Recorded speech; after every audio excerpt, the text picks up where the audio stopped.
Aha, we're live! Hello, everyone, and welcome back to our daily live shop. We're going to open up some Pokemon cards today. I hope you guys are having a nice Monday. It's back to work for all of you.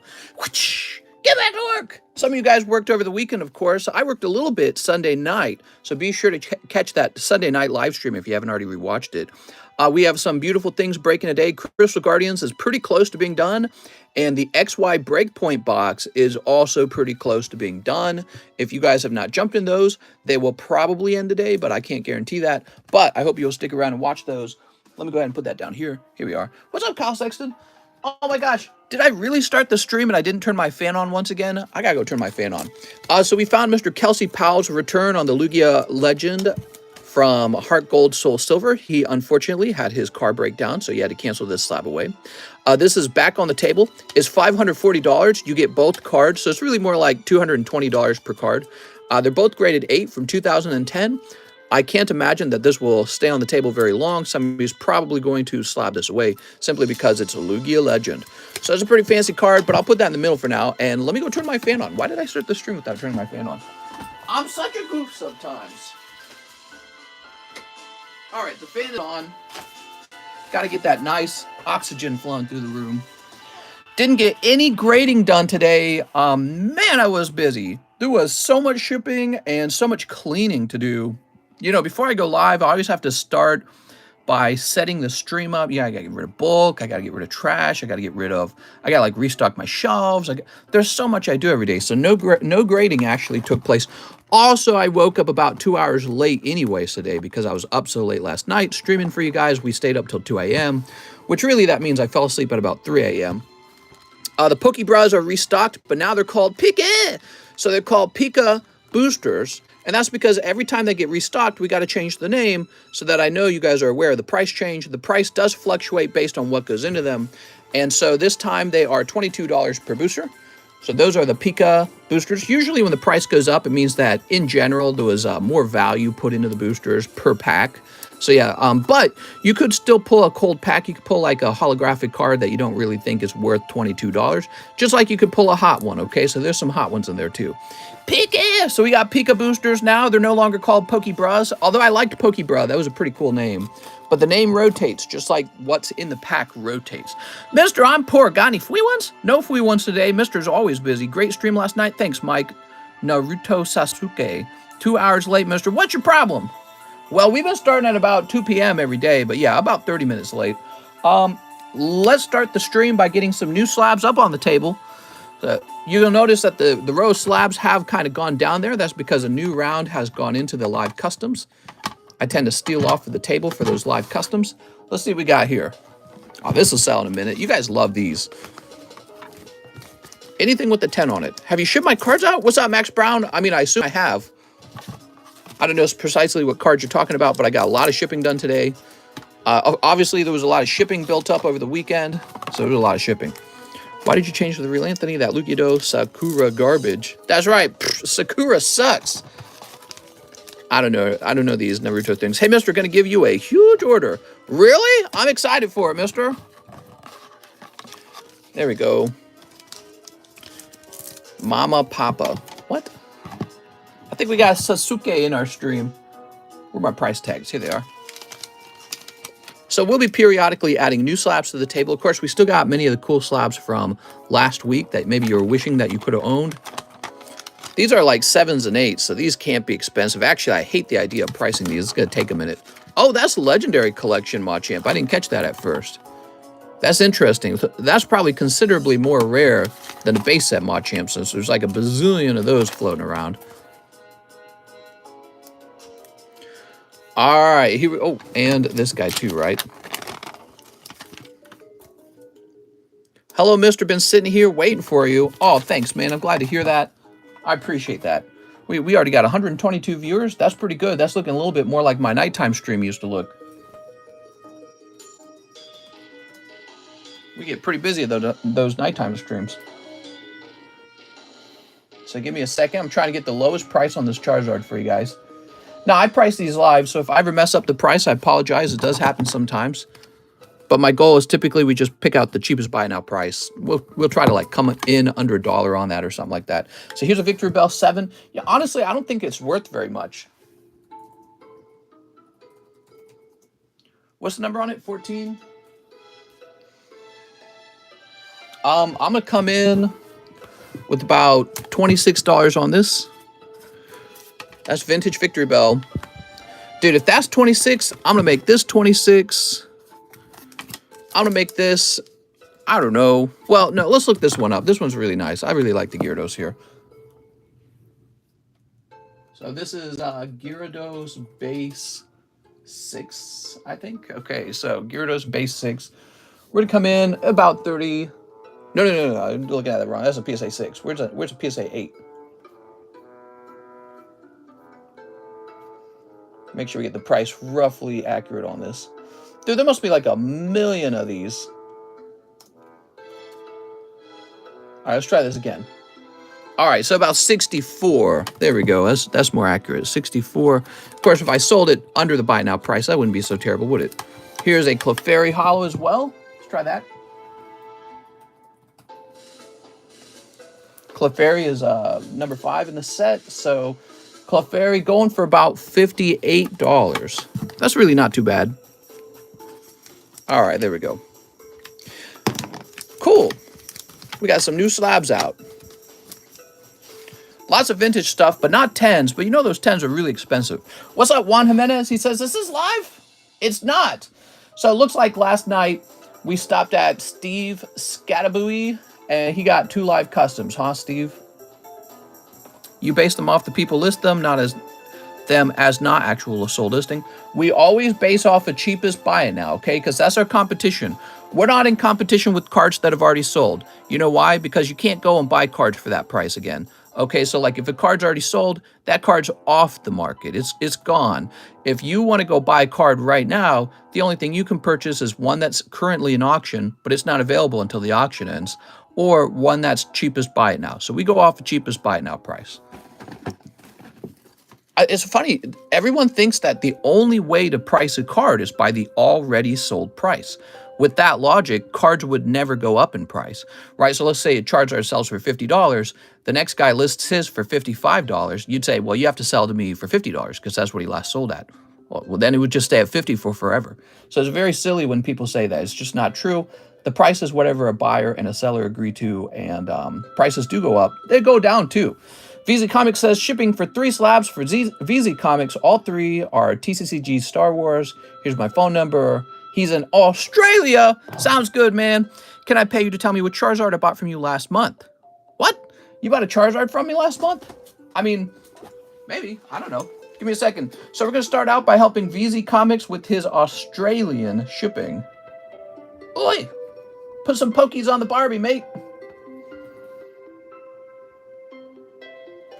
Looks like we're shipping to you for the first time VZ Comics. Or at least the first time on this computer. So let me jump in and grab your address, okay? Mister, I paid slab away for the Lugia. All right, we'll put that to the side for you so no one else can take it. Sounds good, man. Now I'm making this label, and of course when I make a label, I can't read comments. I have to look at my screen. All right, so we're just putting this together. This is some Zombies music that we're playing. Plants vs. Zombies. What a great game. Surprised they didn't make like a 3rd one, right?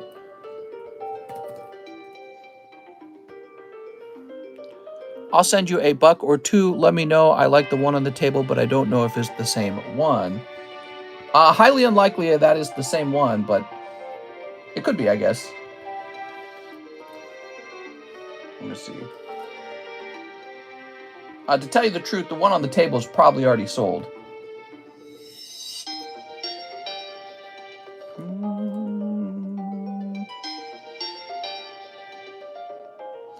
I hate to say it, it is looking like I'm going to have to raise the price of international shipping. It has been going up. All right, so we're going to call this a kid's toy. That's what we call these Pokemon cards. We call them kid's toy on the forum. And there we go.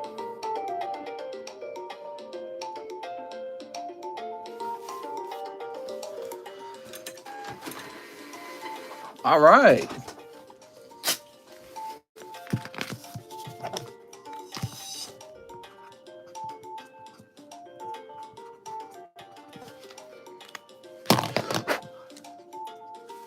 Very good. That's all set up. Your label is printed. And let's see where we're at. What's up, SF Shar? Any Typhlosion slabs still available? I don't think so. This music just messed with my brain. What?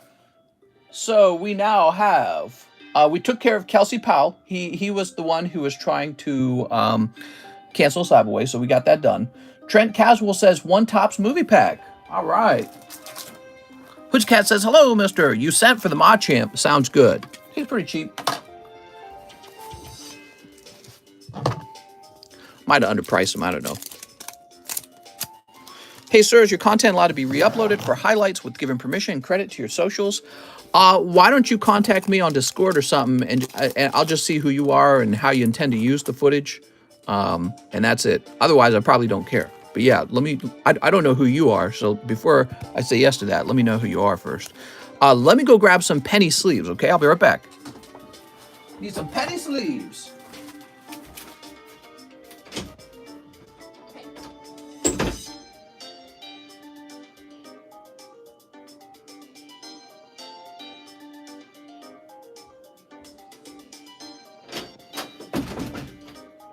All right, hold on. I'll need my box cutter for this.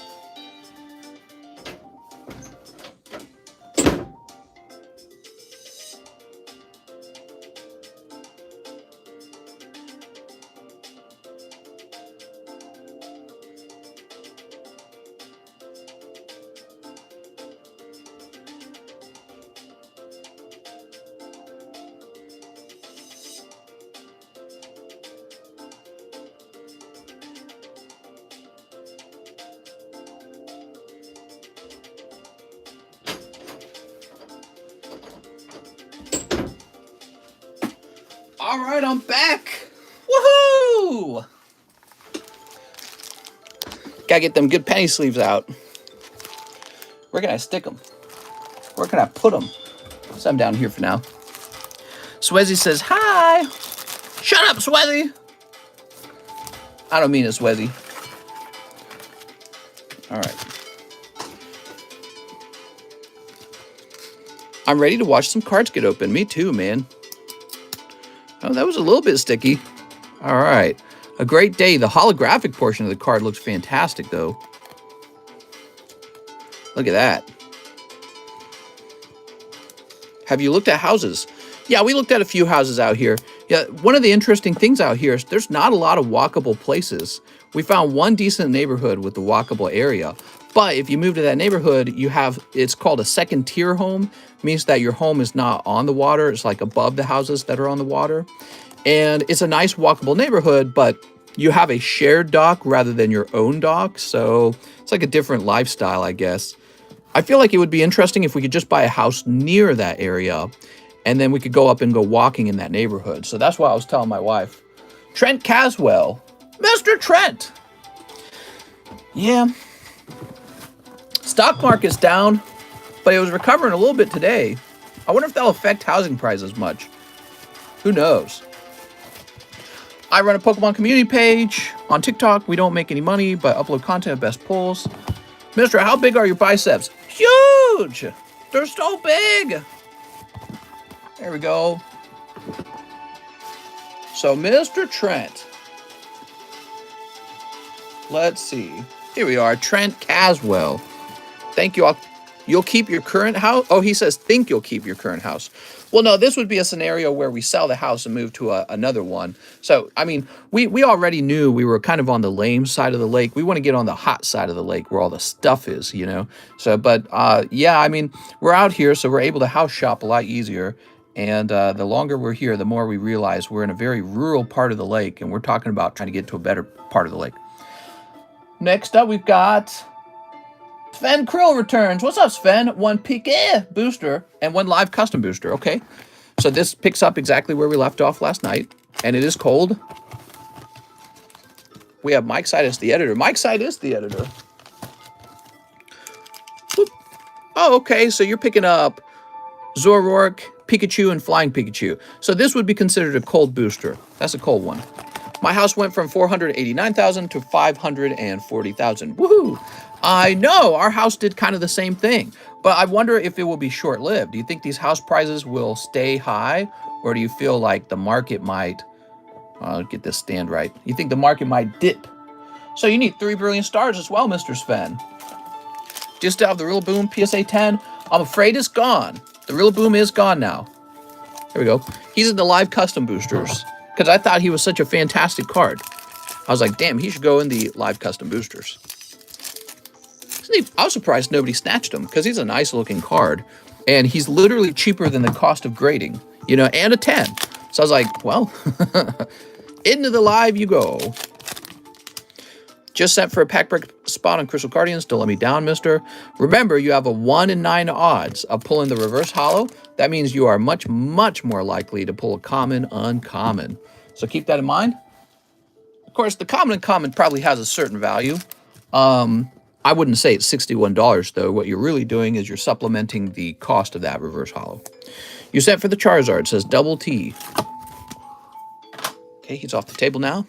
That's for our friend Sven Krill. Mr. Sven! So, he says, I've got a bag. Okay, Sven, the question is where? We got a lot of S packs now. What's the price going to be for Pokemon Go packs? I'm dying. I won't know until they're here, okay? I won't know until they're here.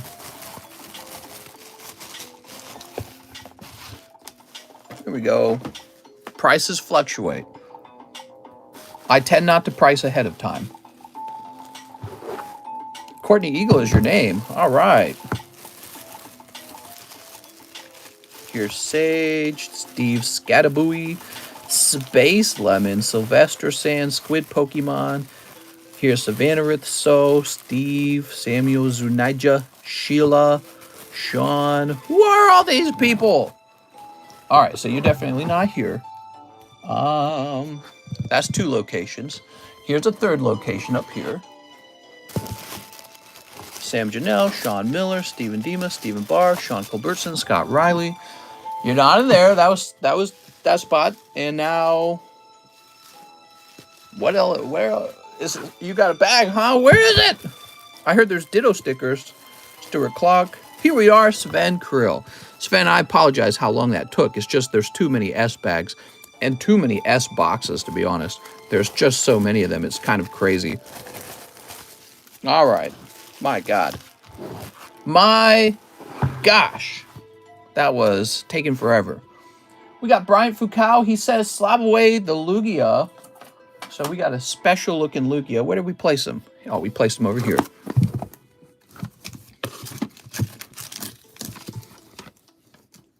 Here we are.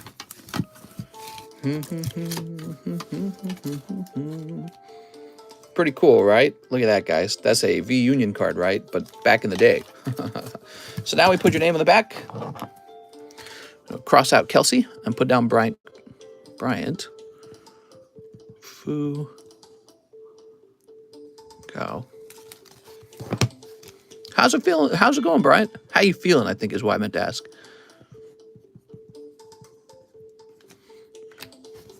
All right, very good. Can I has a Fwee slab? Yeah, let me go get the Fwee one.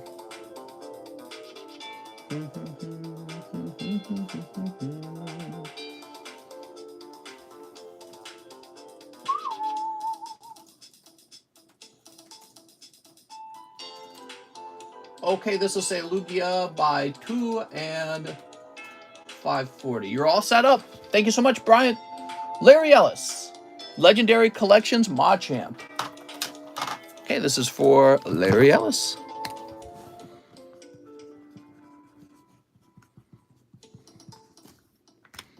Hi, I'm Jaguar. Give me mod. Can you show me the lists, mister? Right, let's go over the lists. I totally forgot. That's the thing with that we do. All right, so here's Breakpoint. It is more than halfway done. Here's the Charizard Large. It hasn't moved too much, but Brendan Baxter bought a spot directly on. I think Peter Waddington won a spot. So it has moved by 2. Here's the current sublist. Sublist coming to an end. Here's the UFC hobby box with 4 spots sold. And here is the Misty giveaway slab at $131. She moves pretty slowly. It's funny because you guys do generous things. You just don't donate toward this slab. So it's kind of a funny thing. But eventually that'll reach 0 and then we'll pick a new card. Now we also have the pack break. 1, 2, 3, 4, 5, 6, 7 people in the pack break. Pack break's almost done. It's an exciting little pack break. And then we'll probably do a Neo pack, right? Because people were asking about the Neo pack too. That was the other popular one. These have been reloaded. They're now called the Pique boosters. So these are fresh. It's my new thing, the changing raw card boosters. Sometimes you get a hot one, sometimes a cold one, sometimes something in the middle. They've been pretty popular. I had to spend a lot of time refilling them because they almost all sold out. Eero Talljander says, hey there, slab away Lugia Legend cards. Thanks. Eero, it has been taken. I'm sorry, man.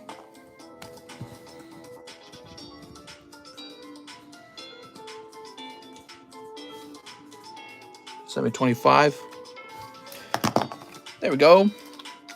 How's it going, Dan? Haha, so are you going to say it like that every time? Pique, maybe.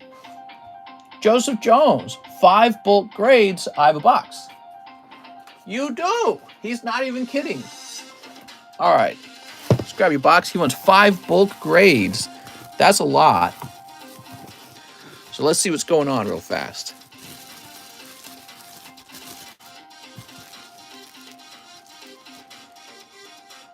It's kind of a cool one. Latios EX.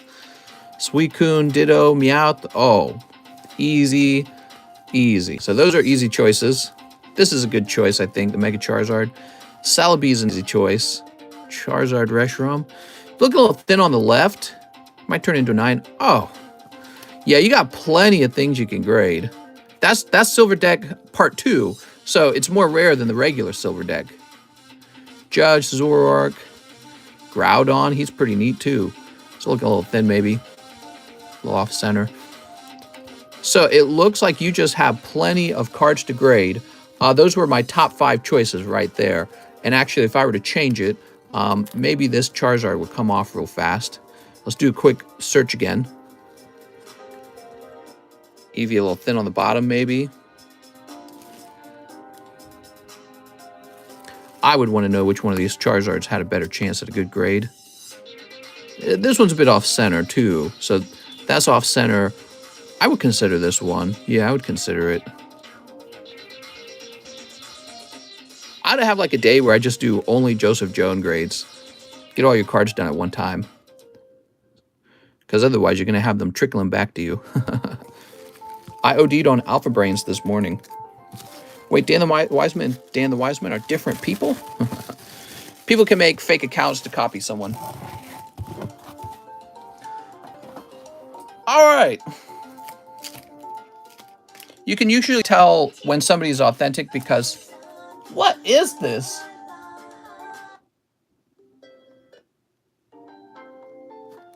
There we go. 1, 2, 3, 4, 5. There we go. You can usually tell who's the well-known member because they have a membership. And people who are making copycat accounts, usually they won't bother making a membership. How's the line looking, mister? We just started. Mister, I'm trying to be the first to 100 grades. Whew. Well, you're well on your way.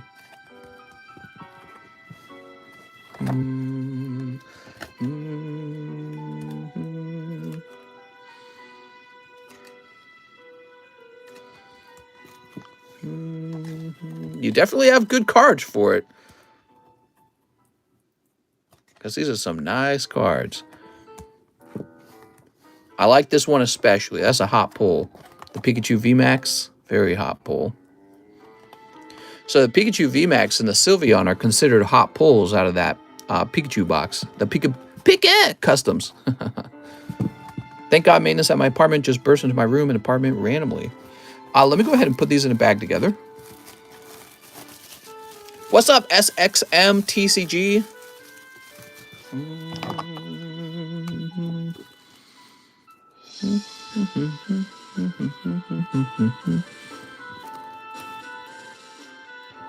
Was it the 23rd?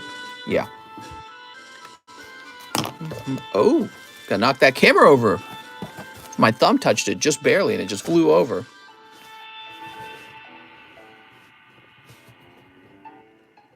So hard to get a perfectly balanced camera.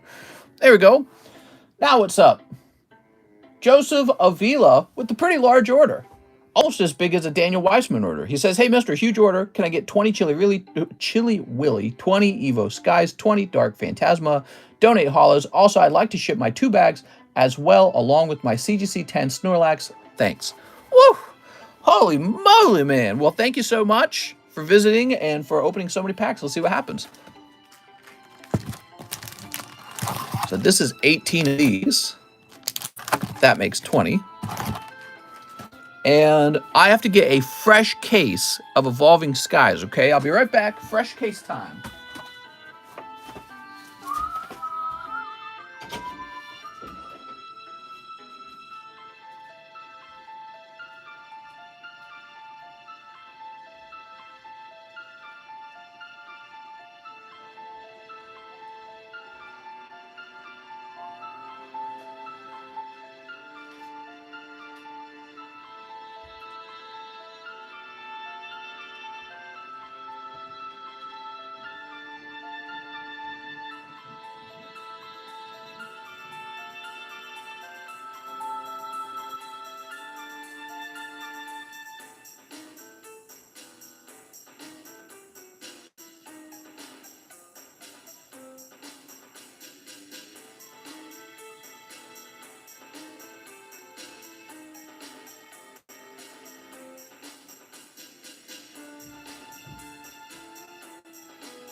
All right, I had to travel pretty far to get these.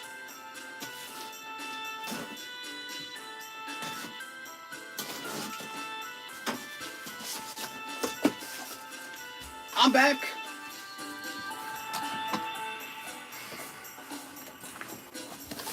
I had to go to another storage location to get them all. My secondary location. Let's get the Gengar VMAX. Yeah, I agree, man.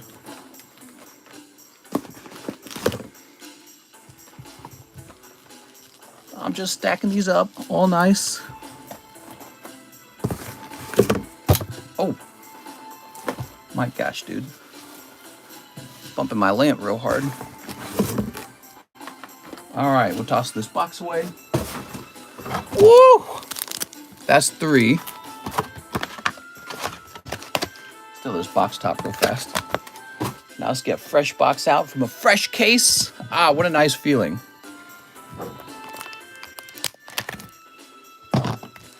Hey, look at that. We broke 200 viewers.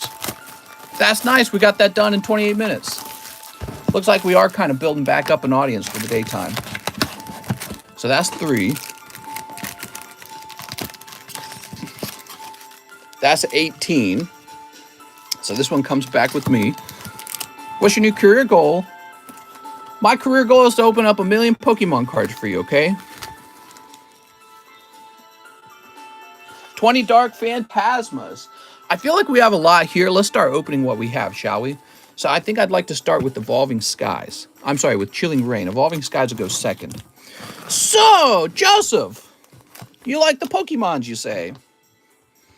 How do you feel about monkeypox coming from a USA biolab in Ukraine? I'd love to hear you take it on. So we're hearing more and more talks about the monkeypox, and I would say a lot of people are afraid that this is just the new thing, that, you know, whether it's being spun by the media to scare you because it works better in the algorithm to scare you, or whether it's a more insidious thing, oh, somebody's released it on purpose. There's people who benefit from, you know, viral outbreaks, but I don't really worry about it too much until it becomes a bigger thing right now. I think monkeypox is not spreading like wildfire like COVID was. So it's more likely that it's just something that's showing up in the news because it's going to do well in the news. I don't know. What do you guys think? You think monkeypox is the new thing? What's the monkeypox news today? Monkeypox come from the gays. Let's see. Let's see what monkeypox news is. Monkeypox outbreak is primarily spreading through sex. Oh, that's good. That means anybody watching this stream has nothing to worry about. I'm just teasing you guys. Monkeypox pictures, how to identify symptoms. Everybody should be concerned about monkeypox. Biden warns. Multi-country monkeypox outbreak is non-endemic. Monkeypox likely spread by sex at 2 raves in Europe. All right. I'm kidding. It's a joke. There's a stereotype with people who have like a hobby with, like Legos or video games or Pokemon cards that they're not lucky in relationships or something, which I find to be very crazy because I suspect people who have hobbies do just fine. All right, let's see. We got Yamask. I do fine. Biden should be very afraid. Hey, mister, I recently bought 4V collection boxes and it didn't hit a single hit. What? Sounds like you got all the stinky ones. I just want to know, when do we get our monkeypox stimmies, which we'll certainly need because everything's going to need to go right back into lockdown. Quick, lock it all down. Goes over here. What's up, sir? How's the Breakpoint moving along? It's got 20 spots filled. How's it going, Dan? Here's Tornadoes. Look at that Tornadoes. You got Rainbow Brawly. Oof. Freaking Brawly, dude. That's why I'm keeping my Poke hobby as a secret. Here's Deerling. If I went out looking for like a new girlfriend, the first thing I'd tell her is that I have like a bazillion Pokemons. I'd be like, are you impressed with me now? Here's Galarian Moltres. There we go. Doot. Here's Slowpoke. Is your favorite Pokemon Magnemite Magneton? No, it's this one. There you go. Now you know. Here's Melanie. She's so cute. Come on, we need another full art. Alternative art. Nope, that's Volcanion. After I pay off my Gengar, would you let me slab away one of your more expensive evolutions like Delta Species Umbreon? You know, the only thing available is the stuff here. Some of those slabs, the reason I can't just sell them is because I can't just replace them. And some of these slabs I can replace, so they go up for sale. Here's Frostlass and Gengar. I like that Gengar Hollow. I do. So you should keep this one. Here we are. Yeah, man, let me just get my very best cards out, and you can have all of them. But no, those Umbreons are in my personal collection, man. Gotta have a separation, you know, between the personal collection and the cards you have for sale. Like, what if you have a favorite card, and you're just like, yeah, go ahead, buy it from me. All right, there we go. Wouldn't be your favorite card anymore. So Joseph Avila, we finished the Chilling Wanes. Here's Gengar, Volcanion, Moltres, Tornadoes, and Brawly. Ooh. Yeah, I actually bought a card last night, and I feel like I overpaid for it. But sometimes that's the cost of getting a card that you know is like everyone wants it, basically. And that's how it ends up playing out. All right, let's see what we got. TCC, I don't my free one to Jeff Leon. You what? Oh, donate? All right, Jeff. Russ is giving you all his free ones. Alex says, I miss lockdown. I miss the economy doing well. That's what I miss. I want to hear that the economy is booming. No war, just a booming economy. That's great. Everyone's happier when we're not at war and we have a booming economy. Mister, you're trying to buy a house. Sell them all. Well, I'm not trying to give up my Pokies. Let me talk about priorities, guys, here. At the very top is Pokemon cards, okay? And then after that, there's, you know, God and my wife and my house. Got to put things in order, guys. I'm not a religious man. All right, let's see. What do we got here? I love war, says Nothing Matters. Me too. You ready? I missed the no traffic. Well, we don't have traffic where I'm from, whether there's lockdown or not, so it doesn't affect me. Lockdown made us weak due to comfort of own home. Everyone in the office are now recluses and can barely talk to one another. Is the groceries going up in your area? Oh, yeah. My wife and I remember we would grocery shop and it would cost us like 75 bucks. Now it's like literally double that. It's like 140 bucks. There's a tornado in my area. Better duck and cover. Here's Flababy. Flababy. How's it going, Garth? What's up, man? Here's Wishy-Washy Suicune. Lovely Suicune. But you know, we need an alternative art. Gas is $4.49 a gallon. Yeah, exactly. It was like $2 a gallon where I live. Now it's like $4.10. Are you in North Carolina? Tornado just came through my hood. You guys having tornadoes already? What's a better investment, Evo Skies or Brilliant? Brilliant's okay, but I really lean toward Evolving Skies. Does your house have a storm shelter? We do have a cement basement. What do they call that? They have a word for that. There's different types of houses. We have a house where we can run into our basement. I can't remember the word for it. Whew. Let's go, baby. Pick it. I'm in Raleigh area. Crazy storm. There we go. Aaron says, road to 50K. Channel has come so far. Past year, keep up the great work. Oh, thanks, man. Yeah, we're getting pretty close to 50K. That's a special time, isn't it? I went to a gas station where diesel was $7 a buck. Oh, there we go. Picking up alternative art, Metacam. Very cool, man. There we go. What do you do with all your bulk? Recently, I've started throwing it away. You live in Umbrella Corporation? UK is very rainy. True. It's very rainy. All right, and Svilis. So we got an alternative art. That's nice. Do you need 4 Karen Umbreons? Is there a way I can see when I sub to this channel? I do need 4 Karen's Umbreon. Not just that, I'm actually looking to buy more Karen Umbreons. So there's some cards I really like. When I really like a card, that means I need to buy as many of them as I can afford. So I don't just buy like one, I just keep buying them. Mister, I pulled the Leafeon alternative art on Friday from a Walmart pack. What?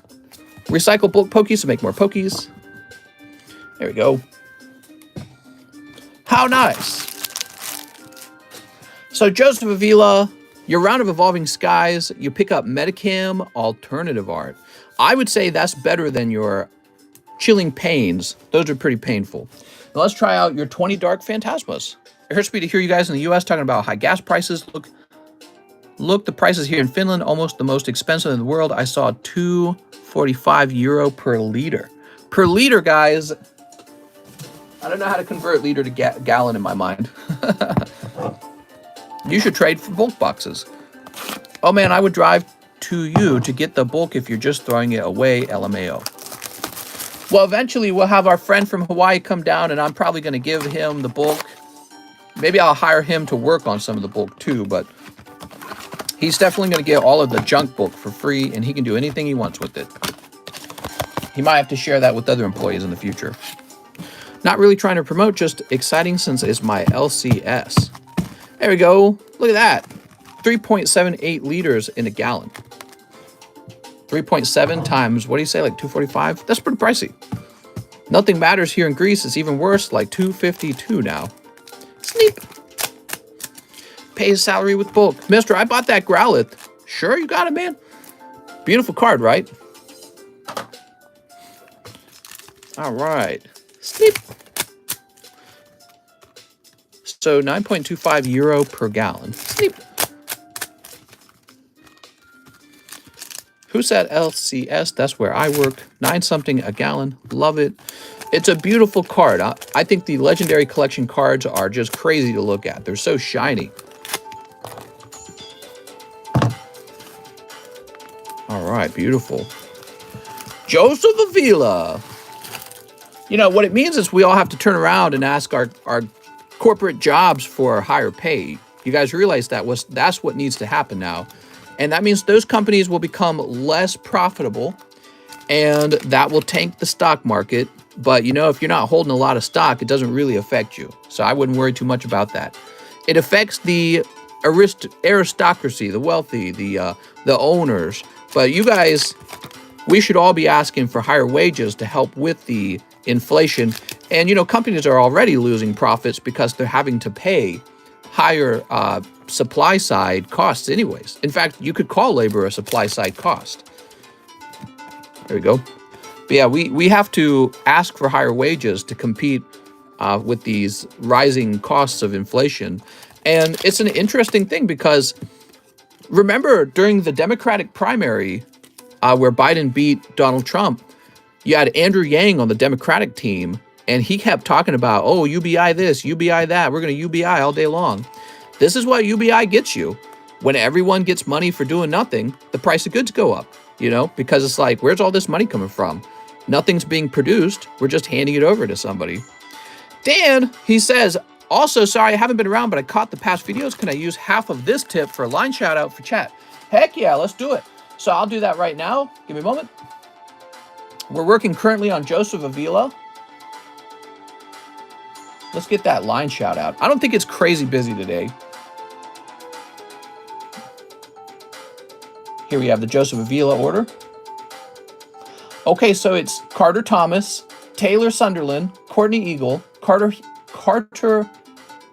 Heman, Ryan Bell, Joey Barton, James Wolfe, Tyler Nix, Daniel Wiseman with the big order, and then David Morris. So it's actually a pretty short order. Yeah, not too crazy. Everyone like, sub, and make sure you are on the live chats. All right, what do we got? Ooh, Magna Zone full art. Beautiful. They stopped doing bonuses before I came to triggered Amazon. Mister, what's your thoughts on the peel-off Ditto card? No opinion. I've not seen it. I don't want to see it until I open the packs for myself. You guys out there spoiling it for yourselves. All right, so the full art being Magna Zone, that's too bad. The card you do want, you want the full art red-headed girl. That is the most valuable card. Followed by, I believe, Zoroark. There's a golden Zoroark, and he goes for a good amount of money, too. Hisuian Zoroark. It's a great-looking Pokemon. Mister, spoiler alert! I know. My God. Where's the spoiler alerts? Can someone tell me how many pulls you get for a box break? Ooh, look at this. I mean, you get the booster pack that you open, I suppose. Every Magna Zone. Yeah, there's a lot of Magna Zones in Dark Phantasma. Okay, here we are. I don't even Poke, but collect Pokemons. Here's Zoroark, looking pretty nice. Someone going to peel their Charizard for Ditto. BCP bonus at Amazon used to be about being productive. Oh, look at that, Sneasler. Boop. Mister, they are putting Nude Misty in the new set. Spoiler, definitely legit. So when you pay for a box break, you only get one pack. You're buying a booster pack in the box, and we're breaking the box down into pieces. That's why we call it a box break. Look at that Gallade. Is the Ditto expensive? Ditto? Oh, you're talking about the new one. Yeah, he's like a bazillion. Here's Gengar having a good time with his girlfriends. What's your favorite sparkling Pokemon? I'm going to guess Steelix. Well, I mean, from this set, yeah, Steelix. Overall, though, it's going to be Greninja. Mister is the smartest kid in the schoolyard. He takes my lunch money and gives me cardboard in return. Stonks. Well, not really. Think of it like this. I'm just a card trader and card collector like you guys. The person making the real stonks is the Pokemon company. They're making crazy stonks.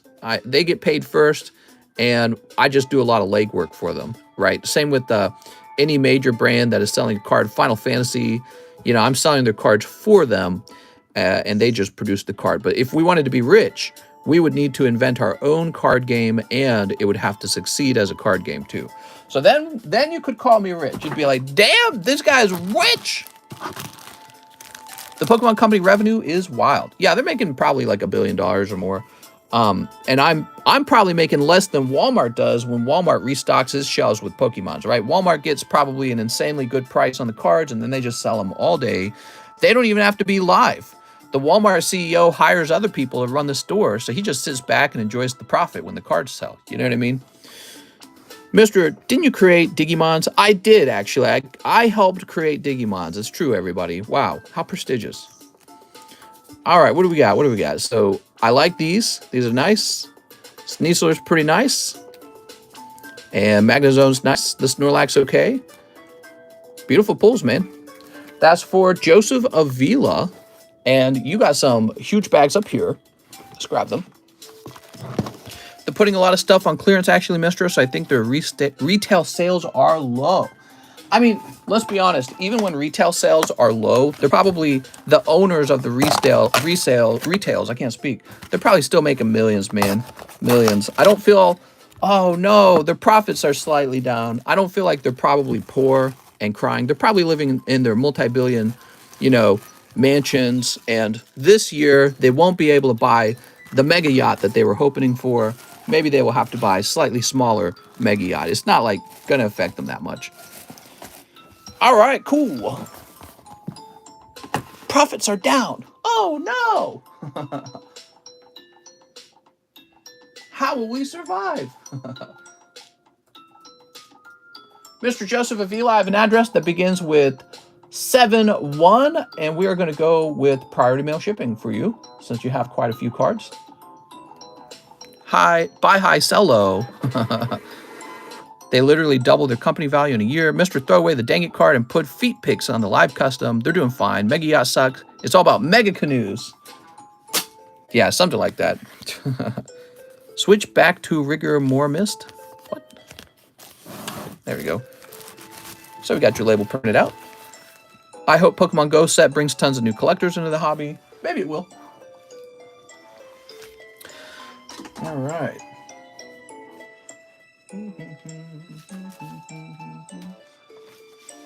Just moving that over here. All right, that was a big order, Joseph. Thanks, man. That did take a while. Let me read it over. All right, yeah, we're good. Now we have Carter Thomas. Crystal Guardian pack break for Carter Thomas. Okay, Carter Thomas. Woo.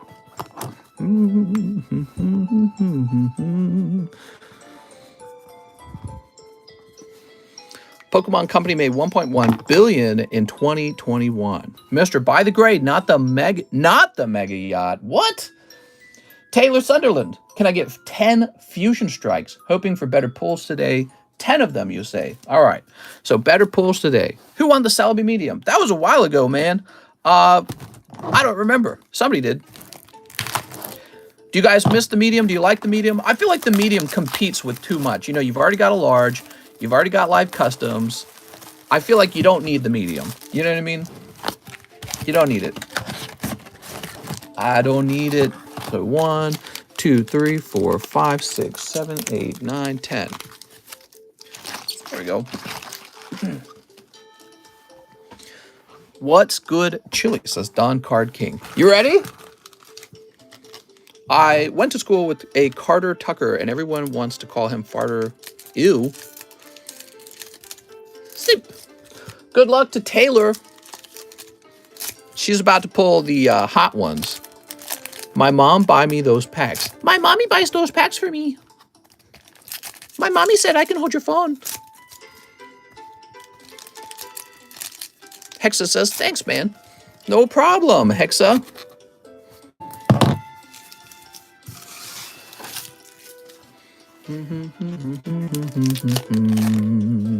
Here's Victini. Here's Appleton. Silly Appleton. Boop. He's a baked apple pie. Latias. It's Greninja. Hey, mister, you got any games on your phone? I do. You got Barrascuda. You've got Muna. Wow. Here's Greninja with his tongue sticking out. So what do you guys all do while you're watching the stream? I want to know, because oftentimes I'm doing two things at the same time when I'm watching a live stream or any YouTube video. What do you guys do while I'm live? You don't just sit there on your couch and watch with the soda in your hand, do you? You're playing video games, doing some work, loving Graze the Roof. Do you have Astro Radiance? I moderate, says Kyle. I'm working. I'm using a Shake Shake weight, metaphorically. I work from home, playing games. Yeah, I work from home too, so I love to turn on some kind of YouTube content and then get to work. You pulled me a Greninja. Yay, I did it for you. I touch grass while viewing, smoke the dank, pretending to work and sorting my bulk. I'm at work like a podcast.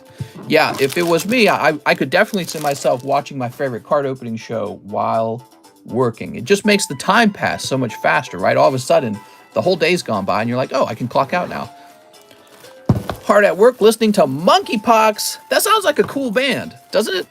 Hey, mister, is my slab also going to get shipped as well? Yes, your slab gets shipped out as well.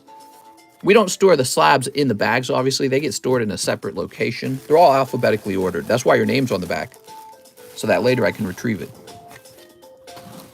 Okay, thank you, Taylor. Nothing too wild in that round, Taylor. Courtney Eagle says, I'll take the Charizard slab. So this is for Courtney Eagle.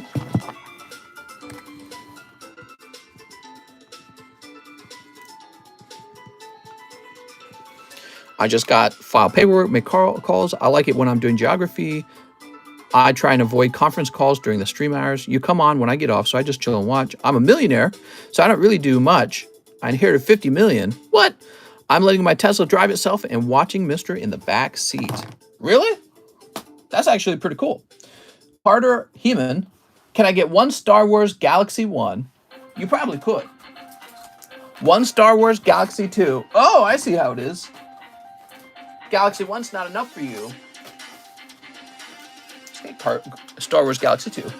And one Star Wars Galaxy 3. I'll allow it, but just this one time. Could I keep the Galaxy 2 pack sealed? I've no bags, says Carter. Okay.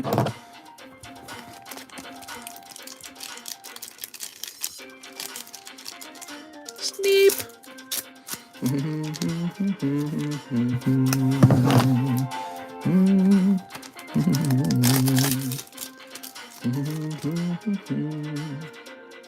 Ooh, look at that. Fancy.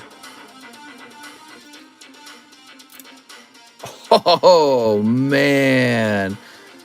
It's the Sand People. All right. Beautiful. Tuscan Raider. There we go. All right. That's one of those beautiful etched cards you can pull from these packs. Check that out. These are the chase cards.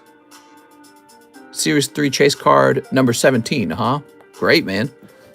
Love to see it. So that was for Carter. You got lucky today, Carter. How do you feel about that? You'll get the Delta Species Charizard, I promise. If we pull that, that would be very clippable. All right, and that's cold.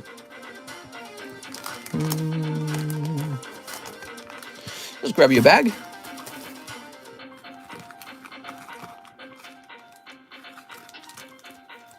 Yeah, man, I ship my slabs. Thanks so much.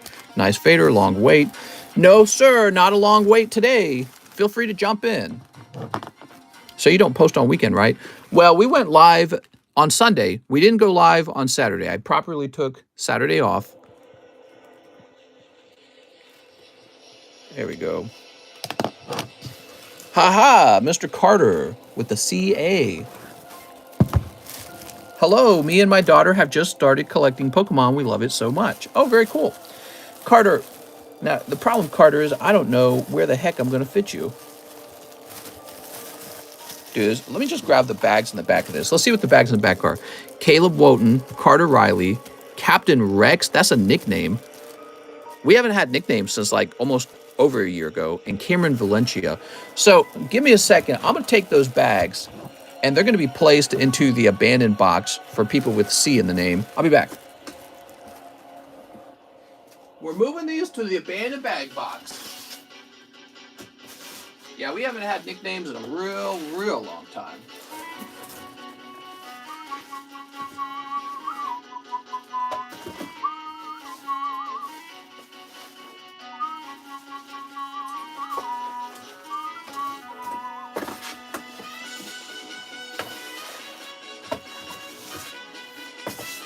All right, very good. Wow, those abandoned bag boxes are getting full. Ooh. Okay, Carter, you got your new bag. Let's get some new slabs up on the table. Replace out a new Sylveon. We have a Yellow Cheeks Pikachu 10. Wow, I didn't know I had that. Here's a Rocket Zapdos. Burning Shadows Marshadow. And so that's 2 more Sylveons. We need 1 more. What's this? A vintage Sabrina's Gaze band card where she's flipping you off. She's going, frick you, man. All right, I'm out of sleeves too. Oh my gosh. Let me get some sleeves.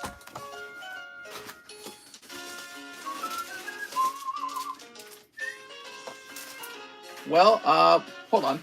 So I got these sleeves. Those are the fat sleeves. Do I have the thin sleeves?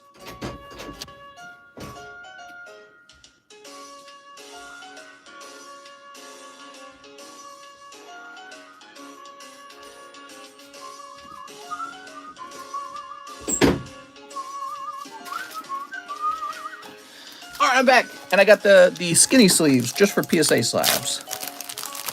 She loves that finger, mister. Hey! This stream is for children. How could you say that? All right. Am I late? You're late for a very important date.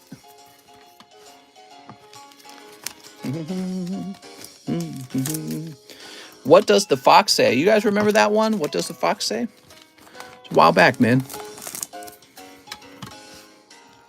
Look at this beautiful Sylveon, man. That's a Sylveon GX.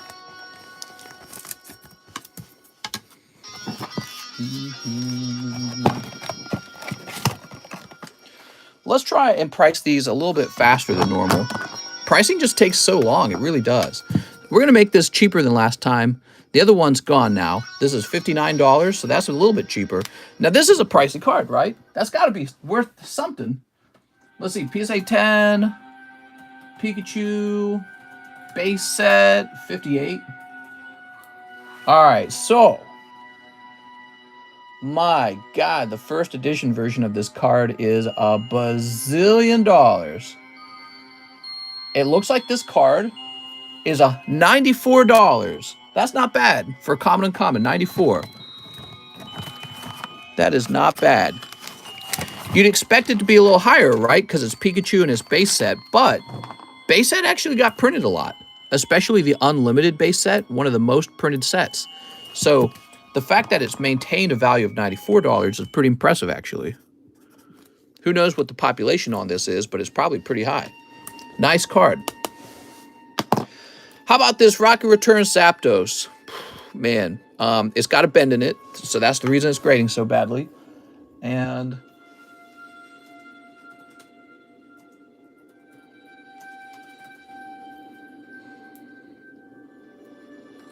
the cheapest one is $200, but it's a 6. Mine's a 3, which is much lower than a 6.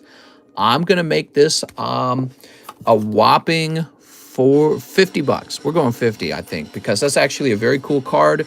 The raw version of the card, I think, would sell around 50. Now, Marshadow is actually a 10, and I'm curious if there is one for sale.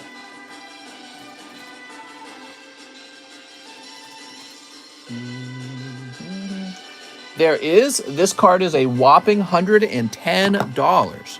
We'll make ours 105, okay? That's Burning Shadows Marshadow. That's why it's so expensive, because it's hard to get that grade on those. Here's a Sabrina's Gaze. I don't expect the Sabrina's Gaze to be crazy, but it is a band card, and it is a whopping $88. We'll make ours 78. So ours is a full $10 cheaper. All right, there we go. And this, by the way, is $26 if you can't see it. There you go. Those are easier to read, in my opinion. You can kind of see them better. From a small screen, you could. All right, let's get going. Ryan Bell is next. Long time no see. Can I get one Pokemon Brilliant Stars? You sure can. Paid for the Zapdos. He's actually really expensive, even as a raw card. One Dark Phantasma. One Yu-Gi-Oh! Battle of Chaos. Where's my Battle of Chaos? Here it is. I have a bag. You got it, man. I'll take Sabrina Gaze. It's a cool card, man. Ban Sabrina's Gaze. Mister, I like the prices like that better. The problem is they smudge off. It's whiteboard marker and it smudges off. Sneap. So if it smudges off enough, I don't know what it originally cost. Whereas the stickers hold on to the price more easily, so I know what it went for. All right, we got Mimikyu. I sent for an order on the Pikachu. All right, we got some Snorlax and come on, Dark Magician. No Dark Magician. Okay, nothing crazy.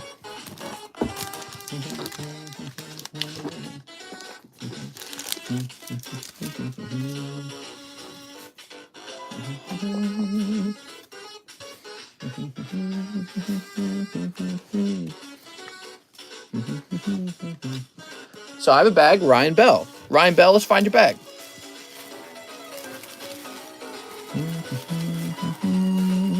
Here's a Ryan Morrill.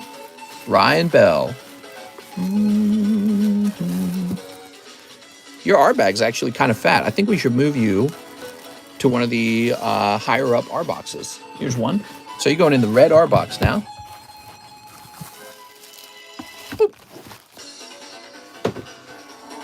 Joey Barton. What's up, Joey? One live custom, one booster. $1 to the Misty. Wow, thanks, man. Appreciate that. All right, you got Gligar. How about the Pika booster?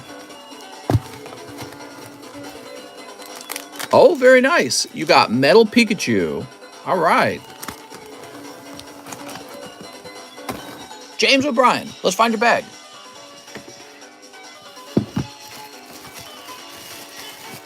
Wait, did you need a new bag? I feel like you needed a new bag, right, James? I can't remember, actually. Not James, Joey Barton. I'm such a doofus. My gosh. The guy after you is named James. All right, let's find Joey Barton. So Mr. Joey Albrecht, John Sebastian, Jordan Bruno.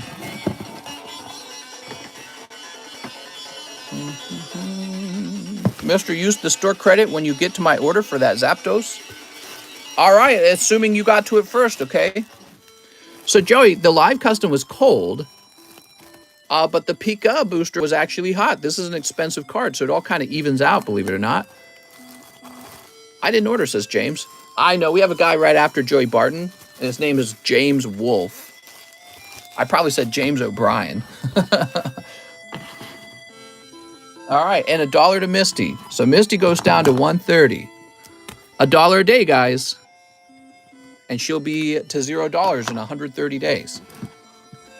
James Wolfe says 18 Fusion Strike. Oh, going after the Fusion Strike. Okay. That's 18. That's 20. Have you pulled Greninja and Zoroark tag team? I have. All right, let's see what we got. Sneep. Okay, let's get these Sneeps in. Clefairy is a cheap slab. It's a nice looking Clefairy 8, isn't it? Sneeps. Got these lovely Sneeps, man.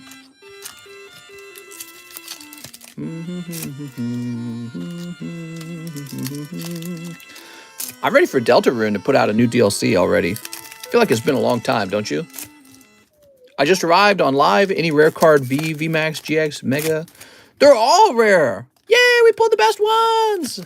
What's up, Evade? Sleep. All right, very good. All right, here goes. We got Quillfish. Here's Garbodor. Ah! Let's see what it is. Not the hottest card, Smeargle. Here's Onyx. It's because the packs, they stick sometimes. Magcargo. Here's Play Doll. He only ordered 18, not 20. Oh, so the bottom two are belonging to me then. Okay, lovely Serena. Oh, Schoolboy, huh? All right, the card of your dreams. This is Pokemon card heaven. Crystal Guardians pack break happen? Not yet, but it's really just one spot away. Here's Gorabyss. It's about to happen.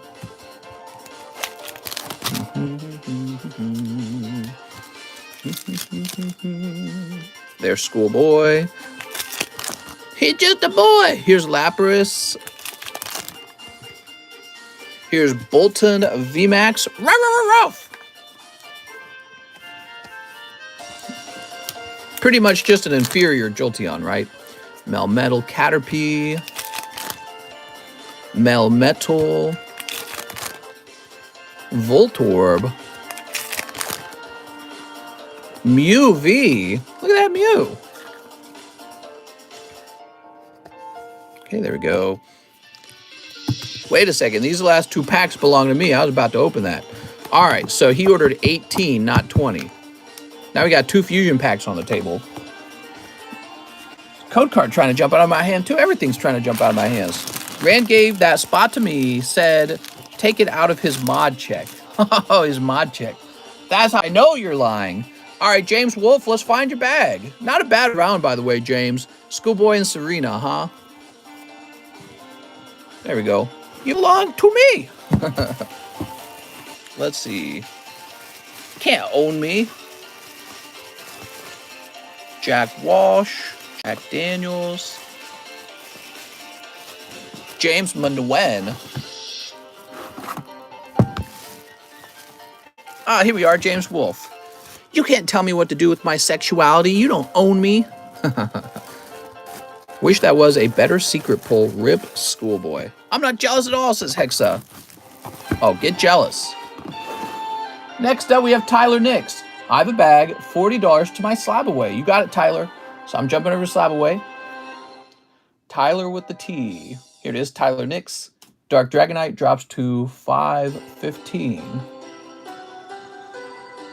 Okay, and then one in the large sub list. Okay, let's make sure we put in the right one.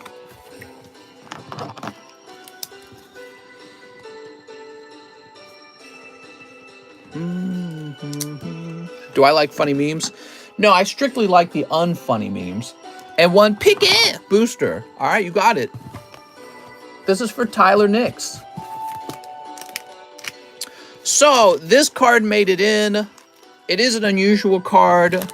It did help lower the overall price of the booster packs. That's why he made it in.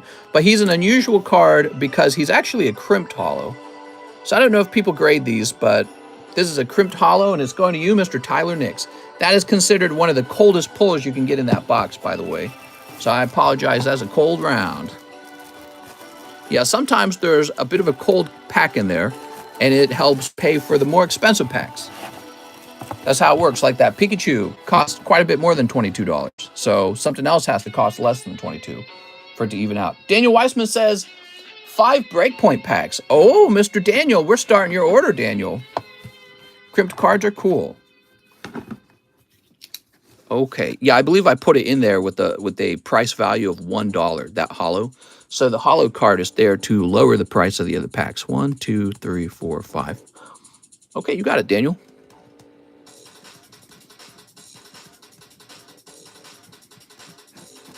Gotta have some cold ones with the hot ones.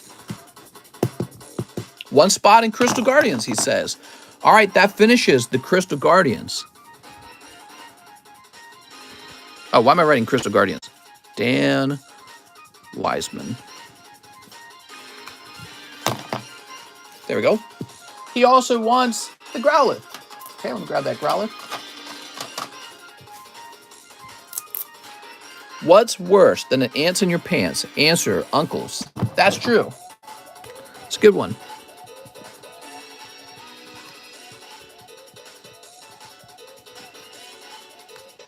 Okay, there we go. 6 Adventure Time and 1 sublist spot. All right, Adventure Time. 1, 2, 3, 4, 5, 6, and 1 sublist.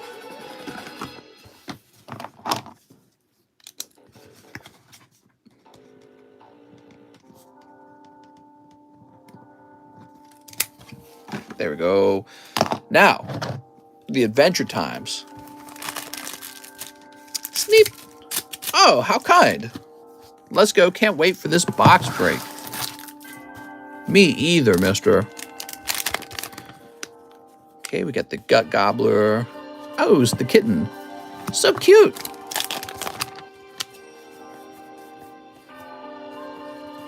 Hunter Aberdeen. There's a cute little BMO. Buttons pushed. I know Cheese was looking for a BMO, so now I'm paying attention to the BMO cards. Card Wars. Oh, what do we have here? Hey, Marceline Fuller. There we go, Marceline. What was missing? Mr. Daniel Wiseman, this would be a card that you'll want to grade. Look at that. So cool. So, again, my wife would be very jealous of that card. She really likes Marceline. Okay, here's Marceline Monstrous. And Finn the Human. All right. Yeah, better not be my BMO, says Cheese. I wonder if there's a full art BMO in there. There must be, right?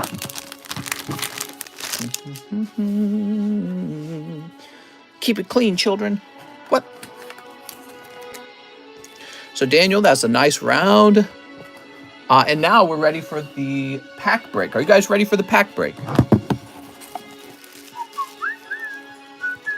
How's it been with the new boat? We didn't use it this weekend. The weather was cold, and Saturday was extremely rainy. It rained basically the entire day, so we just haven't used it. And our temporary license is going to run out, so we're going to need to go get the taxes on it paid and a full license. All right, there we go. It's May. Soon it'll be July. We'll be able to use it like whenever we want. All right, let's get this Crystal Guardians packs broken. 1, 2, 3, 4, 5, 6, 7, 8, 9. Who's seen a pack break and who doesn't know what it is? Anyone not know what a pack break is? So here are all the names. Soon it will be June. Is Neo next? We could do Neo next, yeah.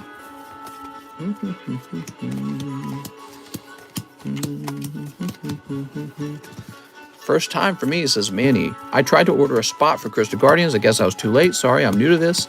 Have no fear, Evan Clark. That means you have store credit, which you can have me refund to you, or you can tell me to get something else with it. We're going to probably have a new vintage pack, and then you have an option to jump into that if you want to be in that. But also we have the XY Breakpoint box break. I consider that a vintage box too. So you have other options too, okay? But refund is also possible. All right, can I get a number from the audience? Really, it's the number from the audience that decides who's going to pull the reverse holo. What was the custom in the large sublist custom? That's what I meant if it didn't say, sorry, I was working. Was that custom in the large sublist? Yes, it was, the large sublist. Oh, what was the first number? 10? We'll do 10. 1, 2, 3, 4, 5, 6, 7, 8, 9, 10. All right, so the top card goes on the bottom. Guess you don't really need to allow 10. You can just say between 1 and 9, and 1 would be the same as 10, right? Because it just... Well, anyways, so Crystal Guardians, huh? I'm scared. Someone's going to get a Torchic. Very cute. Oh, look at that. Very clean opening. So I want to get the reverse holo to the front. Give me a minute. All right, I believe it's this one. Oh, it is not this one. I apologize. Yes. All right. So this is the reverse holo, and it is going to go to the front. All right, these go back in order. Good luck, everybody. Anthony Rodriguez, 49. You're going first, Mr. Anthony, and you pulled... Ooh, Marsh Stomp. Well, you got the Marsh Stomp rare because I put them out of order. I'm sorry. But you know what? I didn't mean to, and I didn't know who was about to be pulled. So we're just going to play it from there. It's your lucky day, mister. It's almost like we shuffled both things. We shuffled the pack and we shuffled everyone's cards. Is this Anthony Rodriguez 49? I assume it is. All right. I can't remember if we had 2 Anthony Rodriguez's. My brain's telling me we might have had 2 of them. Sometime can we meet in real life? Sure. Here's Dan the Wiseman. All right, Dan. You're going to pick up. Ooh, look at that, man. That's cool as heck, actually. Delta Species Charmeleon. Cool. Let me grab your bag again. Shouldn't have put it away so quickly. What is that music? That's called Deltarune. It's from the same guy who made Undertale, okay? I think you should shuffle both. It's more fair that way. I just try to get the reverse hollow to the front. But maybe we should get the reverse hollow and the rare to the front. I don't know. Or we could just have it be... Yeah, I don't know. I'm thinking of the best way to shuffle. I'll do a shuffle different next time. But we don't know who's in this pile, so it's all good. It's totally random. Christian Green. It's all good. We don't know who's over here, so it's all good. Christian Green, you're going to pull Bill's Maintenance. And so you're going to pick up this as well, okay? So you're going to get the empty pack, which will probably get squished in shipping anyways. Find your bag, Christian Green.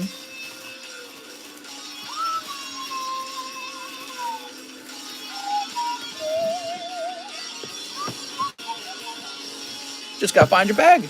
Here it is. Bill's Maintenance. How nice. Bill's Sucky. I don't know. There we go. Bill's just a smart computer guy. That's all we know about him. Okay, here's Andres Ramirez. Mr. Andres, you are not the one. In fact, you pull... Oh, look at that Delta Species Trico. All right, Andres. Where are we going to find Andres? I feel like he's going to be up top. Andrew, Anthony, Andrew. All right, I'm pretty sure he's up top. The ANs is one of the most filled boxes right now, so that is an AN name. Angel Jimenez, Anthony Roberts, Andres Ramirez. Here we are. What do we have in this box? Says here 2 question mark? We have this huge Anthony Bataway bag taking all the room. Anthony Roberts, Angel Jimenez, Andy Dirksen, Anthony Deloa. You belong in the J.O. box. Who does? Hey, can't talk to me that way. All right, are you ready for the next card? I'm loving this pack break. Here's Carter Thomas. Carter! All right, Carter, I'm afraid you're not pulling the hollow. You got the Diglett! Oh, man. He's in an ocean of wetness. Let's find Carter Thomas's bag. Should be nearby, actually, right? Did Carter Thomas make a recent order? I swear he did. Here we are, Carter Thomas. You got the best card. Diglett is the chase pull. He got the wet Diglett. Okay. Jonathan Morris.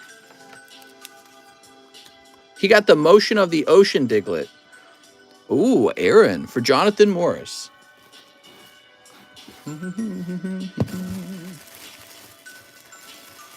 Jonathan Morris. I've seen your bag, Jonathan. I just got to find it.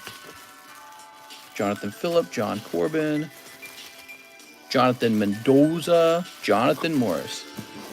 Here we are. Here we go. We're getting close. It's double. Yeah, just a few more people. Ricky Lee. Sorry, Ricky. Just think how disappointing it is to be the very next person. Energy Search. Oh, man. Ricky definitely got the worst round. Sorry, Ricky. That's tough because he doesn't even get the empty pack. Somebody else got it first. Sorry, Ricky. All right. You ready? Who's this? Dan, I'm so sorry, dude. Dan, you were this close. So who's the last person then? Very close, Dan. You do pick up the beautiful Torchic that we saw at the start. Torchic isn't bad. You got Charmeleon Torchic, right? Could be worse. You could have pulled Energy Search like the other guy, Ricky Lee. Whew. So who was this guy? That's an off-center energy card. Jordan Estrada. Hey, moving up in the world. You ready, Jordan? All right. I'm scared for you. Oh, holographic Charmander from Crystal Guardians, everybody. Look at that. Great pull. That's fantastic, by the way. People will definitely want that card. All right, Jordan. Yeah, that's a big pull. Of course, that's not surprising. There's a lot of cards like that in the Crystal Guardians collection. And, yeah, so that's one of the reasons why it's a popular booster pack. Mr. Jordan. Let's find this bag, shall we? Might have to turn this music down. It's kind of loud, man. I want it. Stamp. Yeah, that's a nice looking card. Do you want another close-up? So that is holographic Crystal Guardians Charmander. Really a pretty good pull from this series. Bro, you lied. You didn't send me the packs or the Zard. They're on the way, mister. Sometimes it takes a little while for them to arrive. All right, here we go. Charmander. There we go. Mr. Jordan. Oh, no, he's here. Cool. Now, of course, we need a new pack break. This always takes a long time in the stream, but, you know, we're going to set it up. What country you live in, and if you live in the U.S., what state do you live in? I live in the United States. I live in a state called Missouri. It's a very boring state. Nothing too exciting happens over here. We do have Lake of the Ozarks, which is kind of nice. Kind of nice in the summer, kind of boring in the winter, to tell you the truth. In the wintertime, we were wishing we were in St. Charles, where there's actually stuff to do. All right, so that is a Neo pack. Give me a minute.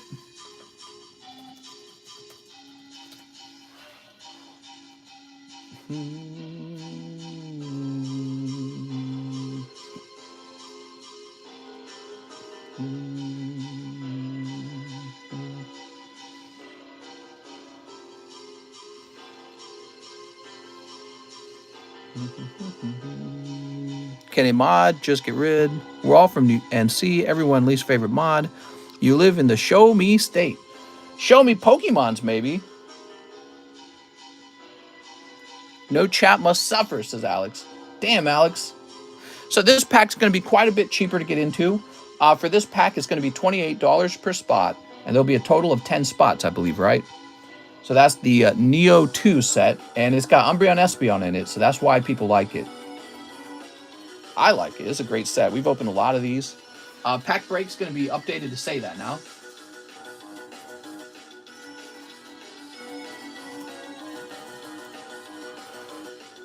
Okay, so I've updated the description. You have to hit refresh to see that update.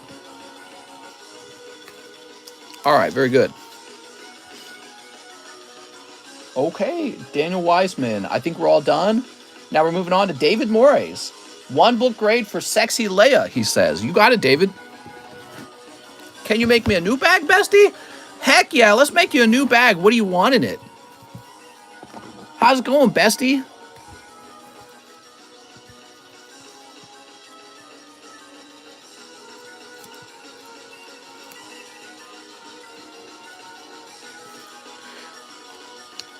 All right, there we go. Time to move to the safest city, St. Louis. You know what's funny, Sergio? Is if you move over to St. Charles, it really does get pretty safe. So it's really just the city that's so dangerous. And specifically East Side St. Louis, which is in Illinois, not in Missouri. So Missouri has St. Louis. Illinois has East Side St. Louis, which is more dangerous. So, David. Let's see, David.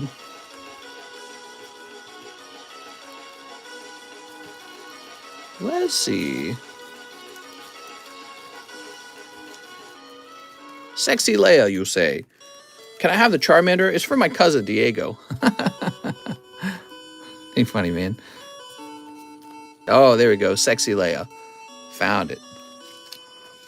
Where are you from, mister? I'm from Missouri.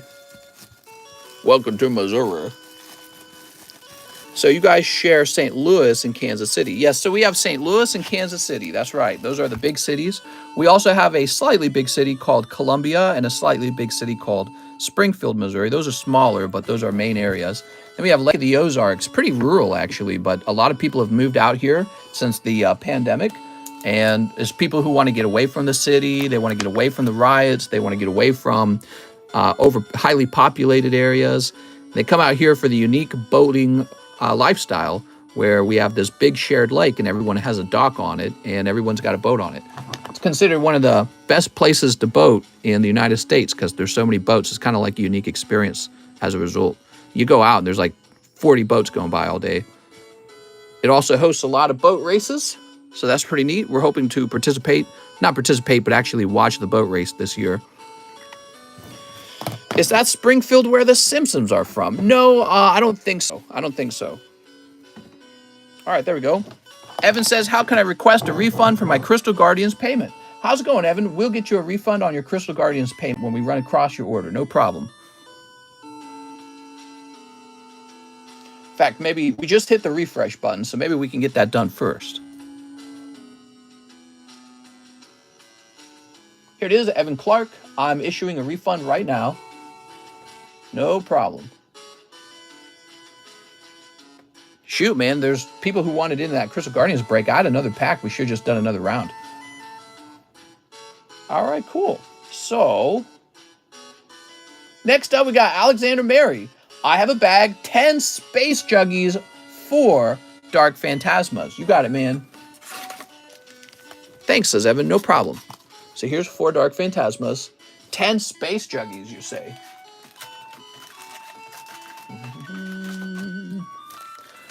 1, 2, 3, 4, 5, 6, 7, 8, 9, 10. Wow, exactly 10 of them. Look up Torch Lake, Michigan if you want to see nice lakes. Well, one of the nice things about the lakes in Missouri is that it gets real hot down here. And so you have the benefit of really warm weather. And that warm weather can last from like June to September. The lakes heat up pretty hot. So that's one of the nice things about the lakes out here. I would say there is a downside too, though. The problem with the Lake of the Ozarks, from my opinion, there's nothing else to do down here. You really do just have to go boating. And if you get tired of going boating because you've done it like all year long, there's just nothing else. So I think it's probably a fantastic place to own a boating home as a second home, but they need to get some stuff built out here ASAP. They need to get like a mall. They need to get more restaurants. There needs to be like a nice park to go walking in. My God, there's no park to go walking in. So it's bleak out here other than the beautiful lake. The real problem occurs, of course, during winter when you realize there's nothing to do. What kind of games do you have on your phone? Oh, I got all of them. Yeah, we're from St. Charles, Missouri, and there's more stuff to do in St. Charles. Buy a boat plane. Will you sell your boat when you get a new house? No, the boat will come with us to our new dock. So you just drive your boat over to your other house. But yeah, we're looking for a new house now. We want to live in one of the more concentrated and expensive areas on the lake, not where we're currently living, where it's extra rural. Do you own any Pokemons? Negative. Hey, did you put anything in my bag? Not yet. What should I put in your bag? Mister, I bet there's a lot of swinger clubs. There is a place called, what's the name of it actually? Something Cove, Pleasure Cove? Party Cove. It's called Party Cove. And it's known for people having, like, sex out in public, basically. Here's Orbeetle. Of course, I've heard that has died down a little bit because, unfortunately, people are, like, recording it and posting it up to the internet, and it's not playing out well for some people. Magnazone. Those crazy neighbors still do stuff with fireworks? Yes. They were just here the other week, blowing up really loud fireworks for no reason. It doesn't matter. Wait, do you still have Chinese packs?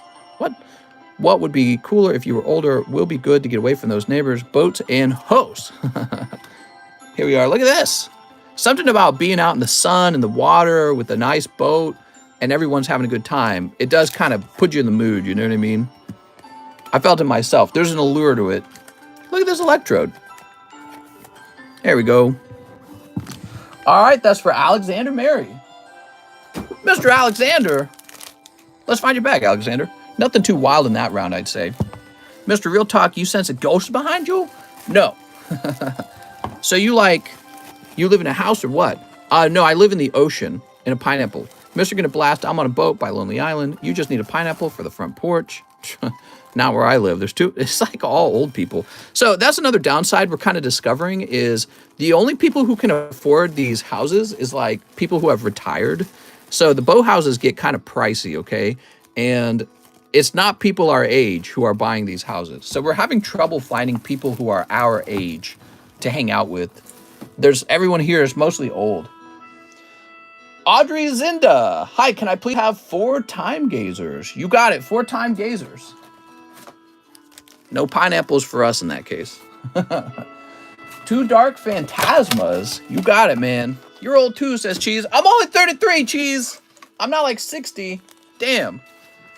Yeah, average age out here is probably like 50, 60 if I had to guess. They're old guys. 1 battle region. I'm not beating up on old guys. I'm going to be like 50 and 60 one day. But yeah, we didn't think about that when we were moving. We're like, we just want to move to a really nice house. We didn't think, oh my gosh, everyone around us is going to be a dinosaur. We didn't think that way. 1 shining face. So we're learning about it. And it's sad though, because people who are our age are typically not going to afford to live in the places that we'd like to live in. So Audrey, I need to open a new shiny face. That's because millennials are poor. What's wrong with us?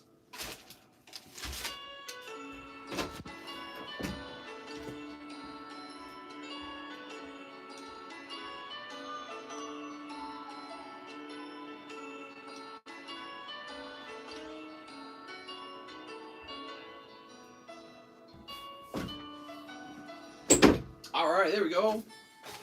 Millennials, we have access to all the information ever on the internet. Also, the poorest generation. Like, what are we doing? I don't know. Wow, good for you, mister. I'm 39. Wait, you're just 33? I'm only 33, Dan. Woohoo! I'm 33 with lots of Pokemons. I don't think Antonio is ever going to get banned. He's been here for like a month now. LMAO. I appreciate that, Mr. Dan. So 1 shining face. I'm 33 as well. Dan the Mod has a nice ring to it. Dan the Mod. All right, let's see. Mr. needs a pokey yacht. Yeah, I don't know. There are yachts out here. I like boats. I don't want to spend all my money on boats. I think I'd rather spend all my money on Pokemon cards. I don't see myself buying a yacht before buying like first edition base set Charizard 10. You know what I mean? If I had that money, I'd go for the Charizard, not the boat. We're all in our 30s? Well, yeah, but that's because everyone's getting back into their hobbies when they were a kid, and they're doing that in their 30s, right? You ever doing flip it or rip it? I have no clue what that is. I'm a young'un compared to most of you guys. Look at this here, young'un. Now listen to this advice, young boy. Stay away from them women folk. All right. I'm 12. Me. Audrey. 29 here. Yeah, I've seen my data analytics. The average age in this stream is between 18 and like 35. That's the average age. And plenty of much older people watch. So it's more common for somebody much older than 30 to watch than for somebody younger. Young people don't really watch this stream too much. Mostly adults in here. Here's 2 hollows. I'll be 28 in June. I'm feeling older every day. Wait till you pass over, man. Wait till you hit that big 3-0 and then you're out of your 20s. And if you start hanging around and being funny at parties, you start to feel like a creepy old guy. You're like, oh, man, maybe it's time for me to grow up and act my age. I'm 20, mister, says Blue Moon. So you got your whole life ahead of you, Blue Moon. I'm 31, says Henry. Oh, no. For real, 36. Oof. Nice Hank Hill impression. Barely got me. I'm almost 21. So can I cuss, mister? You can say, dang it, and stinky poopies. We got Reggie, adult in age, child in heart and mind. Well, I think that everyone wishes to stay young in their heart and mind is the truth. You really only get old in your mind, I think, if you're born a certain way, but also if you go through a lot of bad stuff in life, that's what makes you older in your mind. Hey, mister, I'm 37 and I love watching your streams. Thanks, Mike. Bro, I'm no oldie. What? All right, and Shiny Sinisty. That's for Audrey. Thanks, Audrey. Got everybody beat, says Daniel. Daniel says, I'm a bazillion. Can you show hollows, please? Yeah, so the hollows are Gallade, Swinub, Regigigas, Hisuian, Zoroark, and Gligar with his little tongue out. Sound cool? Okay, Audrey. Let's grab your bag. I'm 13. I'm a cripple. What? Hey, mister, how old is Demetrius is the question. Well, you know, a lot of the guys who are capable of going deep, they've probably been employed for a while.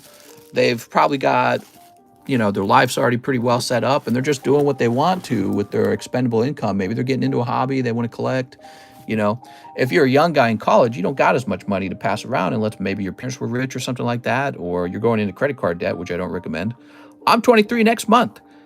Just got back into Pokemon cards. Had so many when I was a kid. Regret selling them. Yup, that's a story for a lot of people. Next up, we got Nicholas Spiridon Spingos. 1 box of Dark Phantasma and 3 celebrations. All right. Give me a minute. Give me a minute. Here we are. Turned 18 2 days ago. Yeah, you guys turning 18, you got your whole lives ahead of you. It's a good age. 18. You still got a lot of work left, though, before you start playing. You know, you got to go to school. If you don't go to school, you got to start working on getting rich as fast as you can. My friend got into sport cards, already 700 deep in a week. Oh, my God. Collectibles are a lot of fun. The thing is, when I get into collectibles, I fundamentally see it as being exactly the same as when I was a kid, you know?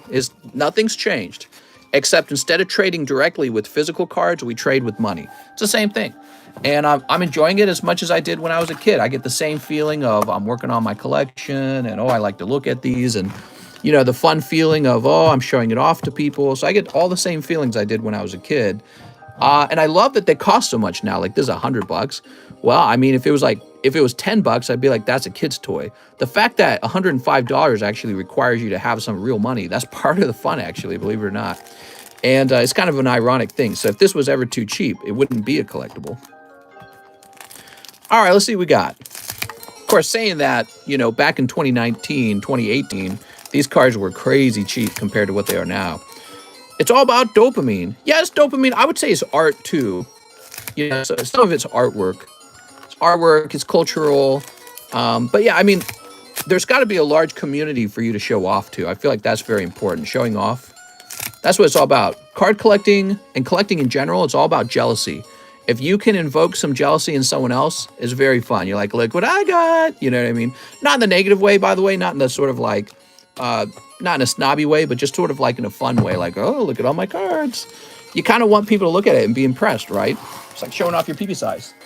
All right, Nicholas. Can we have a moment to appreciate Mr. Doesn't Know about Flip It or Rip It? Showing off PV size. My dad is 44 and would buy Magic the Gathering by the box. He had a bunch of rare cards. He sold them when he joined Coast Guard 25 years ago. Cool, man. Here's Professor's Research. Some of those cards would probably be really expensive now. Okay, we've got so-called ones. Here's Imposter Professor Oak. He's an imposter. It's not a crazy good pull. It's kind of a tough pull. So, Nicholas, let's see what else we're going to pull for you. All right. We've got Crobat. Alex says, damn. Here's Hisuian Zoroark. Here's Magnezone. Damn, look at that. If you ever come to Charlotte, I live right next to the city barbecue. Is it Charlot? Please fill my bag with Pokeball and Celebration. Here's... Oh, you just want some Celebration packs? I don't know how to English. There we go. Let's see. The Black Lotus goes for big bucks. Look at that Gengar. Give me the Magnezone. That Gengar's just hanging out with his girlfriends. They're having a good time. There's a Few City Barbecue in Charlotte. Enamorous. Give him Steam Siege, best set ever. No, you pronounced it right. I'm bad with names. Here's Gardevoir. Wah-bah! All right, Gardevoir. Don't tell people where you live, youngin. Look at that Pikachu, Pikachu. I just turned 20. His cards weren't sleeved because he played and he sold them, he said, because he thought it was a passing fad. Oof. Yeah, that's an interesting concept. Passing fad versus this brand that people are never going to give up on. You know what I mean? I still have all my cards from a kid. Look at this Hisuian Zoroark. All right, Hisuian Zoroark. Boop.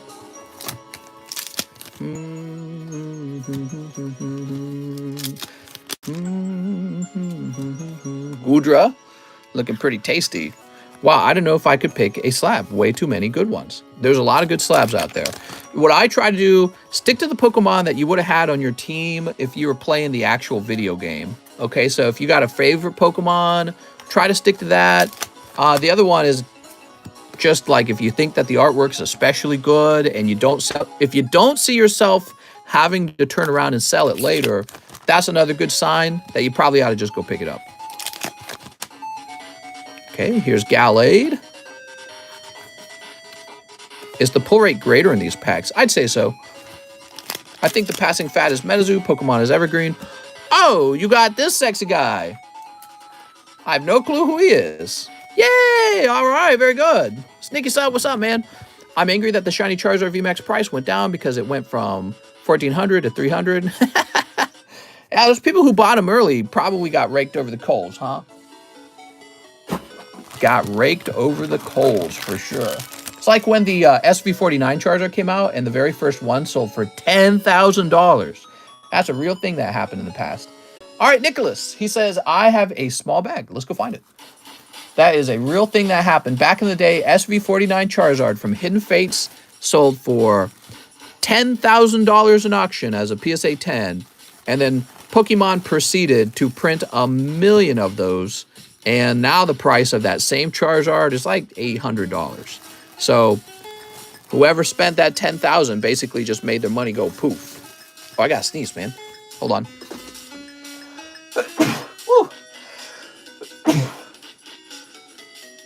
My gosh. Who did that to me? Saw the dust in the room from all these Pokemons.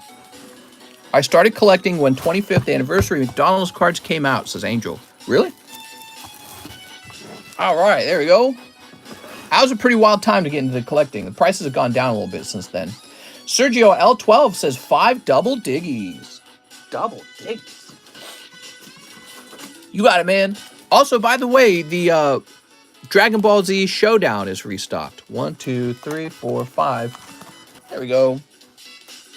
You ready? See, told you, Mr. Ghost. The ghost made me sneeze. Now my nose is going to be runny. Collecting since 2019. Yeah, 2019 was a great time to jump in.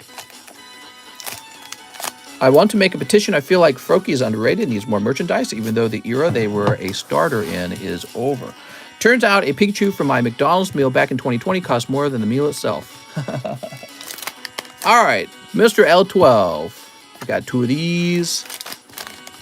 We got both of these. Here's both of these as well. Can I change one for a promo? I am so sorry, but I've already snipped them all. I don't really have the promos for sale. Yeah, I don't have the promo packs for sale. And that's because I don't understand their price and their value. So I could try to get them on the menu for sale, but I would need to understand their value before they're priced. They might not be the same price as these actual packs. Did you do the order for Jesse Sajquim? You're like 2 orders from now, okay? All right, Sergio, here we are. Sorry you did not pull that super expensive card. I have that Pikachu, I think, but it's super off-center, beaten up, so it's probably worth like a 10. Donate all. You sure?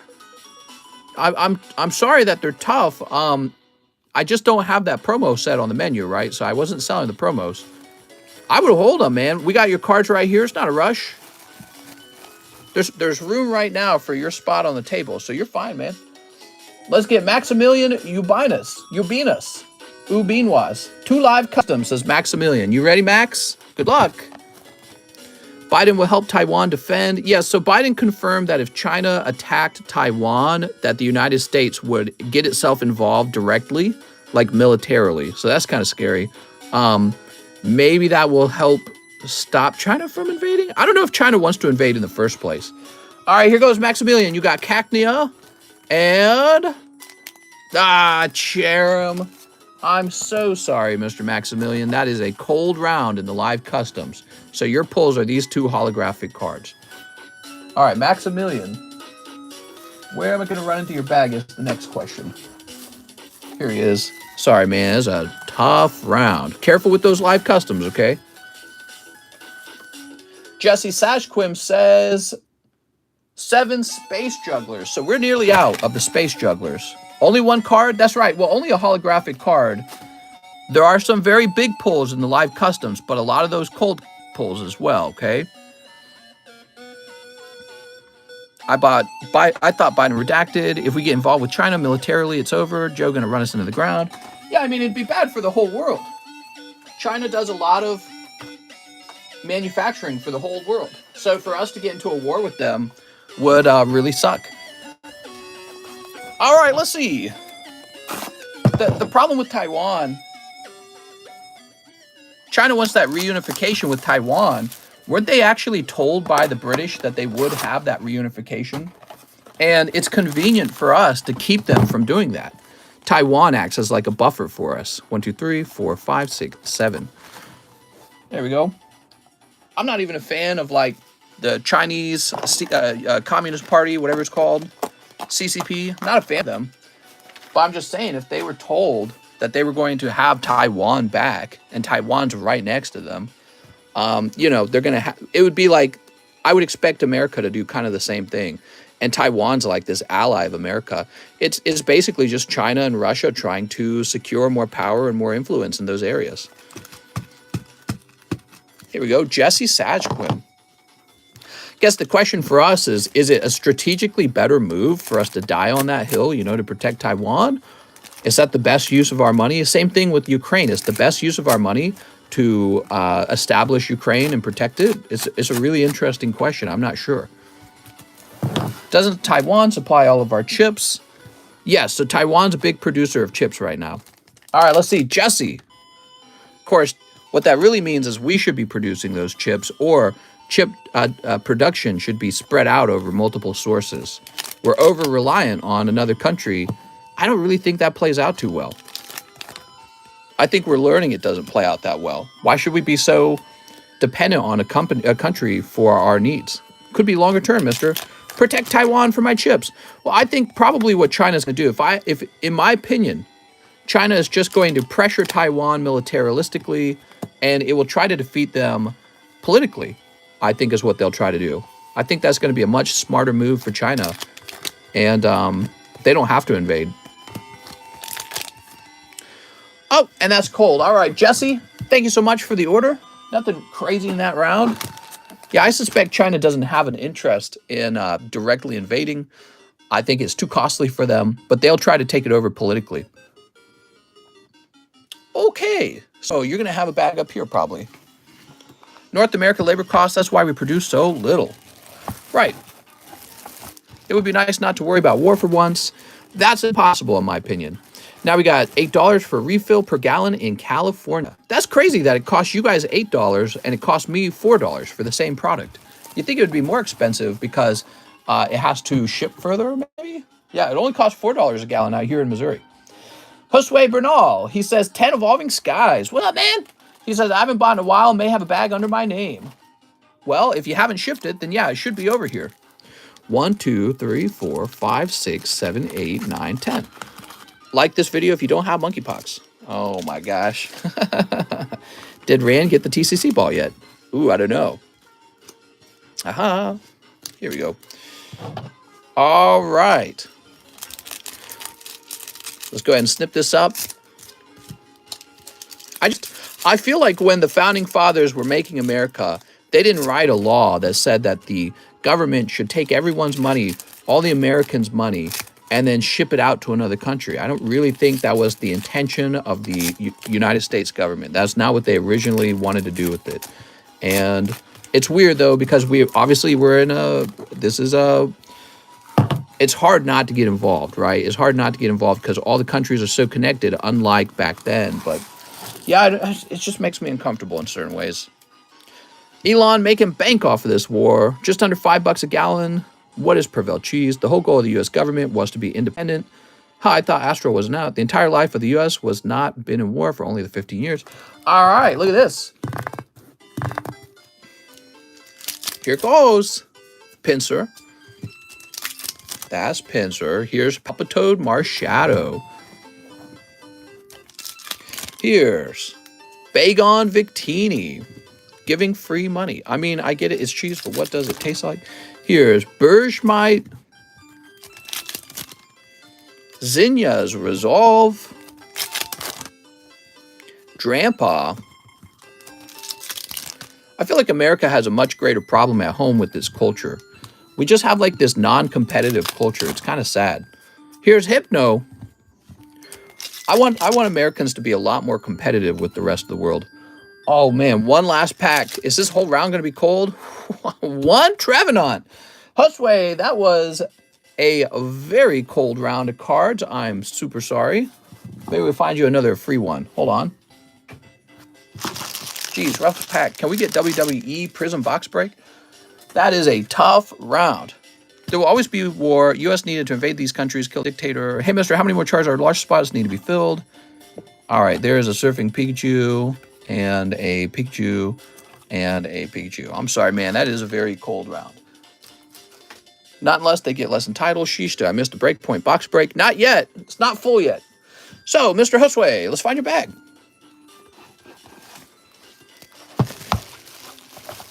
Let's see. Mr. Bernal. Americans have to want to work harder, sacrifice more, and be the leaders and the winners, you know what I mean? And I feel like the current culture is more like, how can we be more like, I don't know, the losers? How can we work less, try less, be entitled to more free stuff? And it's a very sort of like, I want to say, anti-work, anti-sacrifice, just, it's so bitter and resentful, I would say. It's definitely bitter and resentful. And I don't feel like it's going to lead us to American greatness. I feel like it'll lead us to American mediocrity. I don't know how we got to this point. I didn't ever feel it myself. I never felt that way. I would love to move to a country that has those values that I have, where it's highly competitive, highly interested in working hard and leading and, you know, just being the best at everything if possible, and not so resentful, not so bitter, not so sort of like, oh, let me lay down and be a couch potato and a slug on my couch and you'll pay for it. How did all that come about? How do we get rid of it? Josue Benal, I didn't see a bag for you. I'm going to go ahead and create a new one. Here we go. Mr. Moving to China confirmed. Well, I'm not Chinese, so I don't know if they'd like me. I feel that some people don't want to sacrifice because they know others are doing it. What country would you move to? Honestly, I'm interested in moving to the UK just because I really like the UK. I really do. I have some ancestral, whatever you call that, to the UK. My grandfather apparently was Scottish. But that's it, right? But I just actually like the country itself. However, they got like really high taxes and they got all the socialism that I don't like over here. It just kind of drives me nuts, man. Same with Germany, too. Germany, man, those European countries are all into socialism, and I don't think their countries have been that powerful as a result of the socialism. I think when you dip into socialism, you scare away all your entrepreneurs, you scare away all your most fiercely competitive business people to a place like America, and then the businesses get made in America while your country just kind of shifts money around and doesn't really accomplish too much. And I feel like that's probably a good description for what's gone on. The competitive country has been China. China's like shadowing over Europe at this point. Like, yeah, you guys aren't much compared to me anymore. And it wasn't always that way, which is the crazy part. The shift in power between Europe and China is insane. China went from very poor and behind in science to leading in science and having a lot more wealth and power in military. And Europe's just kind of on his, sitting on his haunches. And America's about to do the same thing because that's how people are probably going to vote. So next up, we got Jordan Natividad. 10 battle styles and a live custom. You got it, Jordan Natividad. Soup Colossal. What? Let's get those battle styles. It's time to pull you a Sleepy Tyranitar. I think you missed your bestie's bag, mister. So I can go to Italy if it goes south here. Frick this, I'm going to Pasta Land. 1, 2, 3, 4, 5, 6, 7, 8, 9, 10. There we go. All right. All right, let's see. I actually like Europe a lot. I feel like Europe's got a ton of art and culture, and they've got delicious food. They know how to relax. Their architecture is insane. I see that price, the tax price, and I go, my God.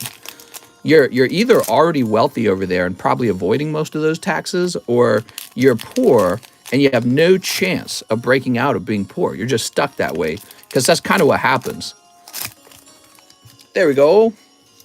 Like, I could retire to Europe when I'm already wealthy and hide my wealth as best as I can from their system of taxation. But you couldn't easily become wealthy in Europe because they're going to put the brakes on you as you're growing. And it's like, oh man, you wouldn't want to live there for that. You'd want to live in a place where you can grow faster. Would you like to live in Japan? Japan's a highly homogenous country. I actually think that's a good thing. I think that the fact that they have sort of like a place for their own people is something that the world is trying to get rid of these days.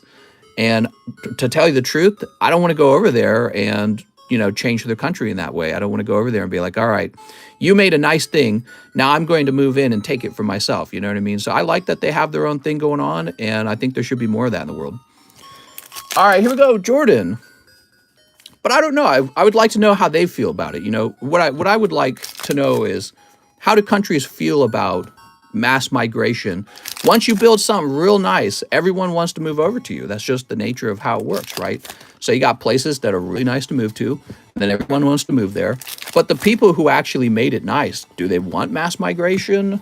I think it's fair to ask for their permission, to be like, oh, what would you like? You know what I mean? From all this political talk, how does this affect LeBron's legacy? That's a good question. Okay, Jordan Natividad. We got Octillery and Meowstick. China's kind of the same way. They're growing insanely fast, and they're one of those countries with almost no diversity at all. They have very little diversity, and something tells me they're probably going to try and keep it that way. Here's Silicobra and Empoleon. Look at that Empoleon. They have amazing Pokemon culture in Japan. That's true. I want to know, why aren't the Democrats more angry at Japan? Shouldn't they be angry at Japan for not being more highly diverse? Isn't Japan like basically the Nazis for the fact that they're like 99% Japanese? I only do Asian women, says ProCod. That's very sexist. I can't believe you wouldn't do Asian men. Silly, mister. All right, Jordan Natividad, 1 Empoleon full art. Where's that Sleepy Tyranitar? PewDiePie took 2 to 3 years to move to Japan. I can tell you well educated. I'm enjoying hearing your thoughts and ideas. Well, I mean, so Japan could be a highly diverse country, and they could probably adopt massive immigration of peoples from all over the world who want to live in the delightful country that they've built from all their ancestors and their hard work. Maybe they just don't want that. Maybe they just want to live in Japan. We talk about like cultures and aesthetics, right? Maybe being amongst yourself, being amongst the Japanese is an aesthetic, right? You can almost say they're like the buildings there. They're like the art there, the people themselves. Unless you were to say that people themselves don't have a quality. They don't have like a cultural effect themselves, to be around somebody who's British, or to be around somebody who's French, or to be around somebody who's German. So, you can say, oh, well, the person does not matter themselves. So I don't know. It's a weird thing, isn't it? Why did the world end up drawing so many borders in the first place? Why is there a Japanese border, a Korean border, a Chinese border? Where do all these borders come from? And I feel like they come from people creating distinct groups and saying, we don't want anyone else in here, so we're drawing up our border now, you know? Next up, we got Eero Talljander. Rock is Zapdos. Thanks, he says. What? What rock is Zapdos? Oh, it's this one right here. Wait, but this one says $50. You sent 25. You're not putting this on slab away, are you? There's a Japanese border because they're on an island. Right, I mean, there's islands all over the place. And, you know, islands with higher levels of diversity or lower levels of diversity. Slab away, really? For a $50 card? Are you sure? I mean, like, that's half the price is the reserve. I told you Pineville Matthews Road. Store credit. Thanks. Oh, okay. Store credit. You got it, man. So, Eero.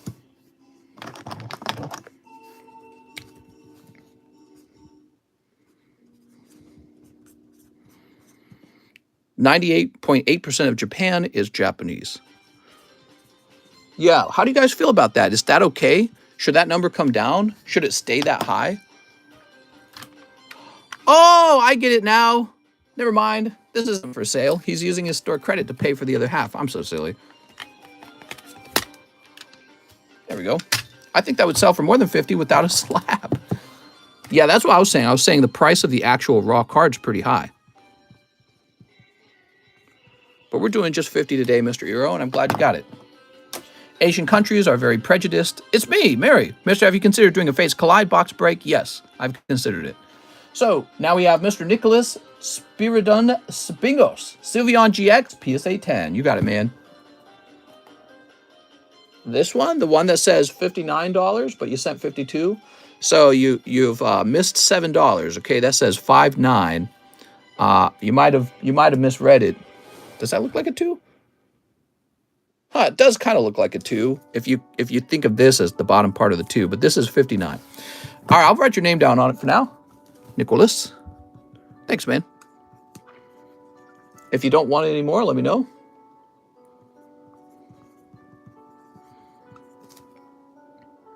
Is Mary really a boy? He really does throw all his cards out on the sunroof. Good. Next up, we have Daniel Wiseman. He says, Sabrina's Gay Slab and one more sublist custom and shipping. Woo! You got it, Daniel. Japan is great. They keep it pure, not a bunch of immigrants, says Mary. Mary! Mary, you're going to jail now. Not see, that's a very big subject these days, you know, like how should every country's immigration policy be? Should a country just take as many immigrants as want to move to a country? Or should a country say, this is Japan for the Japanese and you can't move here unless we accept you, and we're barely accepting anyone? You know what I mean? So are they racist then? And is that okay? There's a lot of liberals in America, I think, who would say that's very racist. And so would I be correct in assuming that liberals consider Japan a racist and bad country as a result? I'd like to know, you know, I want to know, because I feel like there's actually a lot of liberals who really like Japan. They go, oh, I like the anime and I like the kawaii and all that other stuff, right?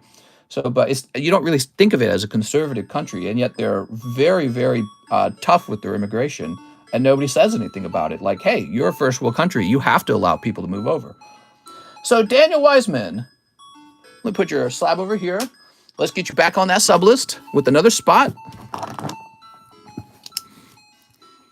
Daniel Wiseman.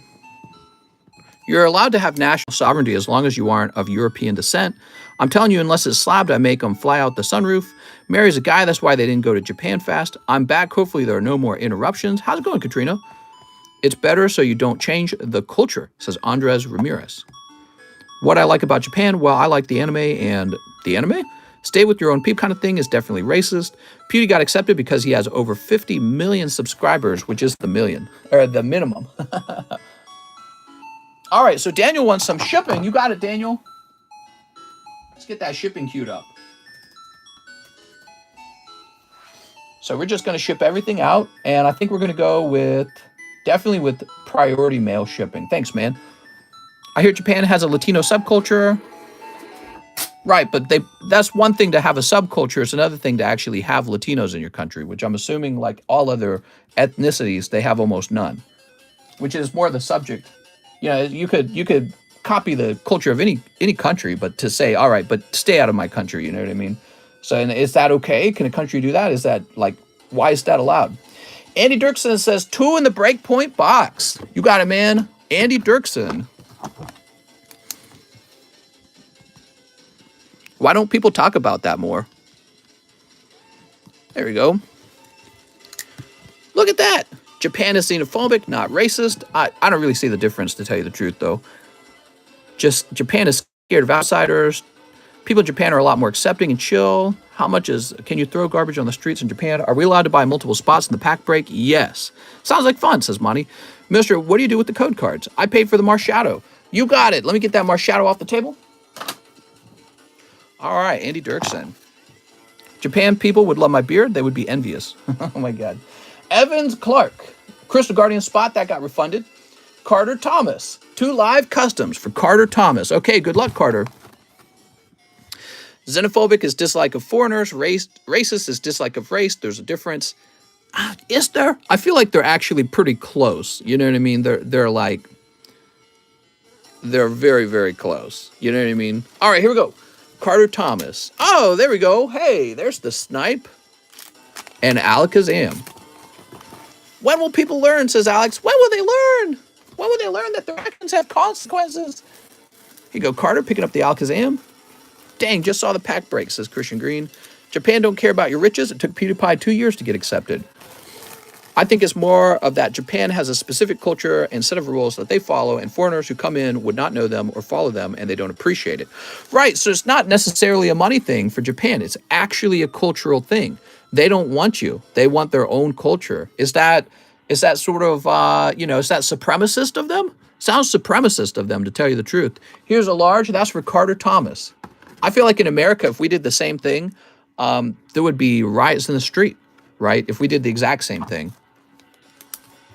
Carter Thomas. Here we go. In America, I would say the culture in America is that you actually have to accept all cultures, which is an interesting culture.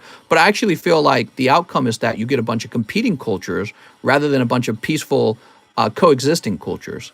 Because what happens is, you do get the ones that coexist peacefully, but then all of the leading cultures are always the most aggressive ones. And so inevitably you have one that says, well, I'm better than the other cultures and we're going to fight about it, right?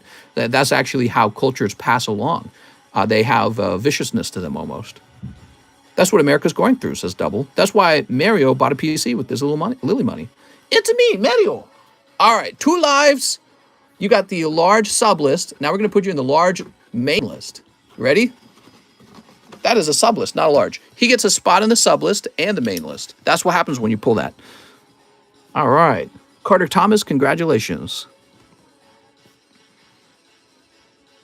There we go. Ooh, it's me, Mario. All right.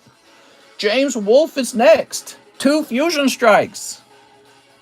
2 fusions. Can non-Caucasians be racist? Says Poking Fun. What's your take on white supremacy? I don't know what do you mean by like a take? James Wolfe. Now, you ordered 2 fusions on the table. What am I doing? Here they are.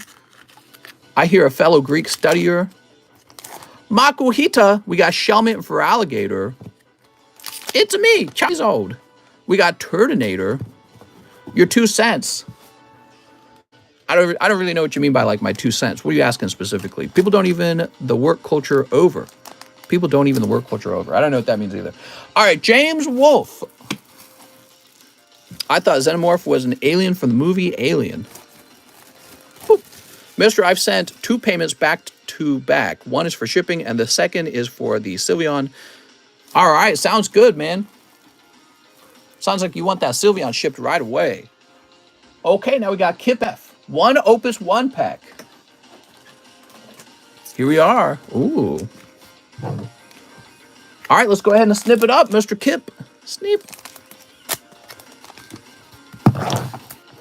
So, Kip, Pokemon is back on clearance aisles. Oh, I'm picking up some clearance Pokemon. Here's Tifa. There's Kokobo. There's Shantoto Legendary Hollow. Wow, man. Wow, you did great on this round. Legendary Shantoto. There we go. No, I mean, like, what's he asking specifically? Like, what's he want to know? Am I wrong, or does that Venomoth 10 have a swirl? It probably does have a swirl. There we go. Let's go ahead and toss this under here.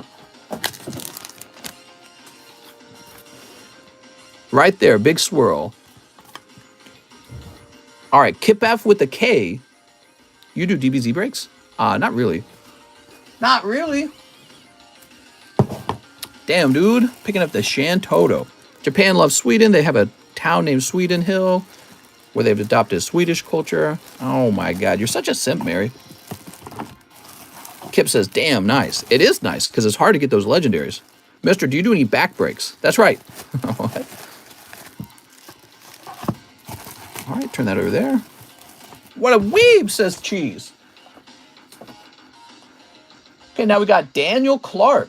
$25 to my Gengar Mimikyu PSA 10 slab away. All right, Mr. Daniel, $25. So you got your Gengar 155.75. Those 2 open packs of Fusion on the table. I'm afraid somebody sniped them already. 1 poker card. All right. Ugh. Looks like you're picking up, ooh, Primeape. Do you have a website or list of slabs? I do not. There we go. Everything is sold live. Mary thinks she's something because she's Swedish. Norwegians are better anyways. What? Snip. Haha. Okay, we've got Toxtricity. It's weird. Looked like there was no reverse hollow in that pack. And Cross Seaver. Was there really no reverse hollow? Oh, there was. Sandslash. Here it is.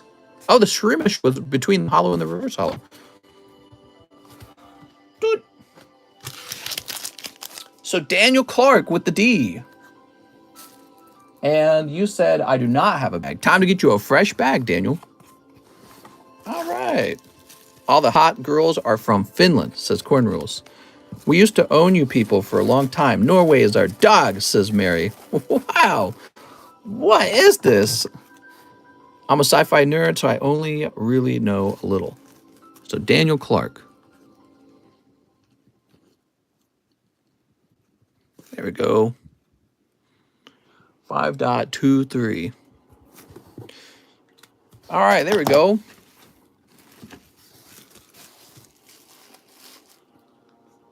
Hot curls come from Greece. Mary sounds like poutine. Time out, Mary. All right, hold on. Give me a second. Bad Mary. We need more likes, says Joseph. Next up, we have Andres Ramirez. He says, Neo Pack Break. You got it, Mr. Andres?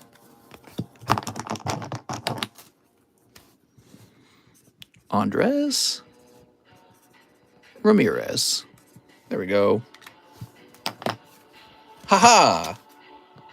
Alexander Mary. 1 pack break Neo and 1 live custom. You got it, Mr. Alexander Mary.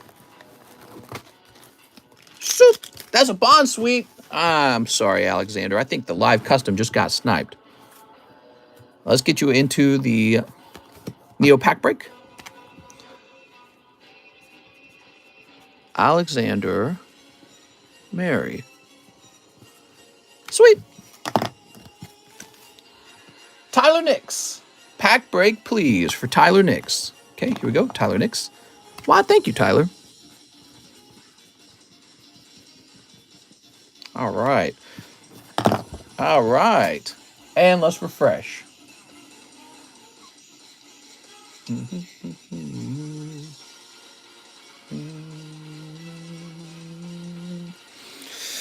So, look at all these lovely slabs. Maybe we should shuffle them up a little bit. Let's get all the modern cards to the front. Modern only. So, that would be this Suicune to the front. The song was so catchy when I first heard it. Now it's so repetitive. We have a Kahili? A Kahili 9 full art from Lost Thunder.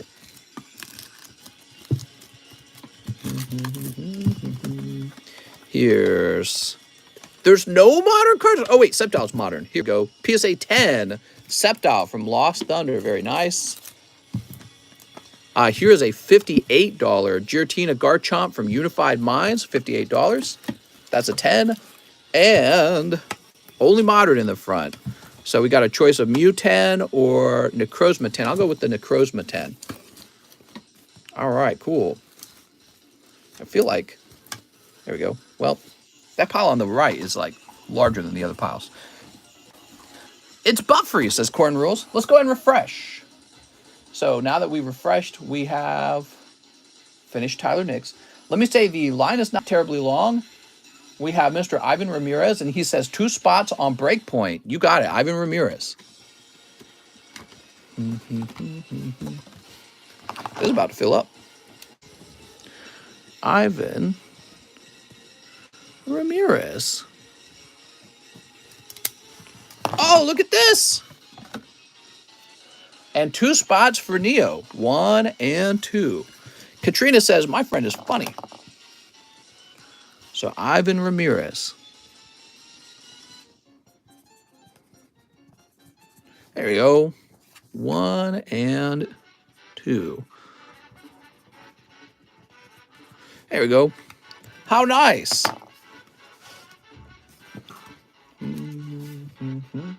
Luke Lopez, 4 spots in the Breakpoint box break. Oh my gosh, it's about to fill up. All right. Luke Lopez. 1, 2, 3, 4. There we go. Mister, where do I get to see the Charizards for sale? The Charizards for sale. You just think all the Charizards are for sale. Wow, we have a really, really large order from a Karen Mayer. Whoa. Live shipping to Holland. All right. So Karen Mayer, I just need one more thing. I need your phone number, okay? Now let's see what we got going on.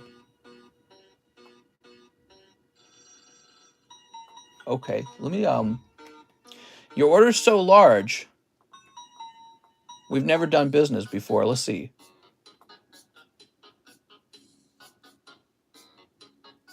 I say we just go for it. Let's just open it. You know, I normally, there's like a limit to how much you can order on your first time, but I'm just going to go for it. You ready? So 10 live customs, huh? This is for Karen Mayer. Let's go for it. We got 1, 2, 3. Ooh, Alakazam. 4, 5. I paid for the Giratina Garchomp. All right, very good. By the way, Miss or Mr. Karen, who are you on YouTube? Geez, you're a genius. 1, 2, 3, 4, 5, 6, 7. Aha. 8, 9, and 10. Ooh, beautiful Typhlosion. All right, there we are. You mean King's Hawaiian Rolls, says Corn Rolls. Ooh, I just got an offer on a card. Here's, oh, number 50, huh? Let's see what 50 is. Not this. Wow, it's almost like this card was meant to go into the live customs and never went. That's 60. Here's 19. Aha, here we are. You get this beautiful Togepi. All right. Very nice. That's Rocky Returns Togepi 9 with the stamp on it. It's crazy because those booster packs are like $700 now.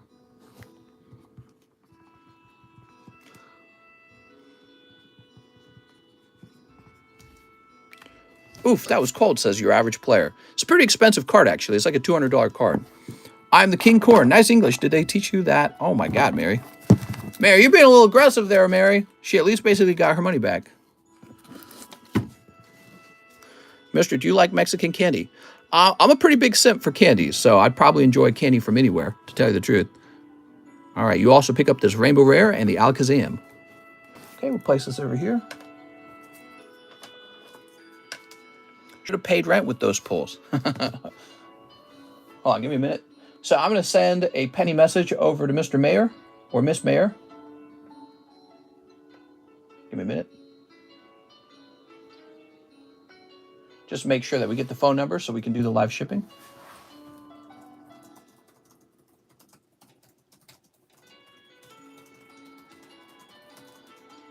Yeah, that's a really big order, man. What happened to Nice Mary, says Smoked Out Turtle. Oh, what's this? It says can't process a refund at the moment due to a technical reason.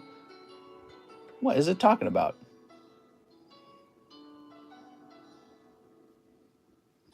All right, let's try that again. We cannot process a refund at this moment due to a technical reason. Maybe it's they don't like that I'm sending 1 penny. Let me try sending $1 back.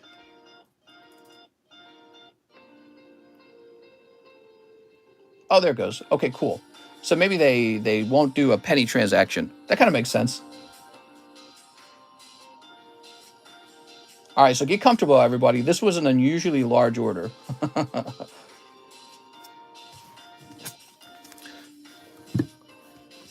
So 1 box of Evolving Skies. We're starting here. Woo! Just getting here. Do you still have the Lugia Legend, or did somebody snipe it? Somebody sniped it already, Daniel. I'm sorry, man. Mary's jaded because Mr. won't take her out on a date. Mary's in Sweden. All right, let's get this. You guys can come over and play in the boat, though. Do you have any Dragonite slabs for sale? No. Everyone snatches the moment a good slab comes onto the table, it gets snatched. Oh, boy, a whole box. Not just a whole box of this. Let me read out the whole order. So Karen Mayer from Germany, and Karen might be a boy's name, by the way. It may be, I might be pronouncing it wrong. 1 box of Evolving Skies, 1 box of Jobless, 1 box of Realm of the Gods, 1 box Ghost of the Past, 10 Shining Legends, 1 box NBA, 1 box Marvel, live shipping to a location. By the way, hold on, let me see this also as well. So you're having me ship that to Netherlands, but the account is to Germany. I know Netherlands and Germany are right next to each other. That does just make me a little uncomfortable because it's such a large order and it's a first order. But what do you guys think? We just go for it? Do you still have the Unigaba Pikachu slab? I've had people make big orders like this before, but usually it's not the first order. Monty says, why is chat so toxic? If you put me on the table, I would get snatched. Don't do it, says Cheese. It's going to get canceled after you open all the boxes, says Pokey. Yeah, so that's a risk. I wish I knew Karen Mayer more because this is the first time we've had an order like this. Jake says, don't do it. You can't ask for anything, says Cheese.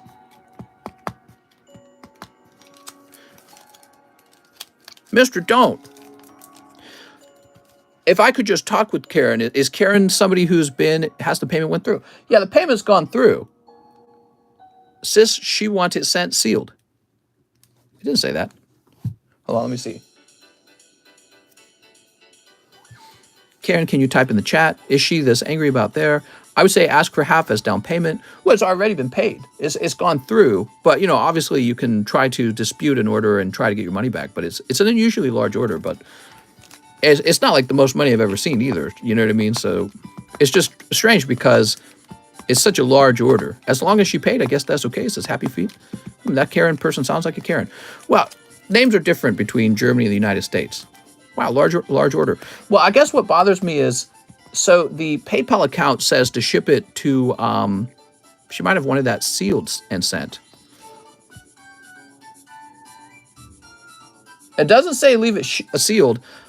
They disputed last time. Satisfaction of getting to Mula. You know, actually, there is one thing.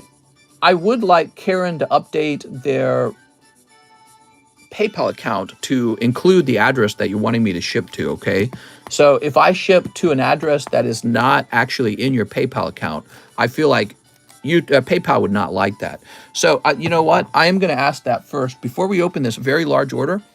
The countries don't match up. Right, so I don't actually know Karen very well. I feel like this actually is the right thing to do. I would love to open all these cards, and I think we could. It's not pending. Let me just mention that ship to Antarctica for payback. Hold on. Let me send a partial refund and say that the address that I'm shipping to has to be the address of the PayPal account. They have to be the same.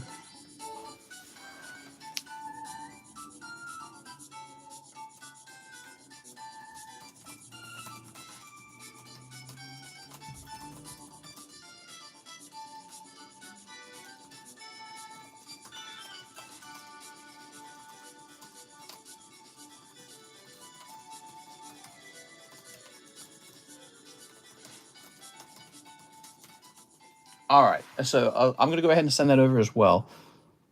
So your PayPal account address has to be the address you want me to ship to as well. I think that that's very important because if there was some sort of dispute, PayPal would say, all right, where did you ship it? And I'd be like, oh, well, I shipped it to this other address. I don't really know how exactly they would handle it. I don't know how they would handle it specifically. I suppose since the message itself said where to ship it, PayPal probably would say, okay, well, that's where Karen Mayer said to ship it. But I don't know, actually. Karen in chat. Let's see. Here it is. Hey, what's going on, Karen Mayer? They're in chat. Karen is here. Karen in chat. All right. So for the moment, let me go ahead and place all this in a bag for you. Mr. Karen is in the chat. I believe so. It's nice to meet you, Karen. I moved to the Netherlands. I can't update my address, unfortunately. I'd like it all opened. I moved to the Netherlands. I can't update my address, unfortunately. Address discrepancy. Man, I've never handled a scenario like this before. How big is the order? They made the account today. No, that's not true. The orders are rather large. It's $1,300 order.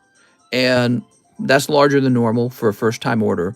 The issue I'm having is that the shipping address that you would like me to ship it to and the shipping address in PayPal is not the same. So I don't know how PayPal treats that if there's some sort of dispute that opens up. It's possible, mister. I moved to the Netherlands and couldn't add my Dutch address to a UK PayPal account. Just update the address. It says May 23rd. Is the name spelt the same? I normally don't do this. I just watched your stream. How's it going? It says May 23rd. It says May 23rd. This is pre-recorded, right? Says Neil. You said come in the chat. Red Roxy worked with him. Antonio finally stole his mom's PayPal account. It's good, says Karen. Well, the money's good. The money's in the account. I'm just worried about opening the packs and maybe there's some sort of issue with the dispute that gets opened up. But yeah, because we don't have any history together of opening cards together. I could just kind of go for it, I guess. That's kind of how this business is, isn't it? Sometimes you just go for it.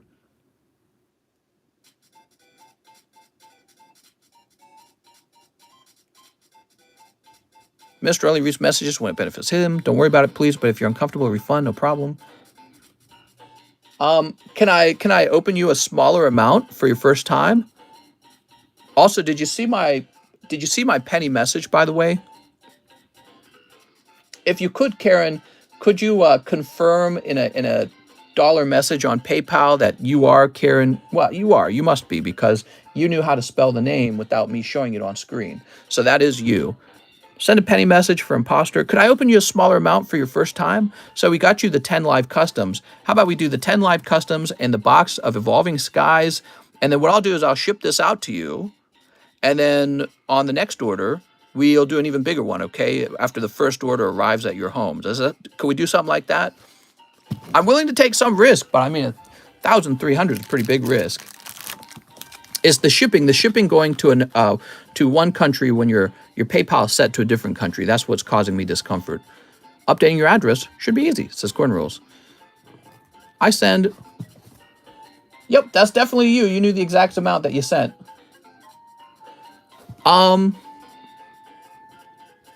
It is a risk. I don't know. What do you think, guys?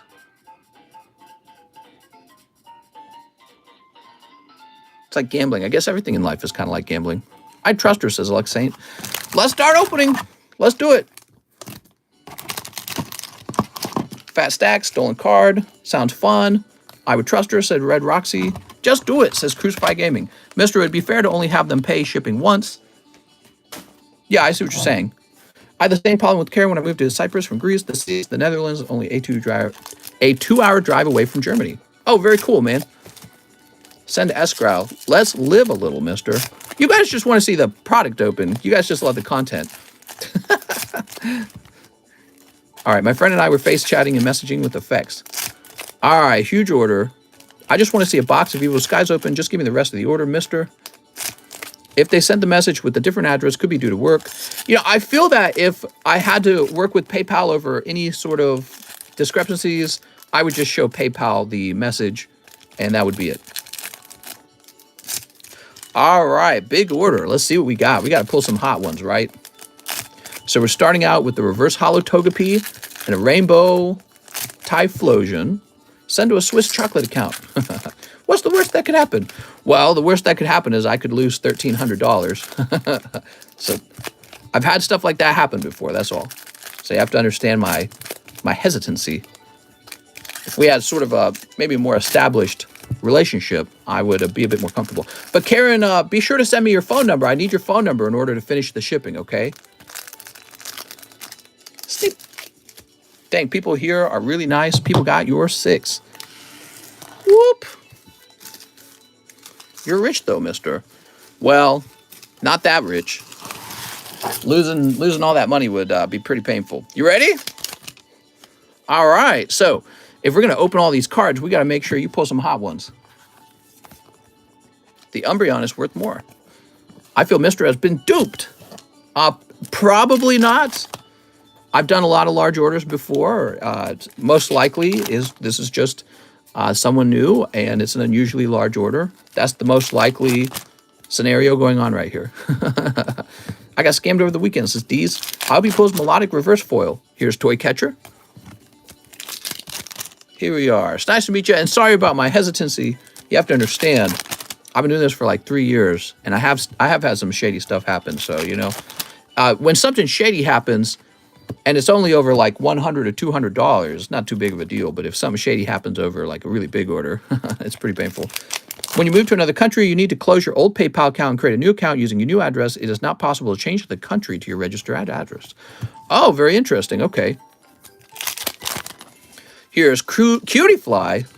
All right. Here's Marshadow Hoppip. Pokemon cards are difficult to come by in the Netherlands unless you want to pay an inflated price. I've heard that. Here's an Umbreon VMAX. I got scammed by Evolving Skies before. Oh, Evolving Skies, you're always playing with my heart. Freaking Evolving Skies. All right, let's see. We're going to keep going. So far, you got one Crystal Cave. At least it looked pretty well centered. Okay, we got Papa Toad. Here's Phoebos. I got to go out there to Belgium, Netherlands, and Germany. There's Wobbuffet. Zinnia's Resolve. I need like a European vacation. Go traveling Europe for a while. Here's Leafeon. Look at Leafeon. Is the line pretty long? Well, we have this really large order to go through, and this one order could take us 30 to 40 minutes. So that alone is going to make the line a little bit of a wait, but we'll work through it, okay? Maybe not 30 minutes. Please come visit me, mister, says Monty. Where are they from, says Jimmy. They're from the Netherlands. I heard Belgium has good waffles. Oh, there you go. Beautiful Glaceon V. That's a fantastic box now. How about that, guys? All right, an alternative art box. Excellent. Go to Belgium when it's snowing. Ooh, they're called Low Countries. Here's Chinchou. Here's Teddy Ursa. Thanks for the heads up. Here's Sylveon V. Mr. Starter Pack opening in every European country. There we go. Here's Golduck and Jolteon. Mr. I'm waiting for you in Greece. Mr. Come down to Surrey in England. We have the best countryside and pubs. Over the weekend, I was watching a TV show where it's like people retiring to the countryside in England. Just because I was trying to do some learning. I wanted to see what is life actually like out there. There we go. Whew. Here's, they call French fries chips. Oh my God.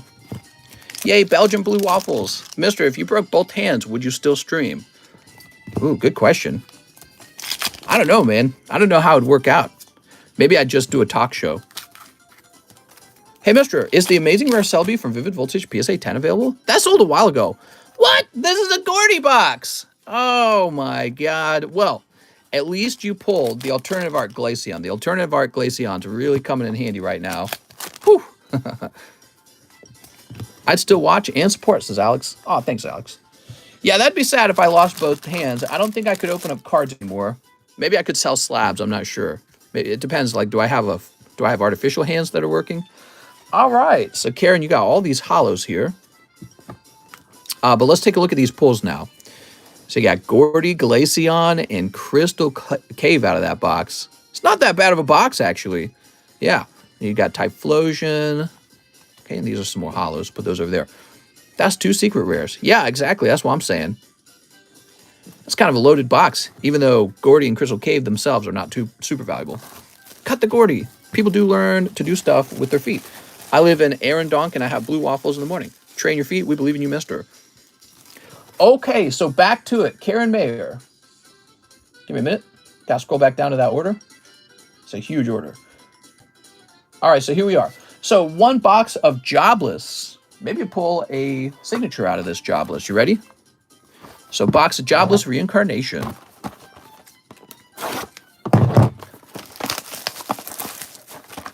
All right. Cheese showing us he is the true alpha male. What? We got this promo for you. You got a little promo card. Look at all those packs, man. That's beautiful. One of my biggest fears is losing my sight. It's Mr. on live chat. Oh my God, I'm not on live chat, am I? I was on top chat the whole time. There we go. Rent a girlfriend and Jobless sus names. You ready? So, we're always curious what the full art's going to be, but really what we need is a signature card. But those are pretty rare. They're not in every box. The closest card store has Astral Radiance already, but he won't sell it until the 27th. It makes me mad. Why? Because he's following the rules? Funny, man. Snips. All right, there we go. Mister, do give away for my Gordy slab. You got a Gordy slab for me to give away? All right, here goes. So we've got 2 hollows in this one. You're going to get a lot of hollows from this box. You got our future guide, Roxy. Adventure Party Dead End. Okay, we have Boreas, Family's Daughter Eris. What? People used to play a lot of Weiss on my local game store, but I never really tried playing it. Is it fun? I got no clue. Never even thought about playing the game. That's so strange. Didn't occur to me this is actually a card game. Hello from France. What's up, Bao's Boob? Okay, now we have Life Starting Line, Rudius. How do people already have Astral Radiance? Ooh, good question. Seductive Invitation. Some other stores in France sell them already. Why never in Belgium? A little bit earlier. Here's Hidden Strength, the Eris. Gordy, a solid 7 out of 10 in my opinion. Kind of thick. Oh my God. She says, hello from Germany. Okay, we've got Audible Gasp. Here's Angel's Haven. Got my AR shipment from Safari. Oh, here we go. What do we got? What do we got? You got Live Starting Line Rudius. So he's the main character, I guess. And you're going to pick up a full art of the main character. Okay, very nice. Here's Swordsman Coach. I'm not a Florida man. I'm the Florida man. 2 more hollows. 1 more full art in the last pack. No, unfortunately not. So this box was a little bit of a cold box. Didn't have a waifu full art. Had a gaifu full art. Although it is the main character at least, not this guy with the little red dot on his head. And let's see. Maybe we find some non-hollow Ghislaines. We're all done with that. I'll scroll backwards. There's a Ghislaine non-hollow that looks decent. I bet you it sells for $1. Wow, it's not that common, actually. I actually don't know how large... Oh, here it is. I don't know how large the card set actually is.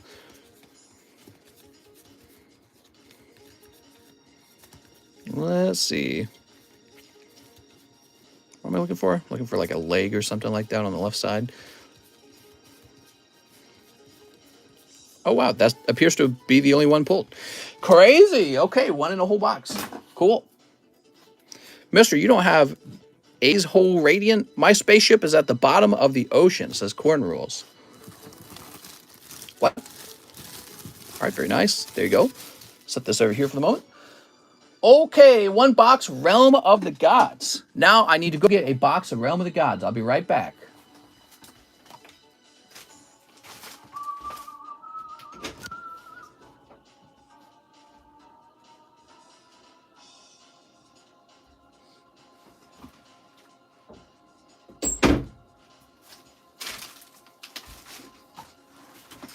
Okay, we got the box of Realm of the Gods. You say a box that goes to the past too. I don't really know what a box of Shining Legends? You ordered 10 Shining Legends? Really? Man. All right, let's toss this over here. Hope he gets the Vegeta. Here we are. Quick, someone locate the address. Here we are. That's what I'm cracking open. Realm of Gods in baseball cards. All right. I've been filing boxes trying to copy your setup. Oh, filling boxes. I'm sorry, I read that wrong. Can you show your workspace real quick? Yeah, you guys don't really get to see the workspace too often. So I got slabs down there. We got bags here. Lots of bags. But actually, we got quite a bit going on over here too. And we got quite a bit going on up here too. And we even got some going on over here. Very, very cramped. Katrina says, wow. Oh, man, now I got to fix this damn camera. With an order that big, do you do the math to make sure you're opening what the money pays for? I can roughly see it's about right. There's actually one piece that I'm not sure about. So it says one box goes to the past. What kind of box that goes to the past are we talking about? Yeah, I actually do the math in my head normally. I have a rough estimate of every box. Got any free ones in all those boxes? No, missed, empty, no joke. Def was a ghost. That's right. Here we go.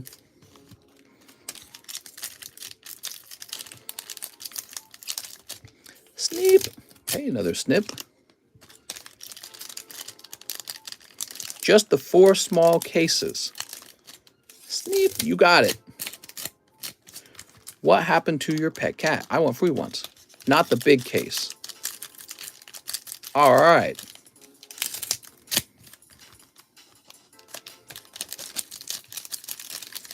Snip.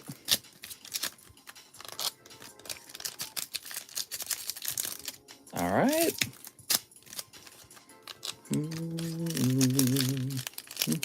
Can I ask you how many packs that would be of the Ghost of the Past? I was just wondering because you do it so fast, Mr. As a math whiz. Snip. All right, there we go. Mr. Let Cheese stream for you while you go on vacation. That's right. Cheese is going to stream for me while I'm on vacation. Do you do sports cards? Not really. Not too much. We should have a sports guy. All right, here goes. I know that my ambition was to become an astronaut, but I've changed my mind. I'm going to become a Pokemon YouTuber. Oh, my God. Pokemon YouTuber. Victory at all costs. Alpha males never wipe, says A. Perez. That's true. There's Bulma, future on the line. Here's Realm of the Gods, Champa destroys. Wait a minute. There we go. Beerus, belligerent god. Okay, here's Yajirobe. We got Vegeta. God rare Vegeta. Vados. There's a Vegeta. Cheese is a sports expert. That's right. Place that over there. So you're picking up hollows from your Realm of the Gods box. We got Martine. All right, what's this? We've got Android 17. I'd love to open sports for you. Here's To Battle Universe 6. I think whoever works with me, they would have to live nearby. Here's Koron, because I'd like to run it out of an office. Oh, what do we got here? Ooh, Son Goku Ultra Mastery. Whoop. Any good golf out there? Oh, that's like all there is out here. There's a ton of golf. That's like one of the only other major activities out here. There's like 10 golf places. Have you already opened the Crystal Guardians? Yes, we opened up the Crystal Guardians. Is that the Vegeta secret rare? No, it's definitely not. That was a reverse holo. The one earlier in here. Hold on. That's a common reverse holo. Did I miss a different one? Yeah, that's just a reverse holo. Oh, thank you. I'll rewind, says Bogart. I need to fly out. Can we get around it? I'm here. Time to pull all fire pulls. Oof, ripped, missed it. Mister, any opinion on those flights into America and quickly the immigrants jump on a bus? I couldn't believe it. I didn't see that one. Karen says, no, the blue. Oh, the one that was just pulled. That's Lost Kingdom Super Rare. Right there, see? SR? Yeah, that's super rare. I could probably sleeve them up for you. Why don't we sleeve them up? There we go. All right, let's keep going. By the way, this does not. There we go. Oof, says Amrico. We have Sun Goten. Oof, that was a God Pack.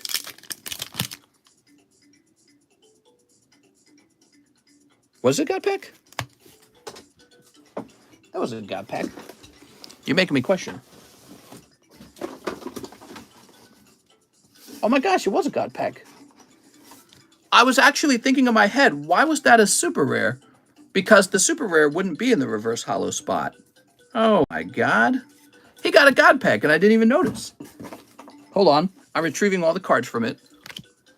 My gosh, dude. Let me just make sure that we don't miss any. Wow, good catch, man.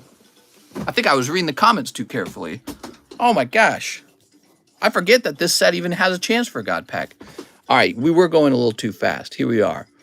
So you got a God Pack, by the way, and that's why you had a super rare in a pack where you already had a super rare. I was like, that's weird. 2 super rares. So we got Son Goku. Let's see what you got in your God Pack. Poutine. Demigra? Challenge to a Demon God. Here's Vados. SS4 Vegeta. Super Shenron. Majin Buu. Here's SS Trunks. Kukatail? And Dark King Mechakabura. So, despite being a God Pack, it didn't really contain anything too crazy. It contained 2 super rares in it, and then a whole bunch of reverse hollows. Whew. Clip it. Just tossed it in a box. They contain 2 SRS, and the commons are replaced with all hollows. Karen would like to speak to the manager. Majin Buu. I don't know how his name is said. All right, here we are. I would have felt very bad if it did contain the secret rare. There we go. All right. Whew. Scaring me, man. Here's Kaba. I remember that these have God Packs. Whose order was this? This is Karen Mayer's order. Karen's new, and Karen went super deep on his first order, and he's from the Netherlands. So we're going to ship right afterwards. Here's Vados. Is Karen a boy or a girl? That's a good question. I don't actually know. Son Goku. I hear adults use little kid terms. What are you talking about? Universe 7 Unified. All right, here we go. What do we got here? Realm of the Gods Beerus. Special Rare Beerus. There we go. To be honest, God Pack is kind of sad because it could have been an SCR. There we go. I can wipe my own booty cheeks. Did you assume Karen's gender? Karen's Umbreon, says Neil. All right, let's try this again. 4 packs remain. I just realized there was a time you could buy first edition booster boxes for $100. Wild, right? Okay, we got Beerus. Sexism, says Karen. I hate when adults think their opinions matter. Maybe I'm a pansexual. That's true. Can you get a tournament of power? Holy schmollies, Rebellu. And Whis Angel Universe 7. All right, very nice. All right, we'll go ahead and sleeve this up. You like pots and pans? Weird. Whew. So you got quite a few of these reverse hollows, as usual. I don't really know if I consider them like hits, you know what I mean? Unless they're like of a popular character or kind of sexy or something. Now over here, you should have 2 special rares. I believe every box gets 2 of them. Yes, right here. So here are your super rares. But these are your special rares, Beerus and Son Goku Ultra Mastery. Ooh. So these will be your 2 good pulls from that box. You also have the promo, which is just a super rare. But we're going to put the rest of this into your bag. Actually, I think we'll start a new bag. Okay, so this will be for like non-holo rare, or rares that are not holographic, but kind of valuable. So you got your hits bag over here. Wow, that's coming together, huh? Got a lot of cards already. We're still working on his order. He's got a huge order, guys. All right. Got logged back in for that one. So, one box, Ghost of the Past. You ready? Now, this is what a Ghost of the Past box is, but this is like a display box. You open that up. Can you get a Tournament of Power booster box? That's the display box. This is an actual box. I'm assuming you bought just a regular box like that, right? Not a whole display box? Yeah, the display box will go into like a store. Haha.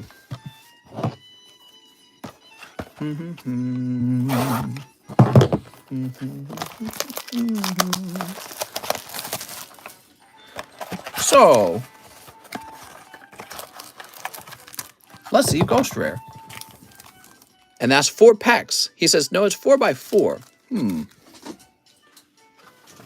The thing is, the display box actually holds 5 boxes. So if you mean you're looking for 16 packs as a box, right? So this actually holds more than 16. This would hold 20. Well, hold on, I can't do it. There we go. So 1, 2, 3, 4, 5. So I think what you're trying to say, though, is that you ordered 20 packs. So we can do that. Throw it away. So we need 3 more of these. There we go. He says, oh, I thought 4. Yeah, apparently it's 5. That's why I was a little confused. I wasn't sure. Oh, whoa, whoa, whoa. Did you see that? Cameron trying to topple over. Was it Ghost from the Past 4 of the first set? Might have been 4 of the first set. Who knows? All right, give me a minute.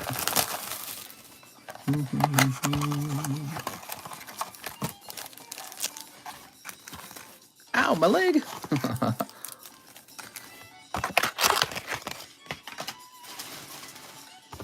Can't wait. Thank you, says, hey there, Bogart. Ghost of the Past it is.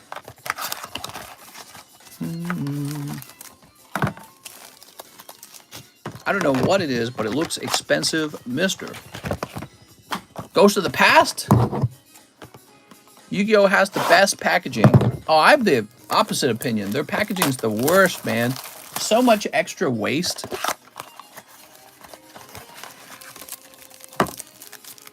All right, there we go. Whew. How many packs are in one Final Fantasy Opus booster box? 36 packs per box. I don't have a full box of Opus 1, okay? 1, 2, 3, 4, 5, 6, 7, 8, 9, 10, 11, 12, 13, 14, 15, 16. So we got 16 packs here. That's 16 packs, all right? Letting you know how many packs I've just pulled out for you. All right, Mistress Pregnant. I'm in my 3rd trimester.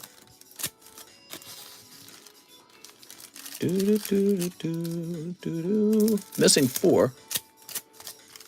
Did he order 16 packs or did he order 20 packs?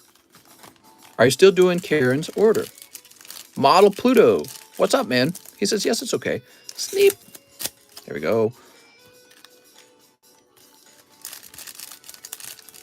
Sneep. Okay. And sneep. Ass in the front, boobies in the back. What? What is he talking about? The other small box contained a ghost. That's right. The last box has the ghost rare. You ready? All right.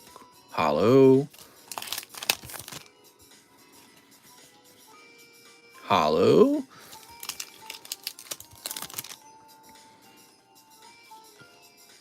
Hollow. Lots of hollows.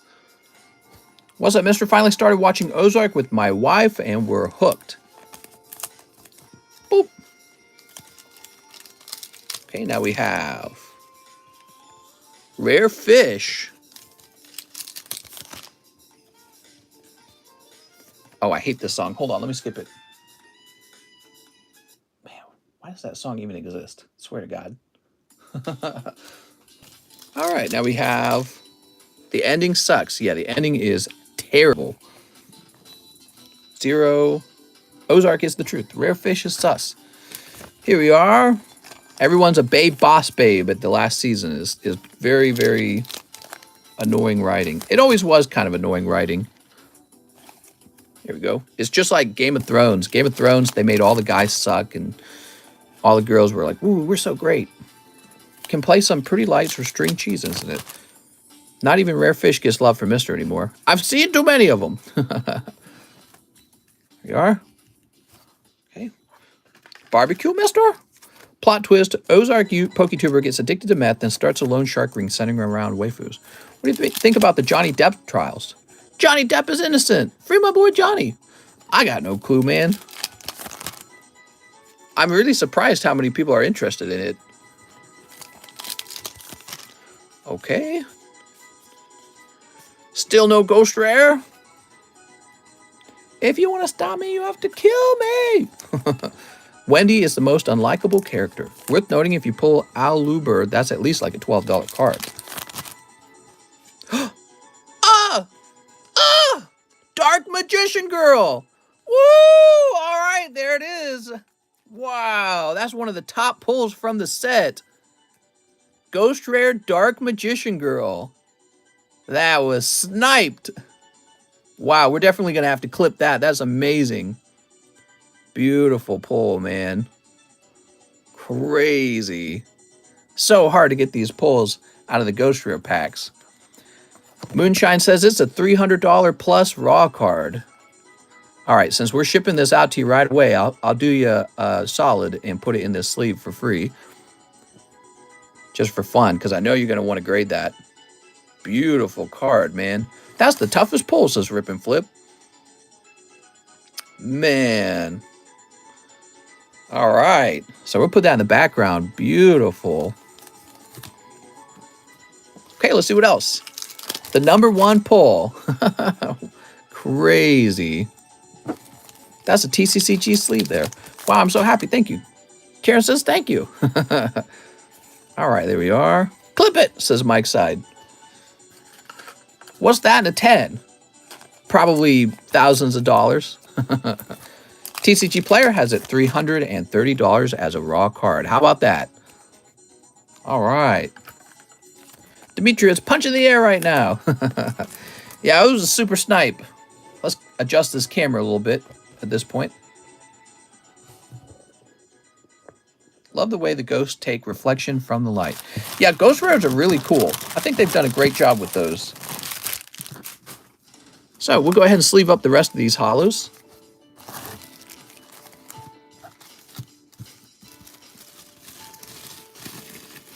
So Karen, I have to ask you at this point how much you sent for shipping, because I can tell you between these 3 bags already, this is considered heavy shipping, okay?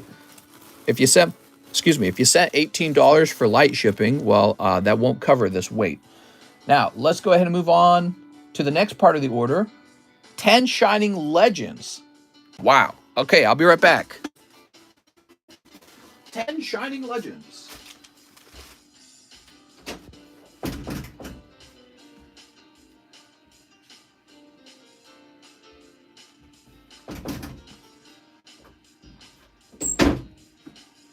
You got it, man. 10 of them.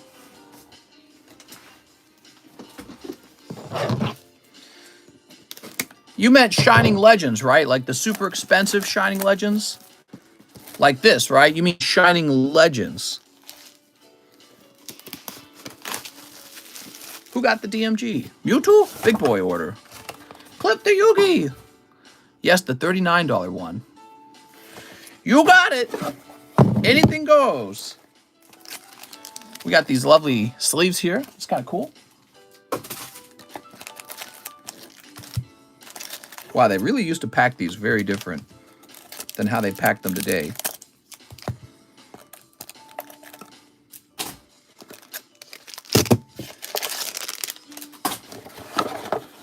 Yeah, mister, I'll take that as my free one.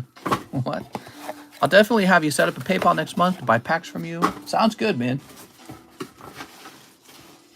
Makes me love Alex even more. What? Shining Legend ETBs are a giant mess when you open them. Yeah, definitely. This one was a giant mess. So I'm just getting the energy cards placed over here. All right.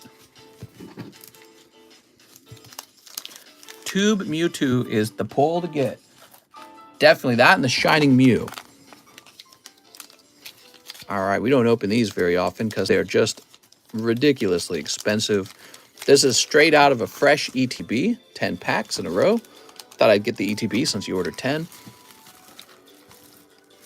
All right, here we go.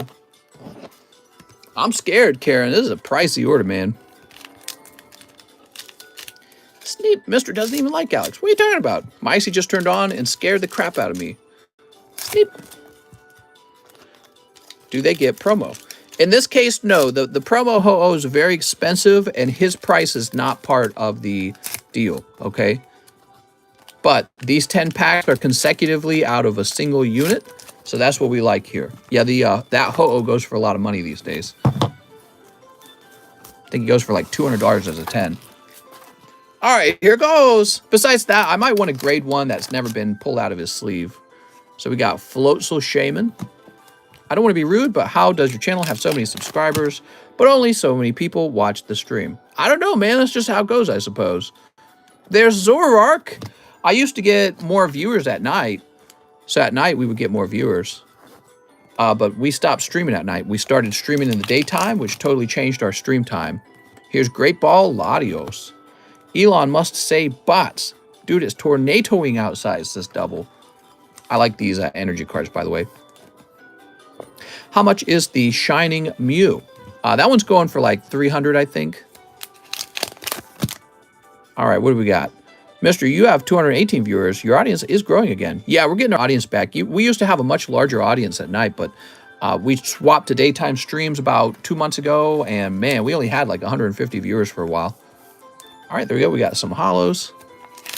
You know, I had 100,000 subscribers on my other channel, The Game Economist, and we only got like 600 viewers for our live streams over there. I think that's just kind of how it works, man. Here's Raichu GX. It's harder than you think to get a lot of viewers in a live stream. Beautiful Raichu. Okay. We have, there we go, Shining Arceus. Beautiful. All right. Beautiful card. Still got 4 packs left. You're doing pretty good so far. Hopefully one more major pull that will really make this round not too bad. I would have never found this channel if it weren't for the day streams. I've been watching every day for probably a month now. Hit that subscribe button if you guys want to help me reach 50,000. We're at 45 roughly. PokeRev has about 800,000 subscribers and gets about 2,000 to 3,000 in a live stream. Yeah, that makes sense to me. That's just how it is. You get a lot of people who stop in, hit the subscribe button, and they don't watch the stream every day. They can't do that, you know. All right, there we go. That was for Karen. The Shining Legends have been opened. You did pull. All right, you got the Shiny Arceus. Believe it or not, I've seen some really tough rounds. Much worse than this one in Shining Legends. So you walk away with the Zoroark and Raichu GX, and then you get Shining Arceus as well. The Psychic Energy is kind of funny that I sleeved it, but you know it's really hard to grade these 10, so, you know, got to give that a try. There you go. Now, these hollows also, you better take care of these too. I consider these gradable. Can Karen get Ho-Oh? Hey, I have that Raichu, says Monty. All right, here we are. Let's go ahead and place these into this bag over here. So this is your hits bag. Beautiful Shiny Arceus. And this is the decent pulls bag. We'll put the hollows from the Shining Legends there. We're not done. He then asks for a box of NBA. Okay, box of NBA. like you'll get so many views after her ghost poll seems greedy. I love seeing shiny Arceus. Had to record something for my mom. Mom! Mom, get in here! He did it! He pulled the magician girl! How large was this order? Really, really, really large. That's why we hesitated to open it. Can we see the ho-oh? So this box has 1, 2, 3, 4, 5, 6 packs in it, okay? Mr. Karen? Whew. Sleep. It's bigger than your pee-pee. Sleep. I love sports, says Dawn. I was in the shower, says Kyle.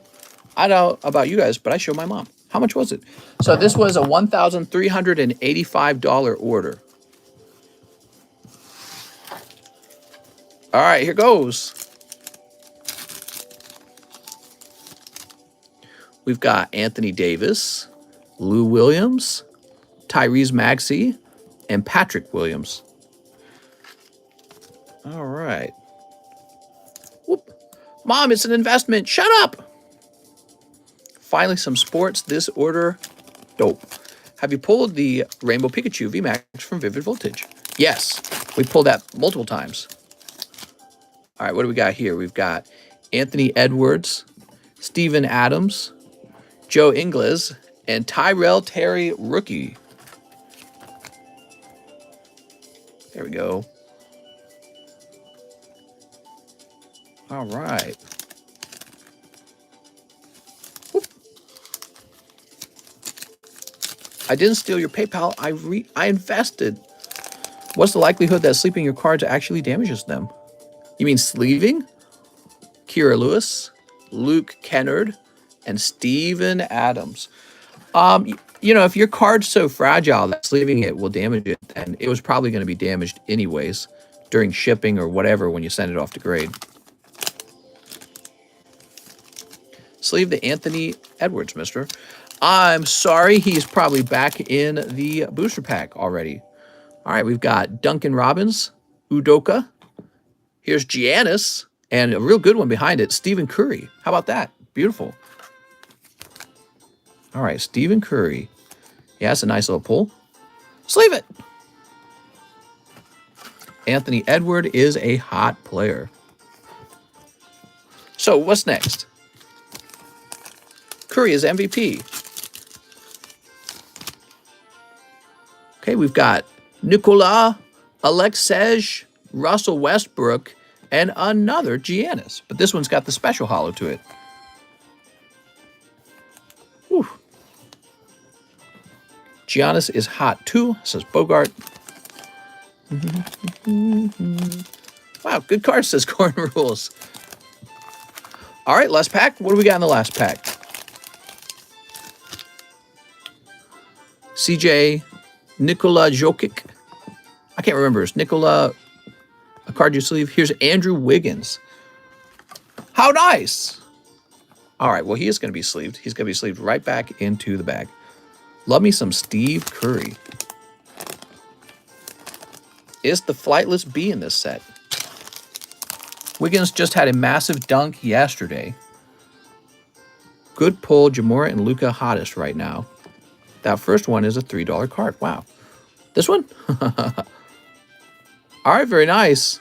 So, and you're going to have all of these as well. So you get all the cards from the packs. That box was hot. Are any of the sleeved cards numbered on the back? Very unlikely, because I don't think any of these select cards get numbered.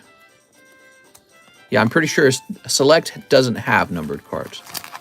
What's the lowest PSA grade you ever got? 1. I have a Ferber, and you made my day with your joyful voice. What? All right, move that over there. There we go. TCC grade those. Okay, let's see.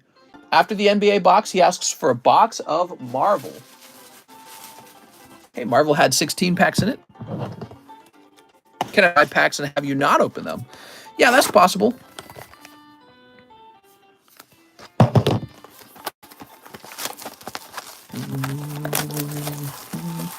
Today was my last day of 8th grade. Mommy, is it milky time yet? And Baby Shark Cocoa Melon. Cocoa Melon! Mister, I sent for the Dark Magician Girl. Select has number cards, but it is super rare in retail. Oh, okay. Very interesting. Wonder if we've gotten any. We just didn't see it. Well, it doesn't matter. They always get all of their cards from the basketball packs. Mister, how you been? I haven't been here in a while. What's up, Roadman? Busy, man. Dark Magician gives me bad thoughts. Oh, my God. Mr. USPS ran over my slab. That doesn't surprise me. Yeah, when you're shipping something valuable, by the way, guys, if you put it in a larger box, that is part of what keeps it safe. Because these guys who move your boxes around all day, having a nice mid-sized box, it's easier to handle. They treat them nicer. When it's a little box, they just throw it around like it's meaningless. Is this still Karen Mayer's order? It sure is. This is the last part of the order. So let's see what we can pull out of here. We've got the raccoon. I got a LaMelo Ball. What? Here is Spidey Man. Have to watch out for porch pirates, mister. Yeah, I agree. Black Widow. Iron Man. Mister, I'm still drinking titty milk. Yeah, come on, let's get that titty milk up, man. We got to fix that shortage. All right, here we go. Wow, you do get full art, Spider-Man. That's very nice. That's going to be a popular full art, I think. All right, Spider-Man. Okay, there we go. Spidey coming through. How do you know which cards are the good ones? I just do, mister. I'm psychic. All right, Bumblebee Girl. Doctor Strange. Okay, we got this guy. I got 5 LaMelos. Mr. S, the Neo pack break happened. Not yet. Okay, we've got Ant-Man. I'm convinced there isn't a single trading card game Mr. doesn't have. I bet there's one that I don't have. Cardconomist and the Multi-Order of Madness. I got 6 LaMelos. Yeah, this is an unusually large order. And we're shipping this out to the Netherlands. Yay, the Netherlands. Okay, here we are, the Winter Soldier. There's a Gwen, by the way. 3 packs left. Can we get a double full art box? Love to get you a double full art box. I mean, every one was a LaMelo, but not every one was flawless. Okay, there's the Scarlet Witch. And, hey, mister, remember me? Who is this guy? Oh, man, I just can't remember you. All right, very cool. So 1 full art Spider-Man. It's not too bad. I like Spider-Man. Whew. That was such a large order. We haven't had an order that large in a while, Karen. Now, we've had orders where someone goes that deep over a couple days, but usually not a single order that's this large. I really appreciate it. Glad you got the Dark Magician Girl. And we're going to create your label now. I'm going to hit the refresh on PayPal. I'm hoping you sent me your phone number because I got to have that phone number for the shipping. All right, there we go. All right. Whew. Let's hit the refresh. Obviously, this is going to add a long delay to the whole line, so we're going to start busting through the packs right after I get this label printed.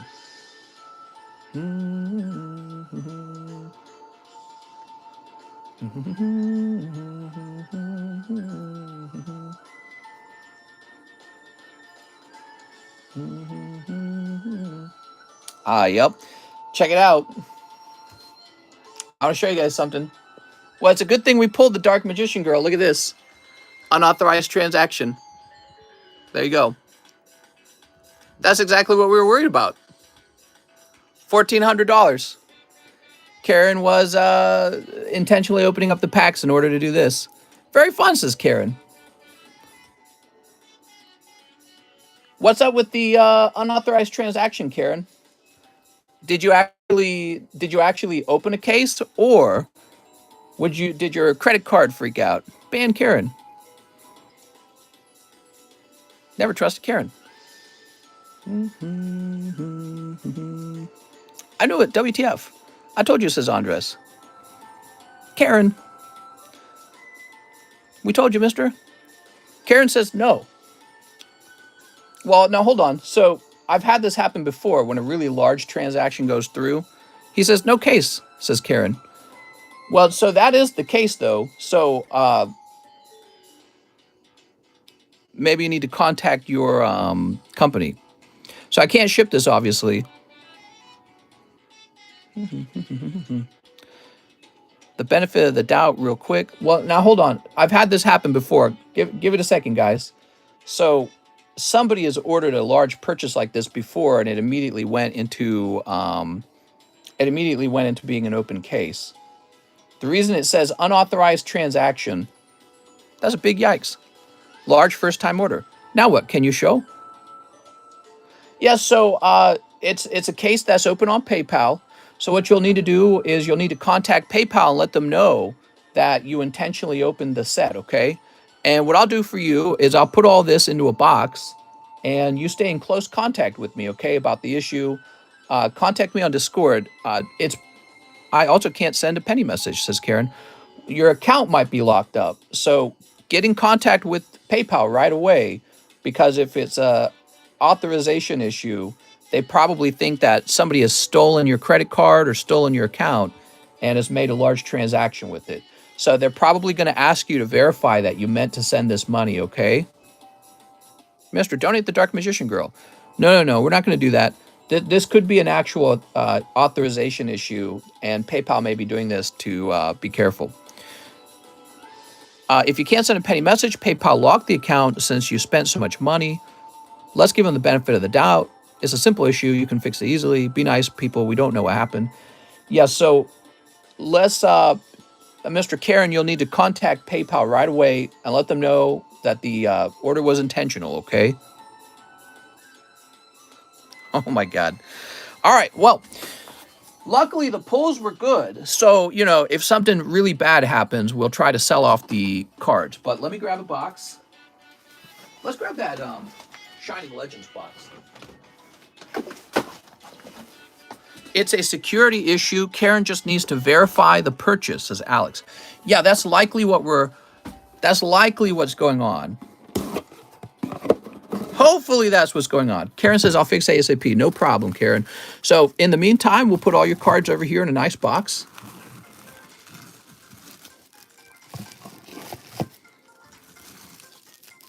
There we go. Almost certainly PayPal locking it. Like that Shining Arceus. The Dark Magician Girl. We got a clip of you opening the Dark Magician Girl. So, you know, I'd love to post that to the channel too. So that'll be very cool. And there's your beautiful Togepi. So I'll place this here. You get in contact with PayPal. You got to call them, okay? And in the meantime, we'll put your box in a safe spot over where? I got no space anywhere. Let's place, actually I do have a spot. We're going to place it over here. All right, very good. Woo! How much can you recover back if it fails? I don't know. That's a good question. I don't know what we would do. But I would probably get some of the cards graded, like the Magician Girl definitely would get graded. I suspect the Magician Girl would already pay for a chunk of the whole order. And like the Spider-Man would probably go for a bit. The Shining Arceus would go for a bit. So the funny thing is, some of those top pulls would actually pay for quite a bit of the order. All right. Well, let's hope it doesn't fail. Yeah, it's very possible. Like I said, I've had this happen before, everyone. Somebody made a real big transaction with me. It was their first transaction with me. And then all of a sudden, PayPal opened a dispute with it. And that person was surprised to discover that happened. They're like, well, I didn't open it. So it's most likely, if this isn't a troll, this is most likely happening automatically because somebody thinks that, you know, why would Karen spend this much money on Pokemon cards or whatever? So we'll keep an eye on that. Whew. All right. Let's see. You know, it would be really tough is if the pulls were real bad. So next up, we got Trent Caswell. 1 for the pack break. All right. We are back to it. I spent $2,500 for a car payment through PayPal, and it locked me out as well. No worries, says Devin. Yeah, it means Yeah, I mean, it happens. The card company has to protect themselves. I feel like collectible cards are a form of currency. If it is a troll, that would be sad. I suspect it's not. Again, like I said, I've actually had this happen before. So we'll just give Karen some time to call them up and get it figured out a little bit. Whew. All right, there we are. Trent Caswell. It's not the end of the world. Next up, we got Stephen Tripp. Yeah, like I said, if anything bad actually did happen, I think a lot of the value of that pack opening can be recovered. So, Steven, it's because of that lucky Ghost Rare pull, really. That's why my wife has to PayPal or I'd buy too much. Got to run through stuff her first. Oh, I see what you're saying. So, Steven Tripp, one live custom. Look at that! The one pack snipe for Steven. All right. Picking up number 180. Dang, what are these other cards in here for even? So I feel like that's 19. These got to be like out of order or something. Here it is, 180. You're going to pull a beautiful Jirachi Tag Team All-Stars. Ooh, that's that full art Jirachi. Now, that's not the English version. There's an English promo version. And the English promo version came from a box that was sold during during Black Friday about a year ago, maybe was it 2 years ago now? I don't remember. But that's the actual tag team version. You have to pull that out of the tag team booster box. Stephen Tripp. Got to verify the purchase went through before opening large orders. It was through. So the order actually did go through. Yeah. It said that the order was completed. So, and then when we were done opening it, it said there was a dispute opened on it, and it said unauthorized transaction or something like that. So I think that Karen just has to call PayPal and close that.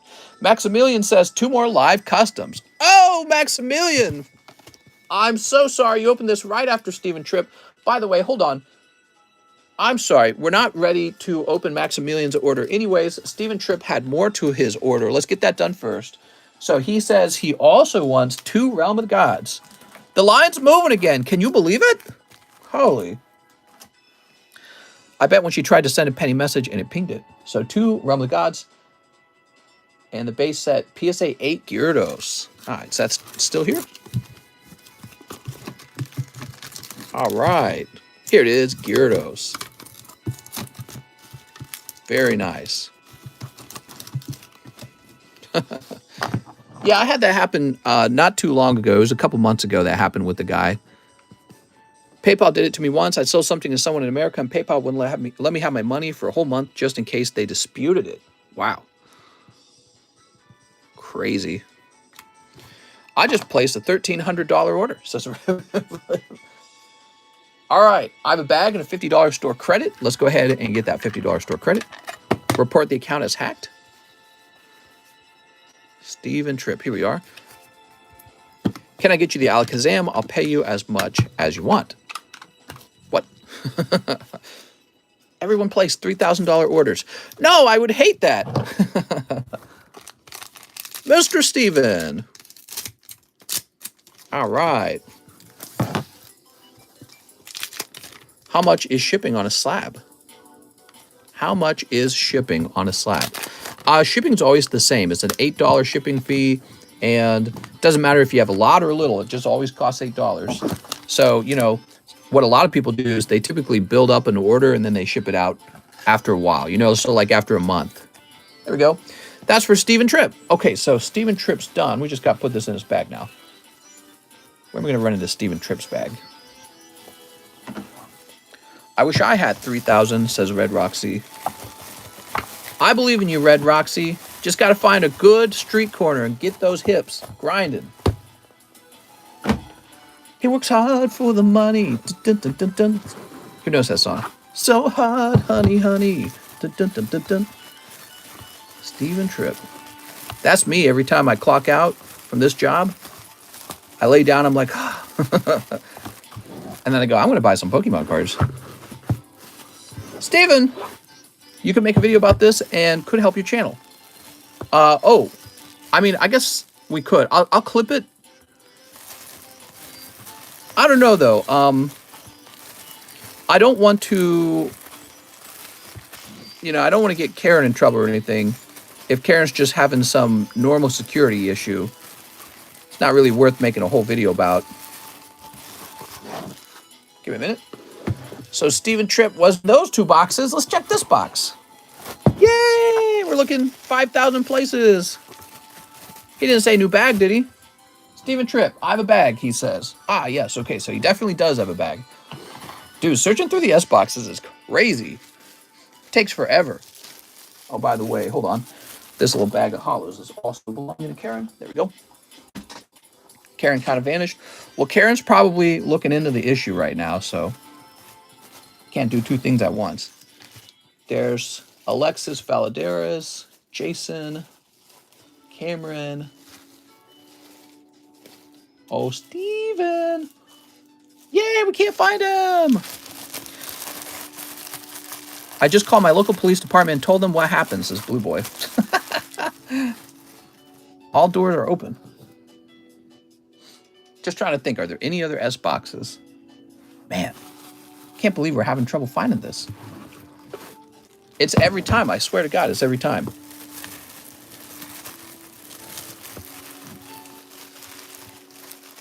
There's simply too many S bags at this point. Blue, you're my boy. There's too many S bags. And so one person can order and it can take like forever to locate that one bag. I gotta redo the table, guys. Can I get the Alakazam, please?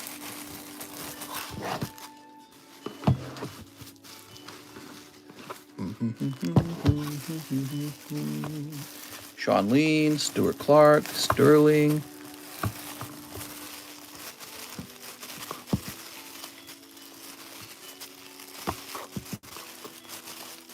You're just not showing up, Stephen Tripp. Stephen Tripp, you got any more information about your bag, like your bag size or anything like that? Super Dan,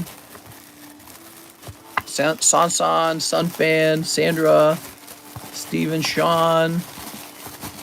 Dude, I'm just going to create a new bag in a minute here. So let me check up here one last time. Not going to find them there. How long do you think the large custom boosters will take to fill?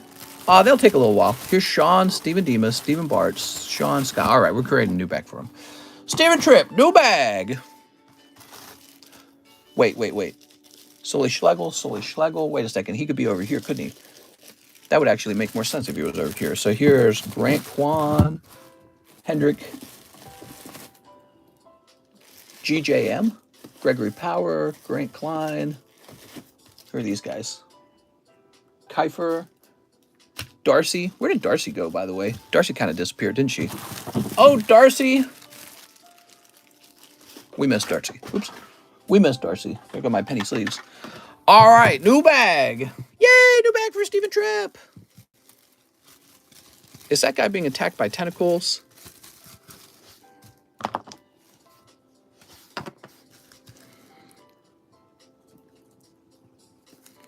Oh, so the one card thing is like gambling, so you either get a card or a graded card. Yes, sir. Well, opening any booster pack is like gambling if you think about it. All right, Stephen Tripp has a brand new bag now. He's going into the S box. Now we've got Maximilian Ubinas, who says 2 more live customs. All right, Maximilian, are you ready? 1 and 2. Woohoo! That's really rough, Maximilian. I'm so sorry, man. He said double or nothing.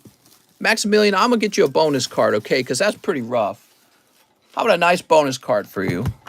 What could I do? Let's see what I got. All right, so I'm going to get you a nice little bonus card. Here's a nice Gyarados Rainbow Rare. Could I reach them? I couldn't reach them. It's pretty late. I will call in the morning and Discord you. Thanks. No problem. It is 12 a.m. in the Netherlands, I suspect. So feel free to call them in the morning and keep in touch with me, okay? All right, Maximilian. Whoop. We got Ricky Lee next. Ricky Lee says 3 live customs. All right, Ricky.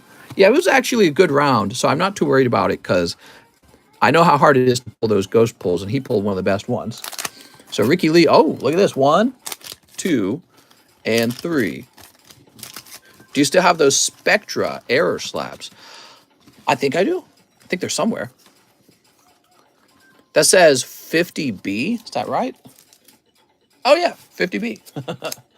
So you're pulling this beautiful Golduck 9 reverse holo from Aquapolis. Very cool, man. Ricky Lee. All right, there we go. 2 Pikas.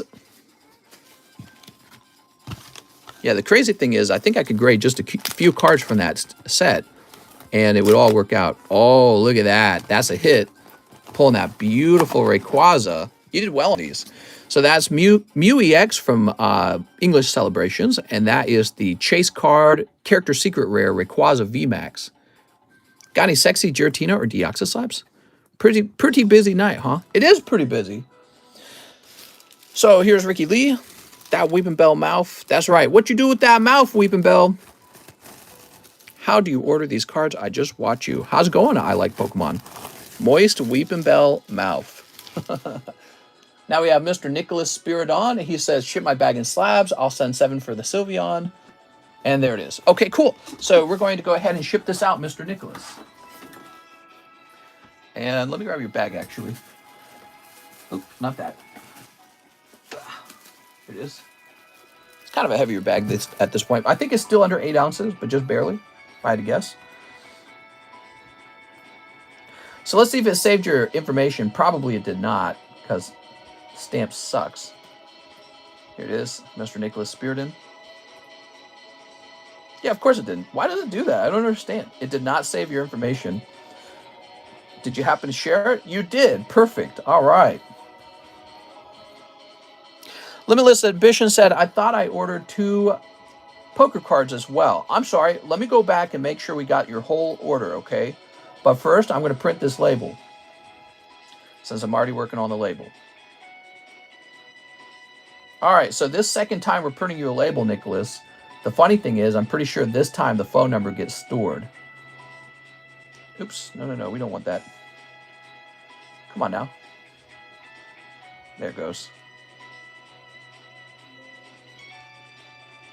Okay, type of contents.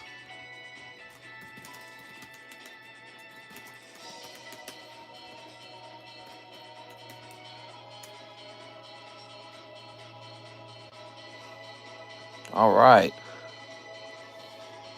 Print. Can you take it to small claims court? Huh, I don't know how something like that would work, actually, on an international order. I imagine it would be harder on an international order. Just wondering, hope the best outcome. Yeah, I agree. Well, I hope Karen just had, the authorization thing trigger for security reasons. And maybe all Karen has to do is call in and they'll be like, oh, so you really meant to send us. All right, cool. Actually, did I open the entire order? I want to look over Karen's entire order because I feel like something could have been missed. So there's a box of Evolving, Jobless, Realm of the Gods, Ghost of the Past, Shining Legends, NBA, Marvel. Okay, yeah, okay, so everything did get taken care of. Now, scrolling back up here, we have Mr. Ricky Lee. I got a small bag, 2 poker cards. Use my store credit. Oh, I'm so sorry, Ricky. It's going a little too fast there, Ricky. All right, let me get you those 2 poker cards, too. Going a little too fast, huh? So look at this box. Do you see the dark red? So the dark red is Pokemon Emerald. We have Pokemon Emerald now. That's Groudon. Here goes. Did I say Pokemon Emerald? I meant Ruby Sapphire. Oops. 1 and 2.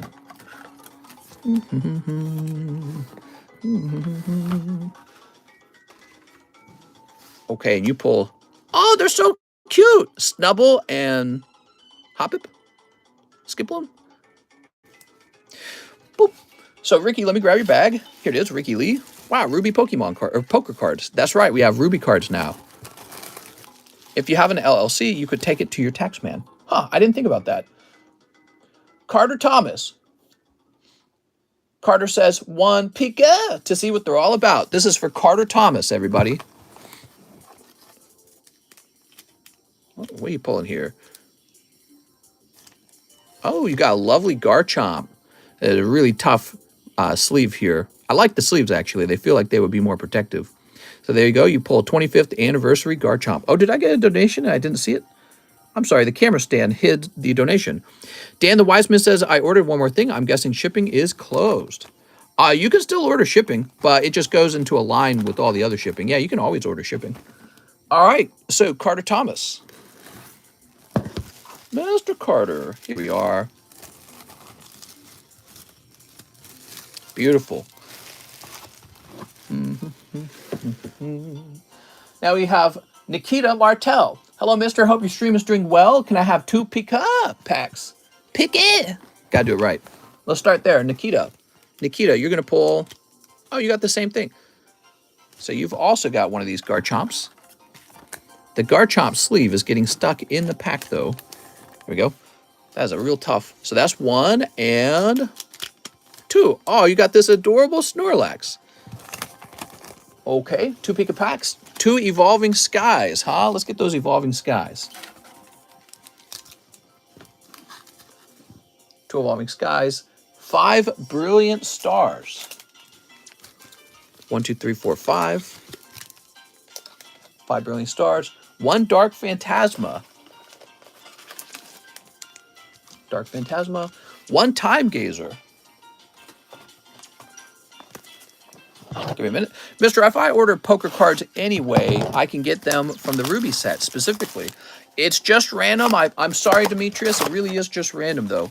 Mister, when is the box break going to be? Only if it finishes, okay? It's got to finish today for it to be open. So 2 Pika, 2 Evolving, 5 Brilliant Star, 1 Dark Phantasma, 1 Time Gazer. I have an existing bag. Thank you, Nikita. Let's get these opened. All right.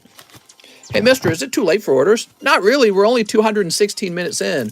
We go for about 300 minutes. So there's still a good 85 minutes left. It's just a matter of catching up the line now because we had that really massive order for Karen. And I want to know what the outcome of that will be. My gosh. All right. These big orders are scary, huh? We've got, Samurott and Zorura is Zoroark. These names, man. Nice. Let's see what's in the rest of the pack. So Evolving Skies. Did she pay in the end? PayPal's closed. It is 12 a.m. in Netherlands. So that's accurate. And Karen said that they'll contact PayPal in the morning, and I trust that they will. Again, I've had this happen another time. It was a guy who, he actually made a very large purchase with me, and then immediately afterwards, the order locked up, and it was in dispute, and I had to contact him, and he was like, oh, wow. He didn't even know it had happened, and he said he didn't do it. It's actually 1 a.m. Oh, okay, it's 1 a.m., so that is too late at night to contact PayPal. Wouldn't be their normal operating hours. All right, Nikita. So nice. Let's grab your bag, Nikita. This time, though, no crazy Umbreon. Look at that Raikou out of the Brilliant Stars. Karen was never heard of again. Yeah. All right, here we are. Boop. It's 4:18 for me. Hey, mister, on my way back from fishing, I caught 6 in an hour. Nice, man. Yeah, when I was a kid, we did a massive amount of fishing, and we would actually eat the fish, too. Matthew Fowler says, I love Neo, 2 in the Neo. All right. Yeah, when I was a kid, that was some of our better memories. Our dad loved to go fishing, and he was real good at it because when he was younger, he did a lot of fishing because he came from a super poor family, and they were so poor that they kind of relied on fishing to help eat, like, full meals, right? So he and his brother would fish a lot, and that's how they would afford to eat, their family. And so he would take us to the creeks, and we'd fish for a lot of minnows and sunfish and stuff like that. And we would use that as bait because we'd take those and catch giant catfish with them. 1, 2, 3, 4, 5, 6, 7, 8. And then, we'd come home, and my mom would fry the catfish. It was really good. I have a brand new passion for fishing. My family was the same way. They had ponds right on the property. Oh, that's cool. Next up, we got Henry Ruff. Giratina Garchomp. All right. This is for Henry Ruff, everyone.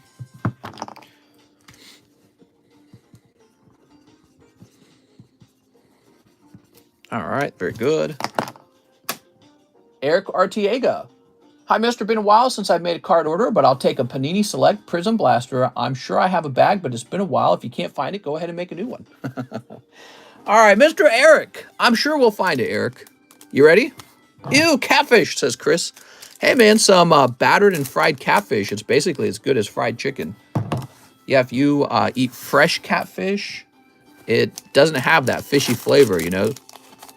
Really doesn't. Here's Markel, Isaiah Stewart, Jalen Smith, and Kyle Lowry. I mean, we would eat all of it. It was so good.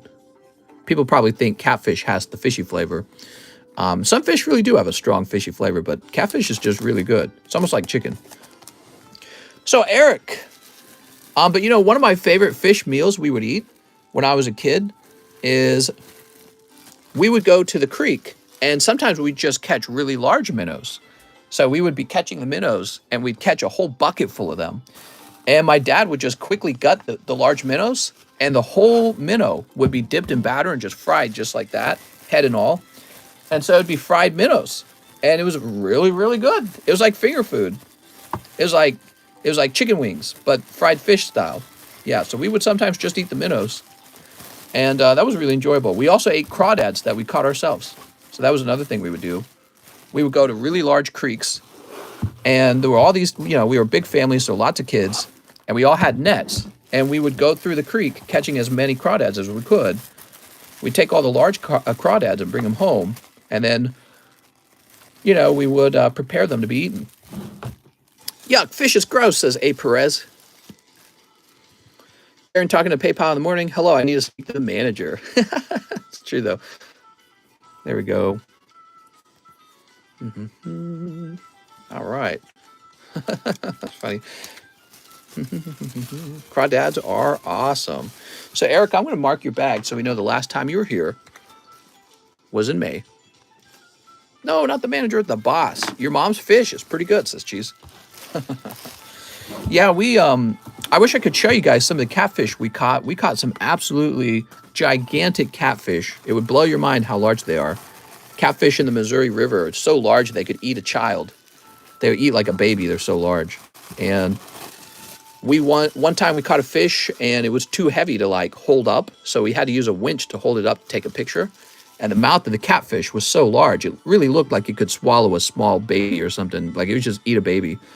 And we would butcher it all up, and there'd just be tons and tons of catfish in these Ziploc baggies that we would eat for like a whole week or something. And we would go on these hardcore fishing trips to catch those catfish. We would have like 40 landlines in a canoe, and we would paddle the canoe to these really obscure places in the river and spend the whole day setting up the landlines with live bait. And then we would go back to the camp. Well, not a camp, but just like this bank in the river. Usually it'd be like an island, right? And we would park the canoe there and fish there, and we'd have a bunch of junk food. And then we'd fall asleep. We wouldn't have any kind of tent or anything like that. You just fall asleep and get eaten by the bugs. You wake up real early in the morning, and you collect all the landlines, and most of them, the fish would be gone or dead, but then like 3 of the landlines would be completely bent over because they're about to snap, and these massive catfish will be stuck on them. It's crazy. We had to catch gars too. Darren Thompson, 1 PSA Pika Slab. You got it, man. This is for Darren Thompson.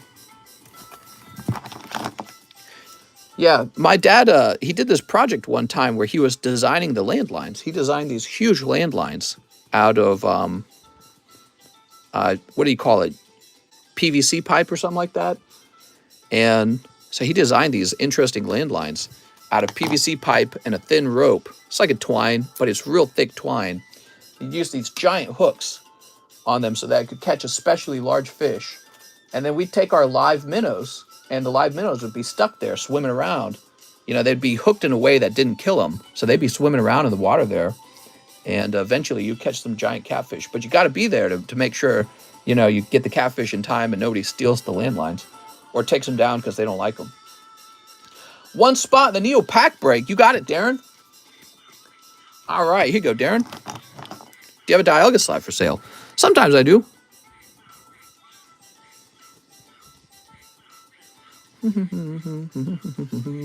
Mister, open a pack for yourself. I should, but you know, there's probably a long line of people waiting to have their packs open, so I'm going to help them out first. Besides, if I open a pack, I'll probably do it on TikTok. I would never harm the fish I catch. What? 2 fusions. Yeah, we would catch them pretty exclusively to eat them. So you would catch it and then eat it. And that was part of the fun. If you couldn't eat it, it wasn't fun, right? A lot of fish in areas is unsafe to eat. Did that complete the pack break? Did it? It should be 9, right? Should be 9. Is it 10? 1, 2, 3, 4, 5, 6, 7, 8, 9. Yes, 9. Does Mr. Pokemon's full time? I Pokemon's full time. Here's Breloom. Fish mouth, good for sucky sucky. Not really. You ever seen the large mouth of a catfish? It's got miniature teeth in his mouth that are like daggers, dude. It's crazy. Like imagine like a sewing needles, right? Imagine a mouth where it's got like this lip on the bottom. It's not the actual lip. It's like just inside of the mouth behind the lip. It's got like this pad. It's got like this pad of flesh with like literal needles sticking up. And that's what the big catfish, you get bit by that, they're going to tear your skin right off. They're really strong. You watch those guys do the noodling, and I never get it. They usually wear gloves, though, don't they, the guys who do the noodling? All right, what do we got? We've got Coercion and Margarita, special rare. Ooh, that's a bit of a snipe. One day, a catfish might eat any one of us. I'm going to try it either way, mister. No offense, but I personally feel very bad when hurting other creatures that haven't done anything wrong. I mean, do you eat chicken nuggets at McDonald's? Well, how do you think those chicken nuggets get made? Some chicken goes into a big factory in a fat little cage or a small cage where the chicken's fat because they have hormones pumped into them. And then they get slaughtered pretty unemotionally. You know, it's just the way of life, man. David Capistran. I could never hurt others. Eats a chicken nugget. I'm afraid it's the way it is. And actually, you know, if you think about it, you ever watch like an alligator eat an animal? It's horrifying. Alligator like snapping the leg off an animal and then grabbing them by the face and dragging them in the water where they drown. Or, you know, like a snake choking an animal out to death. If you think about it, in the wild, the animals basically kill each other in the very worst ways. So at least when we kill an animal, it's probably like an electric death or some sort of, you know, systematic way that's very fast. Probably doesn't even hurt the animal that much, but yeah, it's just that's the circle of life. You know what I mean? You're going to be in the ground one day. It'll be your turn. Brooks Bellinger says 1 Dark Phantasma. Here we are, 1 Phantasma and 1 VMAX Climax. Have you seen the video of the alligator accidentally ripping its friend's arm off? You got catfish by your docks, mister? Almost certainly. And we have a really old type of catfish. I think it's called like a paddlefish. And it's a type of catfish where they eat, they're filter feeders. So they suck in water and they eat the little algae and everything out of the water. And you can't catch them with a hook where, you know, you attach bait. You have to drag hooks across the water and catch them randomly with like their fins or something like that. It's really terrible looking, actually. It's like probably a lot more painful. But yeah, this is Lake of the Ozarks, a popular place to go fishing for those paddlefish. And they're huge. They're like catfish, but they look slightly different at the end where their mouth is. All right, Brooks Bellinger. He says 1 VMAX Climax and Dark Phantasma. Let's see if I can find your back. They grow large under docks, and that's why so many people fish docks. Thanks, mister. KFC do be delicious, though. Right, like if you hate animal cruelty, what you doing eating pretty much any animal product? But then there's vegans who won't even eat animal products. So, you know, that's just how it is. But then, you know, when you really look into it, you got medicine. How do you think they test that medicine? They test it on animals. You got makeup, you got clothing. It's all animals. Joey Barton says 1 Live Custom. You got it, Mr. Joey Barton. 1 Live. Shoop. Oh, Mr. Joey, it's cold. Joey, I really would like for you to get a big hot one. 1 slime pack. All right, give me a moment. I think we open a new box of slime packs. We got the old box, and there's a promo in it. You can have the promo. That gets thrown away. So we got to catch this lineup now. I bet people are going to wait a long time if I don't go fast. I'm going to be cruel. It's worth it for that yummy, yummy chicken sandwich from Chick-fil-A. Oof. Yeah, I mean, you want to protect animals, but it's just It's almost like you're saying, I don't want to live in nature, but you kind of do, you know? Funny story about a catfish. I went on a trip, Jellystone with the family, caught a catfish while fishing. Older brother had to run to get his dad. Oh, because it was so big. Dude, this girl is literally in panties, and they're not even good panties. All right, let's see what we got. They're pretty much revealing panties. Simon says you might be a serial killer. What? All right, Joey Barton. Nothing crazy this round. Yeah, you're right, now that I think about it. Jonathan, Jose. Let's see. We live in a sort of civilized bubble. And I think there's this surviving and empathetic aspect of us as humans that really don't want to hurt any other creature. But it's like a survival instinct. You don't want to hurt others because if you don't hurt others, maybe they won't hurt you. You know what I mean? So that's where we get that instinct from. Here we are. If you were dying out in the woods, dying of starvation, you'd be like, time to eat some chickens. And that's where our ancestors came from. And that's all organisms, really. You look at like those single-celled organisms. What do you think those single-celled organisms do? They run around killing each other viciously, the bacteria and all that. All right, so one slime pack, $1 to Misty. Oh, wow, man. Very nice. Simon wouldn't put a flower. Here's $1.29. Very generous, Mr. Joey. Joey donated $1 to the Misty. And he says, does the metal Pikachu have a chance at a TCC G10? Where do we just put it? Was it up here? Let's take a careful look at it for you, Mr. Joey. I'll take a look at it. It was my first time catching a catfish. Last time I fished before that, all I caught were sunfish. Yeah, sunfish are pretty small and pretty easy to handle. Catfish are real different from sunfish. Catfish don't have any scales.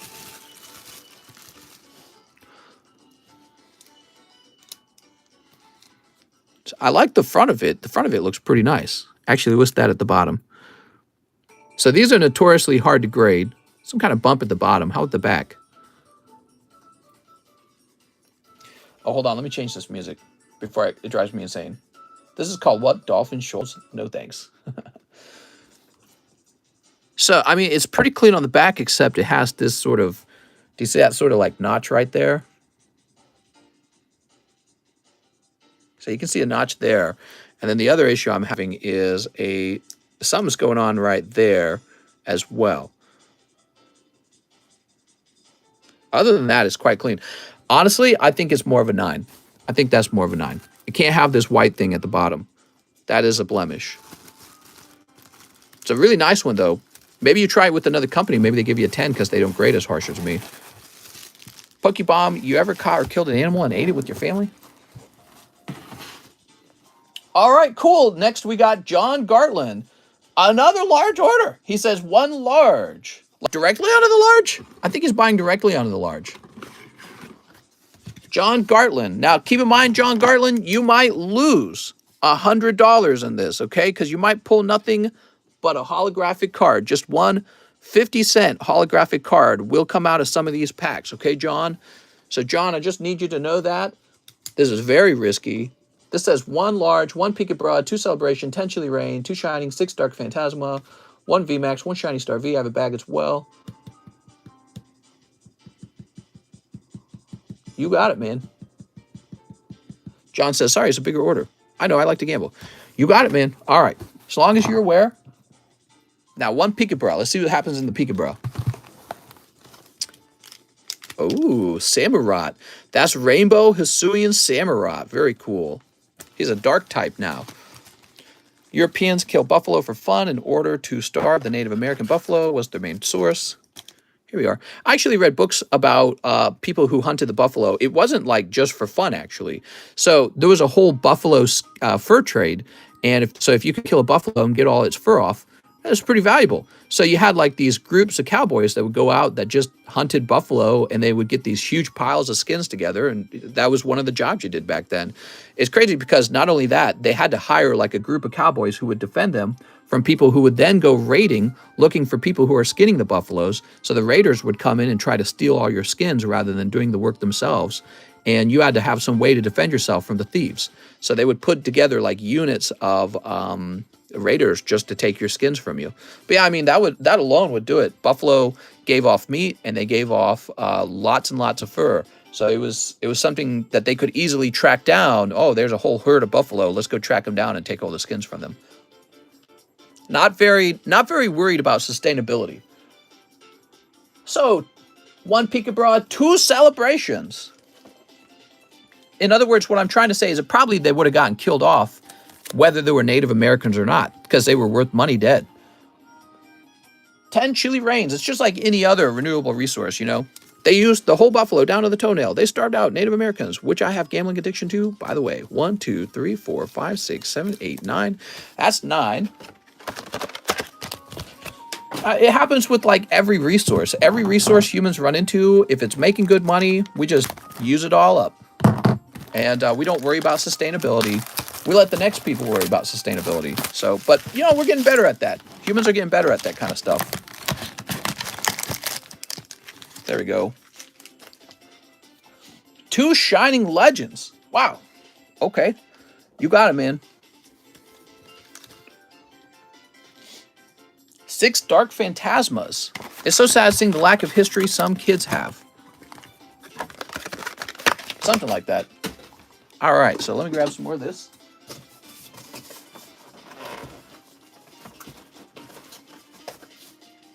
Honestly, I don't consider history a very important subject in school. I really don't. I used to. Over time, I think the most important thing is that everybody today is able to be productive and buy the house that they want and live the way they want to live. And it's like, after you've made good money in life, you can then go back and learn history. So what you need when you're young, you need job skills. Job skills, money skills, and a good paying job.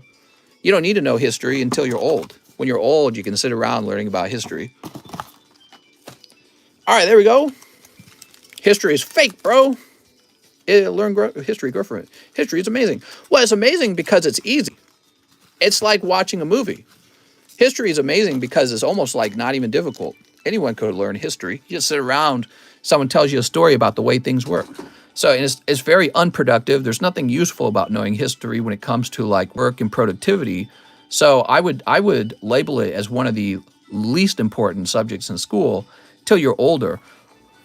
When you're older and you've got money, then you can sit around and, you know, talk about, oh, the way things used to be, and have opinions about who the good guys and the bad guys were 100 years ago. Who cares about 100 years ago? We got stuff that needs to be done today to be wealthy and well-fed and housed and living the way you want to live. So you can get all angry about who's who a little bit later in life.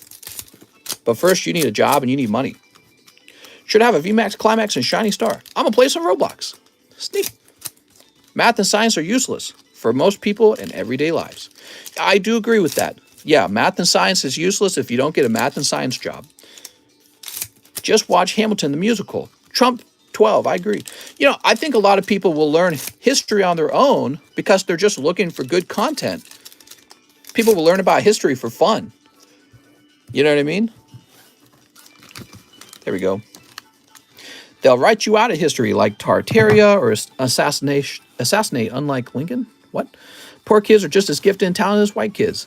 You're talking about Joe Biden. People who don't know history are doomed to repeat it. Poor kids shouldn't learn history. Psh. I feel that if you want to become wealthy, you have to be willing to play the game and be real smart about it. Okay, so what you said there, that's like resentment politics. I'm resentful that my kid's not learning, you know, about some old dead guys.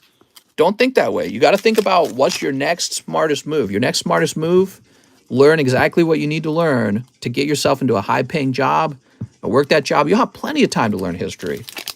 You know, the rich kid's not better off than you because they took a history class, is the reality. But if you can catch up to the rich kid because you went straight into making good money, that's a big deal. Here we go. Mr. John, look at this. Beautiful Galarian Zapdos. Ooh. Galarian Zapdos. All right, man, that's a snipe. History is so boring. I'm in 6th grade. I think it's annoying how they can exclude people from clubs because of genders. In Canada, we can either take history or native studies. I took native studies. Very sad the way the natives were treated. They literally taught the Europeans how to survive. Champions Path promo. Yeah, you can sit around like being like, oh, I'm so sad about the way people did things a long time ago. I feel like it's, there's a time and a place for you to sit around and cry for people who are dead now. But there are wars going on today. What land are you going to take? You got to think that way. What land is my people, my group going to take? And so if you're busy being angry about who did whatever in the past, you're missing out on being more active today. So you should be playing the game today. And the game is land grabbing, right? All right, what do we got? Justified gloves is still going on. Yeah, you should be focused on the future. History lets you go back and bemoan the past like, oh, I hate this. You know what I mean? I hate the things that I have no control over at all because it already happened. Oh, look at this Hisuian Zoroark. The world is flat, not round. We pay 60 billion every 24 hours. Why do you keep lying to us? What? Here's Gengar. Look at that Gengar. There we go. I don't spend a lot of time thinking about the past. You know what I spend a lot of time thinking about? Where's my next paycheck? I spend a lot of time thinking about what card I'm going to buy next or what card I'm going to sell next. I don't think about history that often. Thinking about history isn't going to change what happened in the past. You know what I mean? Oh, what is this, John? Damn. That is one of the best rounds of the stream today. Look at that, man. Whew. That's very lucky. So you're pulling a hit Galarian Zapdos and the chase card. This is the top pull out of Dark Phantasma. Very good. Wow, man. All right, we'll clip that one.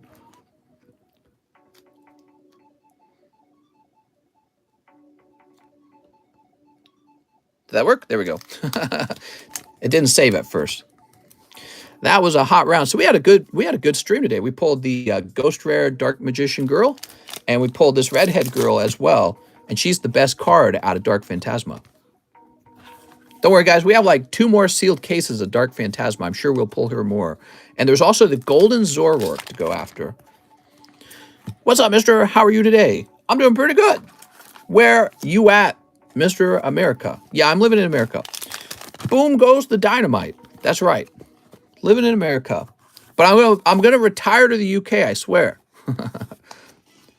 I'm gonna send all my children to the British schools. British. And then they'll say, well, at least they'll be saying that. If you can go back in history, I'd bug cases of first edition Pokemon. Mr. Say Pika. Pika. All right, there we go. Yeah, people are all worried about the past. And meanwhile, they're not really doing anything for their futures. You should do something for your future.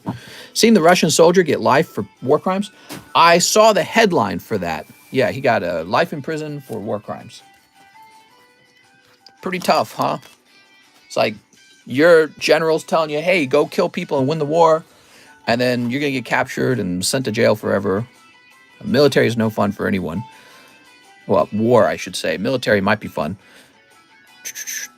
This week is my last week of school, and Thursday is my last day. I'm so happy. I'm buying loads of vintage Poke toys, says Alex. All right, what do we got here? So, John Gartland, we're still going. You got Reverse Hollow Bulbasaur, which looks great. History teacher is awesome. He deadass brought in Nintendo Switch and put on the projector. Legends Arceus. Oh, that's cool, man.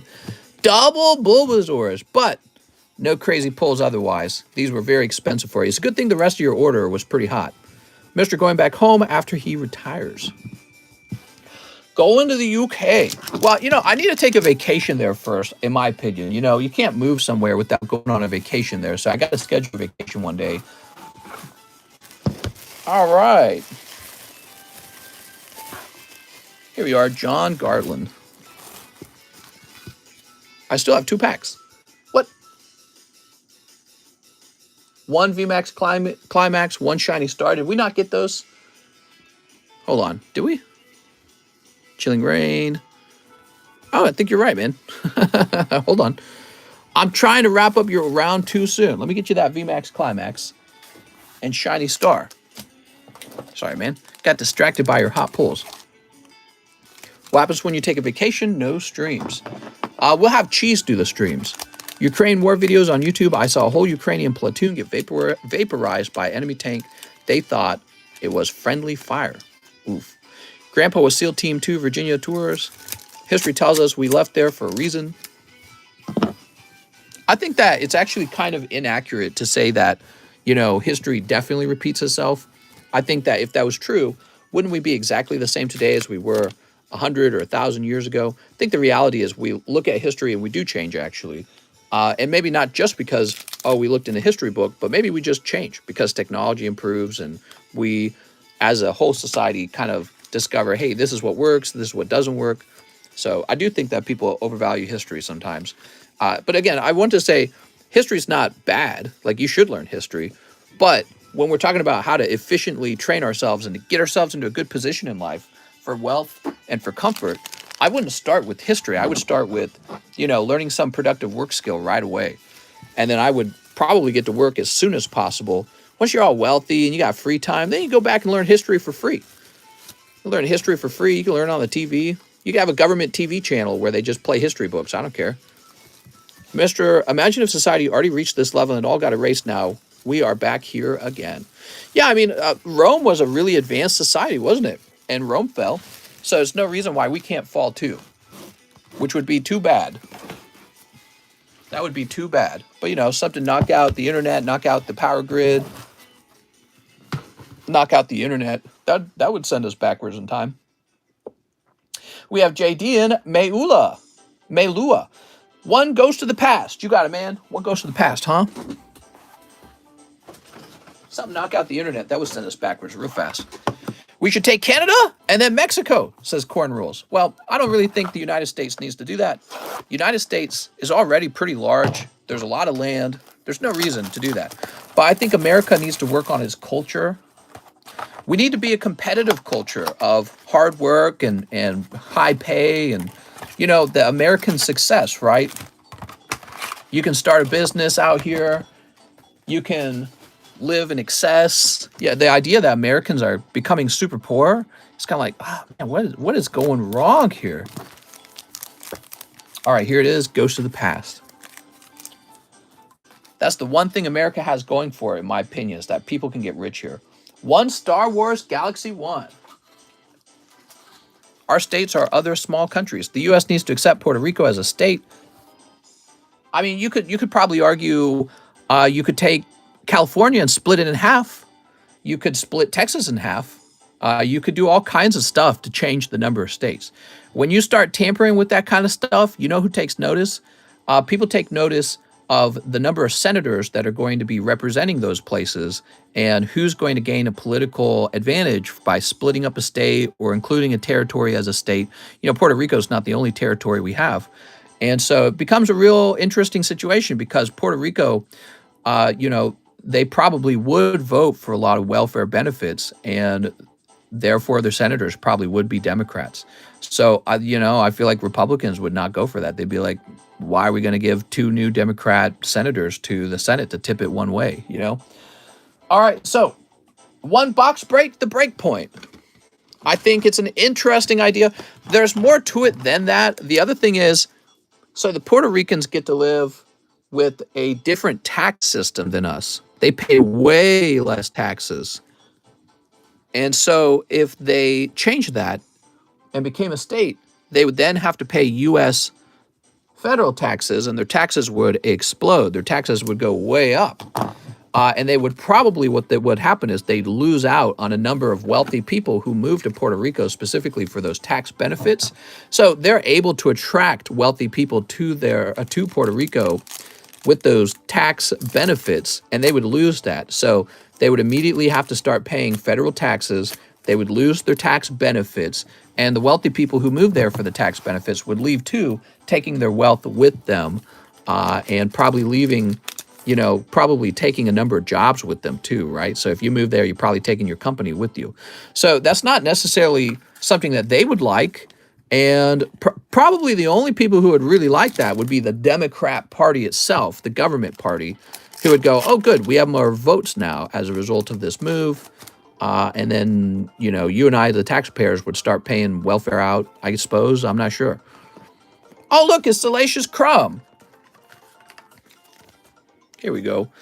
But, if and Democrats are going to want to do that. But if Democrats get to do that, maybe Republicans should be allowed to split California into 2 states. It's a rather large state. Wouldn't you agree? How can such a large state, perfectly represent all of its people? Maybe they should split up between certain areas that represent maybe a bit more of a conservative side versus a Democrat side, right? All right, JDN.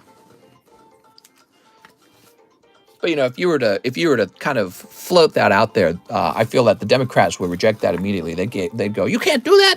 That's gerrymandering," or something like that. They'd get real upset if you said, "Oh yeah, well let's split California up so we get a new conservative senator, or two new conservative judges, not judges, senators."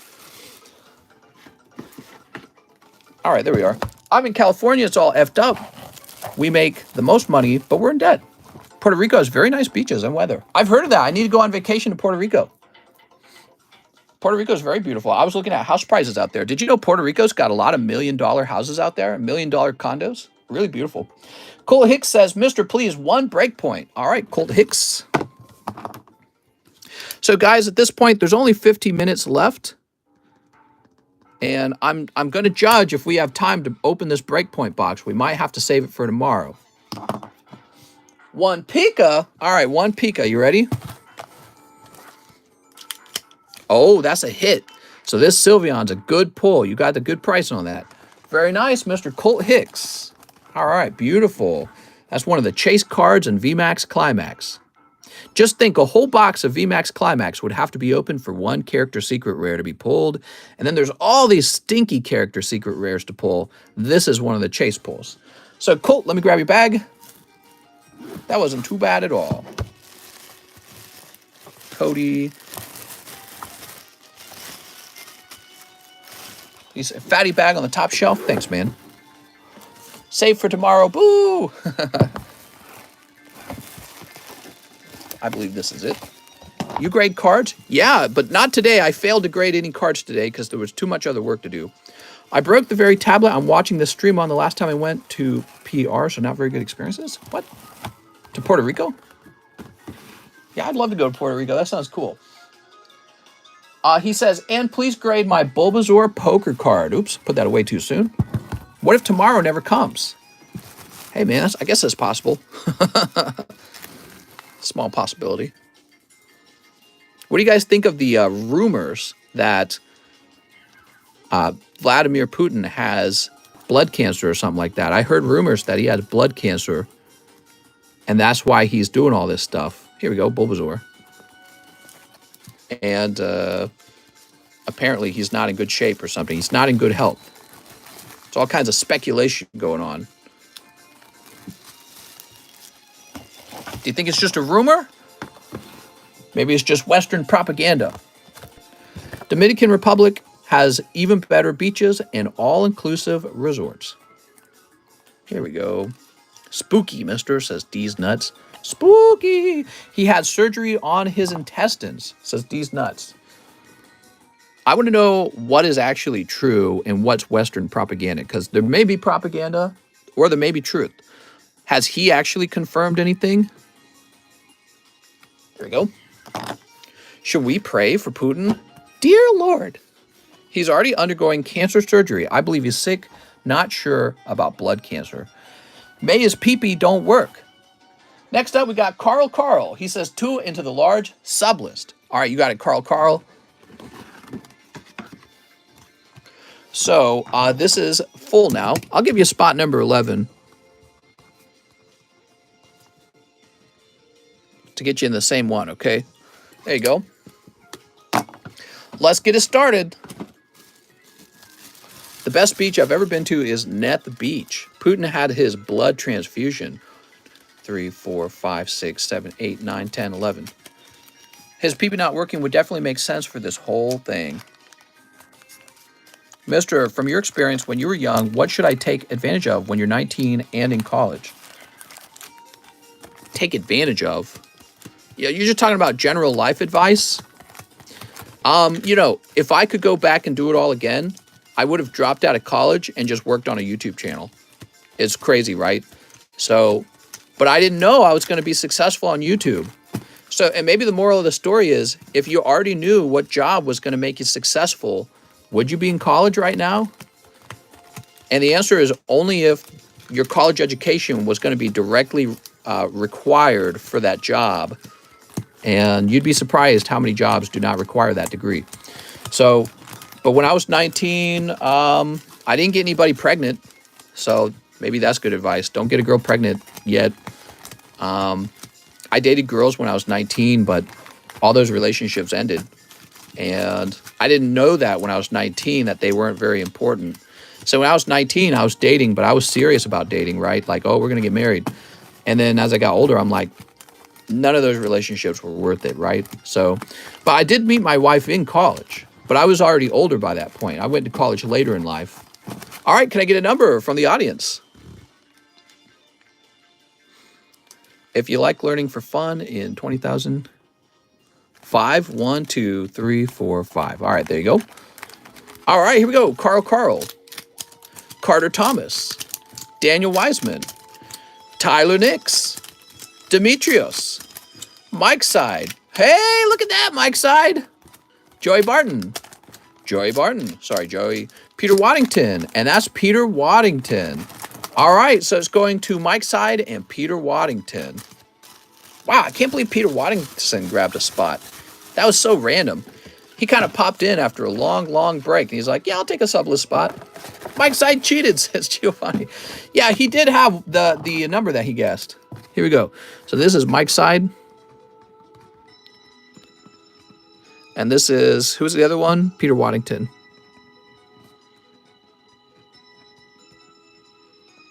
All right, so we got these spots left and these spots left. Very good. Yeah, when I was 19, the real problem is I didn't know what I should be working on in life. If I knew already that PayPal was going to make me money, not PayPal, YouTube, I would have been working on YouTube the whole time. And again, if you gave like Warren Buffett $80,000, would he buy a degree with it? No, he would take $80,000 and he'd put it in the stock market right now. He'd just be like, why would I waste 4 years in school and $80,000? He'd just take that money and immediately put it into the stock market. Or, you know, he'd use whatever strategy he uses. Maybe like 70% win the stock market or something like that. So careful about overvaluing your degree. And I just lived poor and worked really hard. I got decent grades. I was like a B student. My wife was an A student, so I like that. And she's doing pretty well at her job right now. Neopack opening incoming. We're refreshing right now. How far are we in? We're 256 minutes in. Let's see. The real Peter Pan rode around the sky with his flute and his pee-pee out, gathering up little boys and girls. Well, you know the rest. Says D's nuts. Math hurts my brain, mister. That's okay. The truth is most jobs don't require math, and you can get really wealthy without knowing much math at all. That's the actual truth. Okay, so we just finished for Carl. Let me read out the list real fast. We got Cheese, Daniel Wiseman with the big order, Nick Cool, Trent Caswell, Kip F, Evan Staker, Brigito, Ryan Shapiro, and Maximilian Ubinus. You ready? So Cheese orders 25 on his slab. All right, so let me go find that Cheese. So 25 would bring you down to 120. So you got 120 remaining. Then he says, one adventure time, and it better be BMO. All right, you got it, man. Love the large TCC, but also Crystal Golem vibes. Dude, Russ missed a Crystal Golem pack by like one spot. I'm broke, need more pokies. Here we go. We got Ice King, Remember You. No BMO at all, in fact. How about that? Sorry, Cheese. I'll take Gunther, too. What is the meaning of life to you, mister? Well, I don't really have a meaning for life. Collect a lot of Pokemon cards, die. How about that? Pretty easy, right? Hey, mister, have any other Sceptile Sabs? I have that one. All right, there we go. So now we have Daniel Wiseman, 20 Ghost of the Past.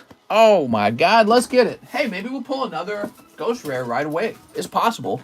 I've heard that a case can have 7 Ghost Rares. I went to the dark corner that day and played Marvin's Room. The The meaning of life is getting spankies. How about go to heaven, says D's Nuts. Nah, that sounds dumb. Are you religious? Yeah, pokey religious. I believe in R and Jesus.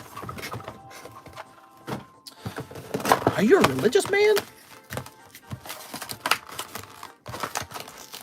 I believe in the ace of spades. UFOs are real. Can't wait to have alien sex. What if alien sex is like really terrible though? Now, I don't have a lot of strong religious beliefs. I would call myself a pretty unspiritual person. You know, there's people out there who are all like, yeah, I'm a hippie and I'm in touch with my feelings and oh, God and nature and all that. You know what I mean? I have none of those. Very, very, very grounded person. I would very, very much a pragmatist and a realist, right? If I can't see it, it's not real. Aliens are demons, says D's Nuts. I knew it. You get people who are like, my horoscope, you know, people like that. You get people who think like they're being talked to by ghosts or something like that. So none of that really affects me. I don't really believe in any of that. Doesn't happen. I've had illegal alien sex, says ProCod. That sounds like it could have been a good time. There you go. Let's start taxing churches. What was Mister's career before Pokey King? Well, I was graduated. Well, I had a career. My very first job was working for my dad, right? So I worked for my dad when I was real young. I started working for my family's business when I was about 13 years old. It wasn't a wealthy business. We were very poor. There were 11 children, probably 10 children or 9 even at that point. But yeah, so he was just trying to make enough money to feed everybody. So he worked a full-time job and ran a small business on the side. My first real job would have been at 18. I worked for Target. So I worked for Target unloading trucks. Then eventually I picked up another job where I unloaded trucks for Sears. So I was employed at Target and Sears at the same time. And this was considered a conflict of interest. However, what was funny was I got both jobs because there was a store manager for Target. It was this lady. She was short with like short hair and big rimmed glasses. Her husband was the store manager for the Sears. So they actually knew each other. And so I was able to get a job at both places and work at both places at the same time. They didn't care that it was a conflict of interest. So I guess they're kind of a conflict of interest if you think about it. They're married. So anyways, I worked both jobs and it was a pretty extreme amount of work. Saved up a bunch, started going to the community college, finished my degree at the community college and went to university and got a computer science degree. In that time period, I got a job with Coca-Cola for 2 years. It was probably the best job I ever held. It was also the highest paying job. It paid a whopping $12 an hour, which was pretty good because at that time, the Missouri minimum wage at the time was like $7 an hour. So $7 an hour minimum wage. I was being paid $12. It was a little over $12. It was like $12.50. But more importantly, I was getting just dumb amounts of overtime. Like you would get overtime every single week. You would get like 12 hours of overtime. It was crazy. And so when the overtime kicked in, I was getting paid like $18 an hour. So you would max out your $12 an hour paycheck, and then you'd start working for $18 an hour. So it was kind of good money. I saved up like $20,000 and quit Coca-Cola to go to school full time. I went to university for computer science because I thought to myself, I'll get a fancy degree. I'll make money like my dad used to make when I was a kid. I got my computer science degree, and then I got a job with Tech Systems. They're a company that finds contract work for you. So they hired me, and they put me on a contract job where they were moving a database at a bank. So a bank had an outdated database, and they wanted to transfer all the data over to a new database. And so I was part of that, and I did that for like a month. And the bank offered me a job, but I turned it down. And because I didn't like the work, and the tech system was then going to find me a software engineer job with a different company. And while they were doing that, I started working on my YouTube channel more. And weirdly enough, my YouTube channel started making a little bit of money. And I said, you know what? I'm just going to go for YouTube. So I told the tech system guys to not worry about finding me a job at some point. I said, I'm just going to go on YouTube and see what happens. And that's when I was working on The Game Economist. That's my other YouTube channel, The Game Economist. That channel blew up to 130,000 subscribers. And then I started this channel as just sort of like a funny, like hobby channel. This became my main channel because I started running a live shop for Pokemon cards. Now I wish I never opened up the side channel. I wish I just ran it all from my main channel. I'd probably have like 200,000 subscribers by now if I had. So that was kind of a bad choice, splitting up. I don't know why I did it. I don't know. I just didn't know that. I didn't know this was going to become the main thing. I thought what I could do, by the way, I thought I could run the channel separately. Oh, I'll run the gaming channel over there. I'll run the cards over here. But, you know, the cards took over because the cards, the gaming channel, you would get like a certain amount of money, like with ad revenue and donations, which was cool. Pokemon cards are on a whole nother level. If you're real good with Pokemon cards, you can be moving $100 cards back and forth all day, and it's just not the same, you know. So this is like the game I play now. I'm like somebody who trades cards as a game, and it's just not the same pay when you're just getting ad revenue from playing video games. Not just that, I was actually kind of bored of the video game anyways. I was bored of playing Monster Hunter. They didn't do very good with Monster Hunter Rise, in my opinion. I thought it was kind of a downgrade from Monster Hunter World. So I was like, I could be stuck playing Monster Hunter Rise for the next several years, and you know, this opportunity to sell cards all day opened up, and I'm like, I'm going for the cards, man, because the cards are way more fun. Mr. Have you seen the World Economic Police? They can detain just about anyone. Come on, DMG. You should have your wife post on the gaming channel. Yeah, I've spoke to her about that. You know, she doesn't have time for that, to tell you the truth. She's not like a gamer. She doesn't play games the way I do. And she's got her own life where she's a senior software engineer. She manages a team. And she puts all her time into that. She's busy with that. She doesn't have time to play games. But I mean, I guess she could start doing gaming content on my YouTube channel. But then, you know, it'd be like a weird thing. Like, all right, my husband's gone. Watch me play. So I think a lot of the people who subscribe to that channel for me would immediately leave. They'd be like, well, you know, and then some would probably stay to watch her. But the ad revenue would not replace what she's earning now as a senior software engineer. Pokemon is a game, use both channels. I only like competitive FPS games. Oh, no, you're right. She's super busy. Yeah, she's real busy. Woo, Daniel. That was 20 packs of Ghost of the Past. Unfortunately, no big hitters in there. I'm sorry, man. No Ghost Rare. Did you see that Dark Magician girl come out? It's got me itching to find another Ghost Rare. So, yeah, this became the main channel. Cheat on each other law with YouTube. Leave your wife out of it. Don't need little boys Previn over her. There we go.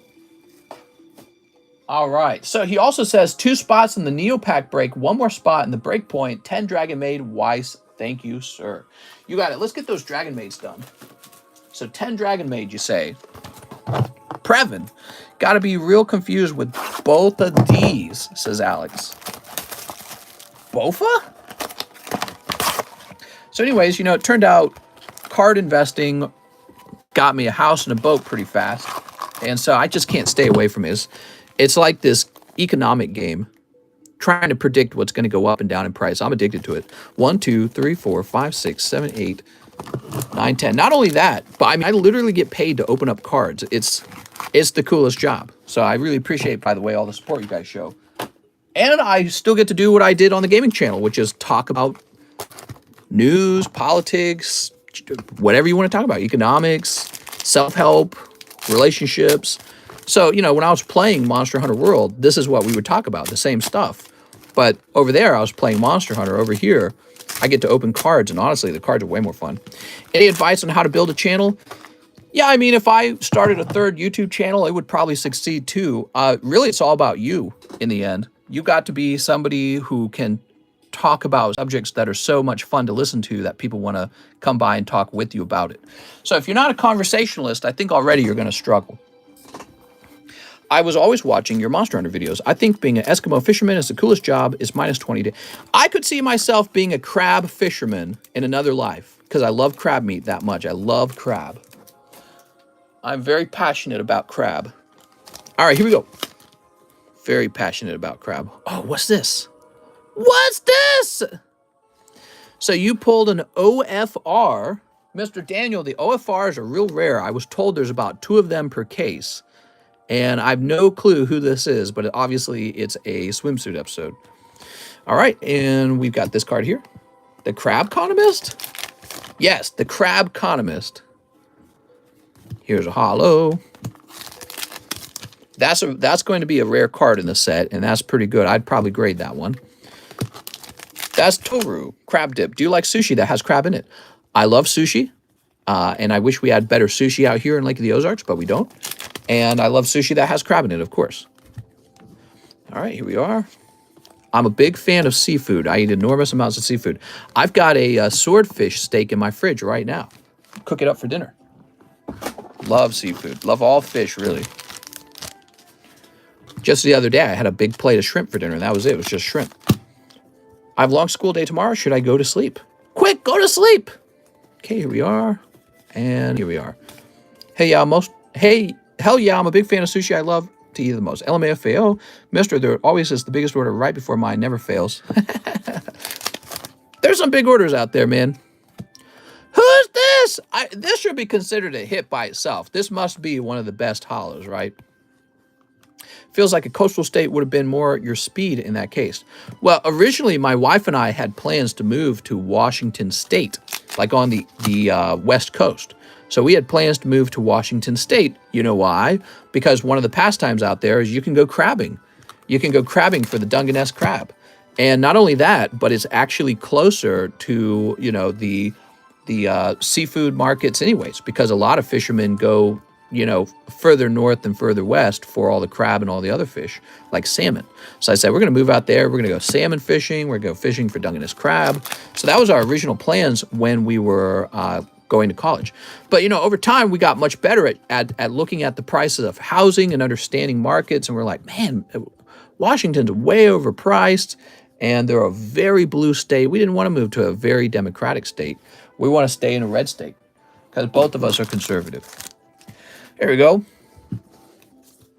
Mister says Dungeness crab's wrong. I've probably been saying it wrong. Is it Dungeness? But yes, I love crab.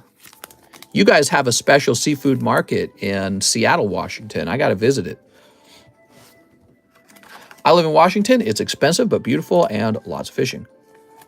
Well, you know, this is the problem with the house being too expensive, though, right? So if you have this huge mortgage and your money's got to go toward the mortgage, or you're stuck renting, which is even worse. If you got a huge mortgage and all your money goes toward that, how are you building up wealth, right? So like, obviously you're paying a big interest payment to the mortgage company. And I guess if the housing market grows pretty steadily, you'll be all right in that regard. But you never know, actually. Could be in a bubble, could pop. I've always worried about spending too much on the house, and now you're house poor and you got no money to pour into things you want to invest in. And I live out here in Missouri very cheaply. It doesn't cost much to live out here. So at the end of the day, I'm done selling cars at the end of the day, and I don't have a lot of fees to live out here in Missouri. And then I've got all this money left over to do whatever I want with. And I feel like that's actually very important for building wealth. You know, I hear about people who are like renting for like $2,000 in California. I'm like, Jesus Christ, how are you supposed to ever gain wealth? It'll just never happen. Of course, if you're a homeowner in California, you're all right. But I mean, you're putting all your money toward rent. What if you come out here, you can rent for like $100. If Russia didn't wage war on stock, what's the play? And if you could pay your house liquid dry. All right, here we go. Here we go. Break my pee-pee, mister. That was a nice box, Mr. Daniel Weissman. You picked 2 full arts out of there. Uh-oh, lag, says Matthew. Are you guys ready? So Mr. Daniel Weissman orders 2 spots in the Neo Pack Break, but there's only 1 spot left. Rent is expensive. 2-bedroom is like $3,000. Whew.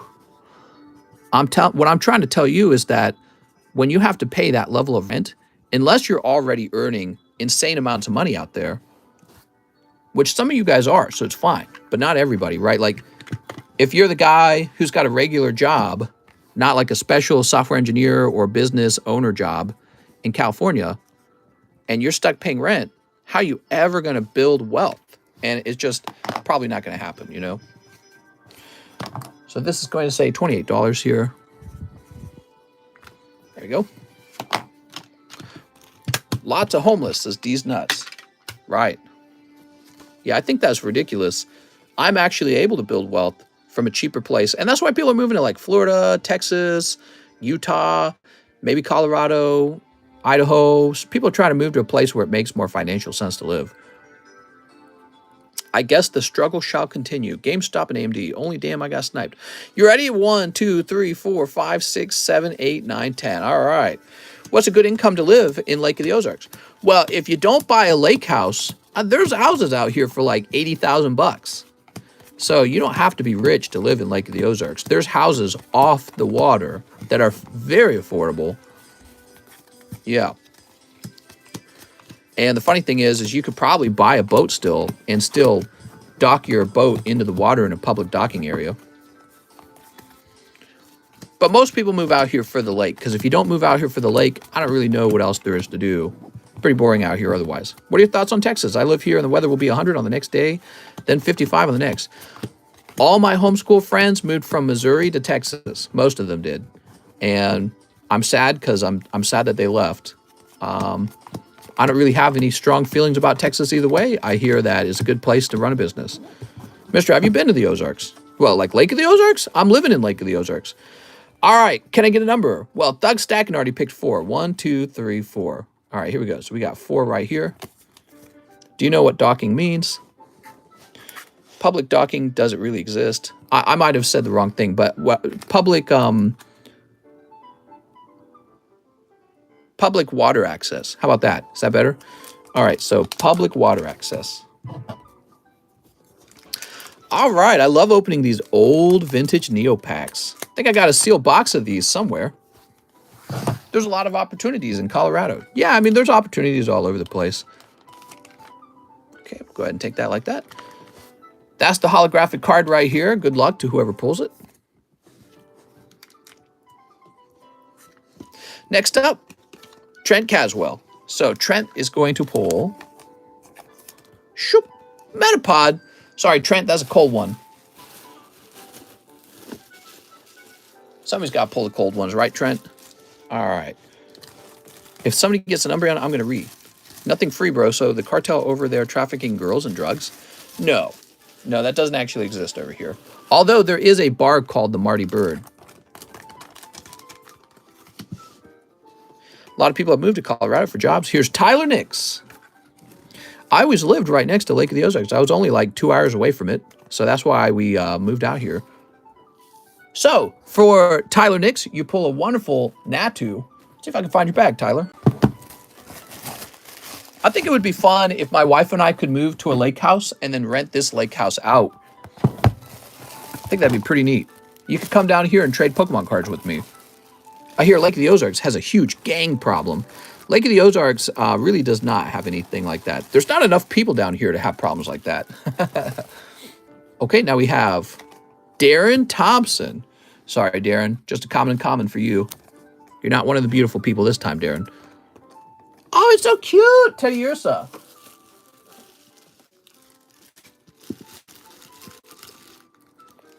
Is it a bad idea to drink vodka before bed? I've heard it's pretty bad for you to drink at all. Alcohol is pretty bad for your liver and for your brain. Apparently, it increases your risk of cancer. Apparently, there's all kinds of bad health things related to alcohol. Daniel Wiseman. Mr. Daniel. Still taking orders? We better call no more orders at this point. We're pretty close to the end. All right, so let me grab Daniel Wiseman's bag. Alcohol is a carcinogen. Yeah, I've heard that. Whenever you learn about cancer this, cancer that, it's always like, do you drink? You know, that's one of the questions. Do you drink? So it's one of those things we put in our body. Here's Ivan Ramirez. I think Ivan has 2. Put this over here. Ivan Ramirez. Oh, beautiful Mareep. I'll stick to my chalky milk. Move this out of the way. So Ivan, I hear Jack in the Box tacos cure cancer. Box break happen? It might. I don't think it's going to happen today, I'm afraid. It will definitely occur tomorrow. It just about filled up today. Just about.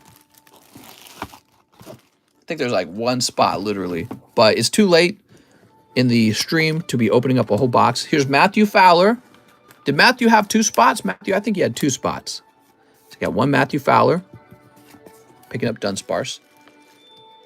And Ivan Ramirez. Sorry, Ivan.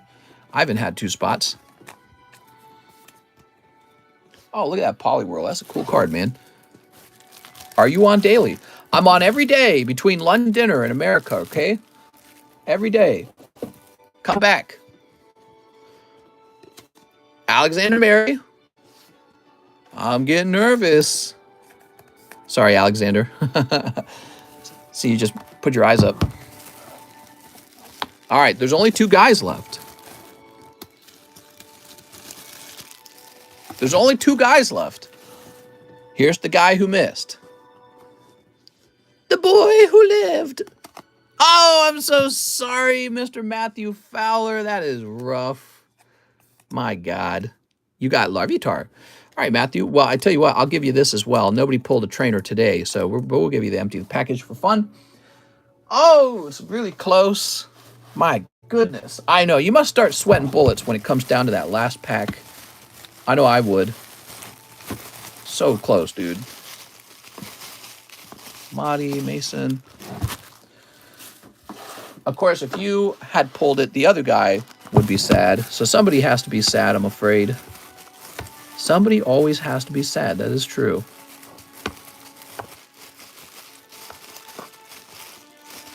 Life is all about luck, you know? You hope to have good luck in life in general, don't you? Now, hold on. Did I check all these boxes? Oh, you're right here. I'm so dumb. What's up, Manuel? Ooh, you're opening up a vintage rocket pack, too. Crazy. All right. We could do another pack of Neo, probably. And Andres Ramirez is the guy who pulls The Boy Who Lived. Oh, my God, dude. Beautiful Espeon. In fact, it was a chase pull. Wow. This and the Umbreon are the top pulls. Fantastic. That was, I'm sorry. That was Andres Ramirez. Andres Ramirez. Oh, my God, dude. My goodness, says Matthew Fowler. I would be saying the same thing. Wow. Beautiful. And that's not even the best pull. The best pull is the Umbreon, actually. And let's go grab that Umbreon. Let's go grab another pack, I mean. Here we are. So we have another pack right here. Kyle says, I'm sad now. There we go. And what we will do now is Daniel Wiseman will be the first person in this new pack break. Okay, there we go. So we got another round running. Now we've got Nick Cool. Hey, mister, this is for an entry in the Neo pack opening. That's why I suspected. So Nick Cool.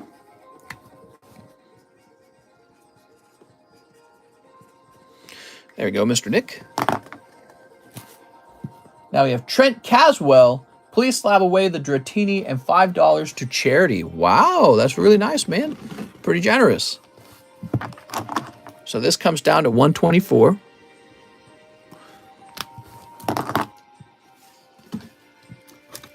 Trent Caswell is putting this up in the slab away.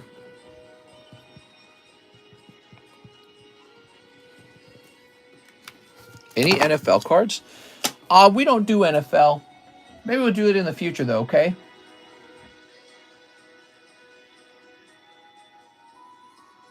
All right, let's see.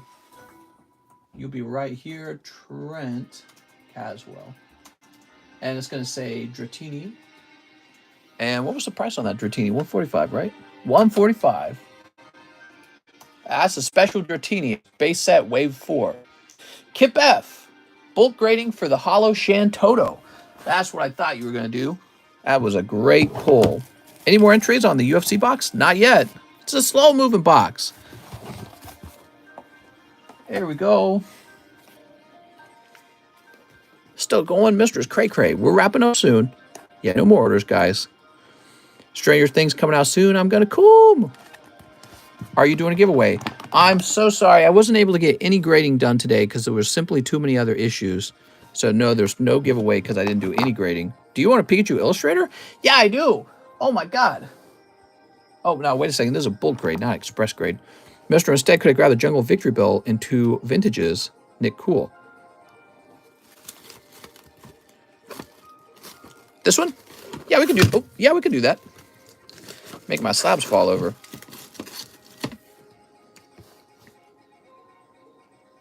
All right, thanks. Great pull.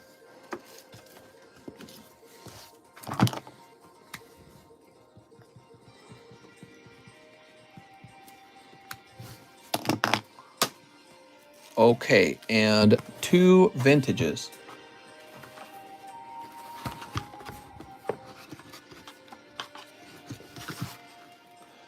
You ready? Can you open some packs, please? Says Manuel. I could. I have a slab already with the Houndoom. Older videos in this channel are Stranger Things music. Really? You must be thinking of C418 music. All right, so Nick Cool. Let's find your bag real fast. I got to wrap up soon, guys. Here we are, Nick Cool. I almost called you Mick Cool.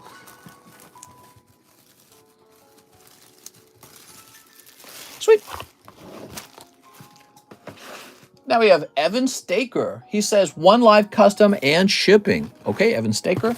We'll hold on to any cards worth grading using your opinion. Thanks. Ooh, or Beetle. I'm sorry, that's a cold one. So Evan Staker would like me to go ahead and set aside his best cards. Let's do that. Got a large bag? There's Chuck. Jimenez. Okay, let me grab the whole box. We got to find Mr. Evan Staker. Gotta slap away a case of Brilliant. A case? Just opened an Astral Radiance booster box and pulled alternative art Lilligant. Oh, really? Mommy, is it time for Coco Melon? Can you get Tournament of Power SPZ? I've seen that. I've seen it, but I did not buy any. Here it is, Evan Staker. I'm so freaking tired, but need to keep watching. All right, let's see what we got. So, obviously, all your holos need to ship out. Garchomp is probably gradable. I like the Garchomp. Suicune, very gradable. He's a secret rare. I don't know if you will grade him. That's a character rare. I don't know if you will grade it. And I would keep this guy here, too. So the rest of this is ship out. Baby Shark. I don't know how that tune goes.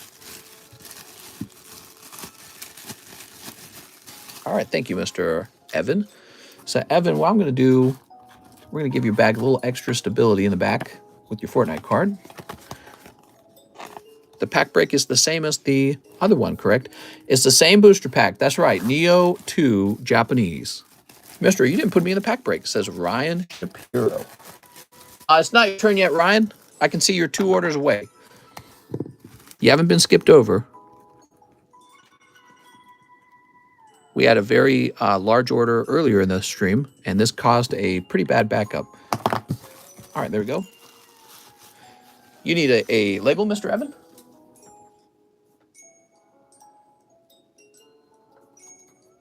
Looks like we haven't shipped you before, so let's get your address for the first time. Whew. 5-hour streams, man. It'll make you tired. It really will.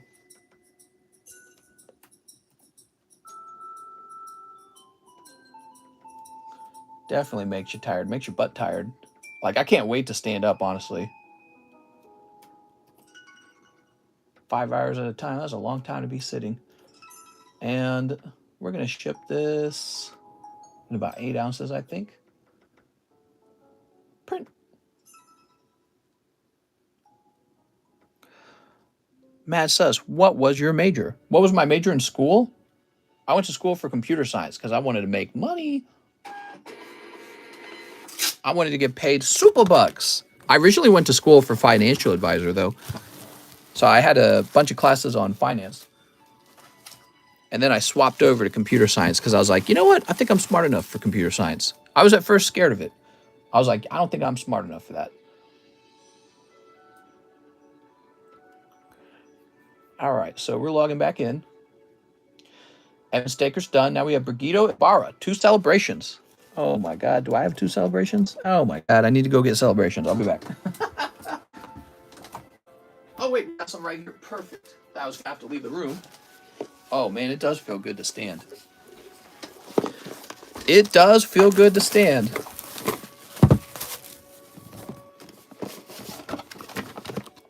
Yeah, my wife makes good money as an engineer. He'll definitely get you in the middle class. Mister, you need that other Marlene for your girl late birthday? Oh, you mean Marceline? No, it's okay. I think it's fine. Is order still open? It says limitless ambition. No, they're closed. Mr. Master, the traveling pokey salesman problem. That's right. She got an OnlyFans? Yeah, let me hook you up, bro. She said I can give out free subs to my Pokemon pals. What do you think of that? Give me a minute. But I only do it for my besties, okay? You got any free ones? Bestie? Cool, link me. My God, dude. Dude, she probably could have an OnlyFans. She's sexy. All right. Sub list for the OnlyFans? Yeah. How expensive is it to grade cards? It's so expensive. If you were Cheese, he would have let you order. That's partially true, actually, yeah. Ooh, we got Donphin. Look at that Donphin. How nice. Okay, and... Ah! Brigido! That is still a fantastic pull. The Golden Mew is an expensive pull in celebrations. Congratulations, Brigido. Wow. TCC OnlyFans is expensive to get in. No peasants allowed. Imagine if we had an OnlyFans for opening up, like, naughty cards. You know what I mean? Would you guys like that? I thought about it. It's not above me. It's not beneath me to do that. It is not beneath me to do that. I've thought about it. So let's see. Brigido. Here we go. Brigido Ibarra. We'll start opening the Playboy cards finally. Yay! Waifu OnlyFans. What's up with the cookies on all the websites? Someone will let you access the website without accepting them. It's all part of the big conspiracy. Ryan Shapiro, Neo 2 pack break. You got it, Ryan?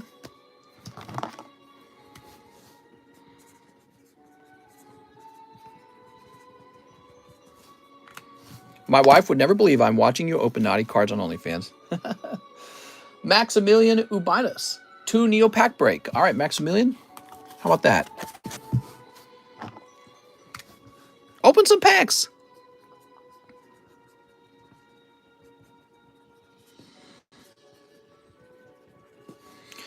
Simon, Google isn't hard to use. I got an OnlyFans.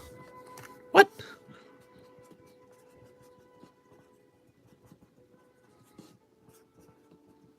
Oops, that B didn't really come out right. 45, I believe, for the Gold Mew. I think it's more like 50. Okay, and then he says, I sent 56 for 2 Neo spots. Well, it was too late for it, so adding 4 more for 3 live customs. You're not too late for it, and now you have $4 left over. You were not too late for it, and you have an extra $4, okay? All right. What do people do on OnlyFans? Is Maximilian watching? So, Max, I need you to tell me if you want to be in this pack break or if you want those live customs because, you know, it's possible for me to just open those live customs. I got to know before we proceed because if somebody pulls a hot one in the next live custom pack, you're going to be mad at me. Of course, if it's cold, you're going to be happy with me, so keep that in mind. Maximilian. Neo, please, no customs. Perfect. Okay, you got $4 left over. All right, let's go ahead and log back in. I believe we're all caught up now. I just got that case with Karen Mayer now. That's it. That's the end of the stream. Perfect. Wrapping up at 293 minutes. Had a lot of fun, everybody. We're going to be on again tomorrow. If you guys want to know when we go live, be sure to hit the bell. Of course, if you join our Discord server, we also give out a ping, letting everybody know when we go live. We'll try to get some free ones tomorrow. Also try to get some card grading done tomorrow, okay? So that was a nice stream. I'll see you guys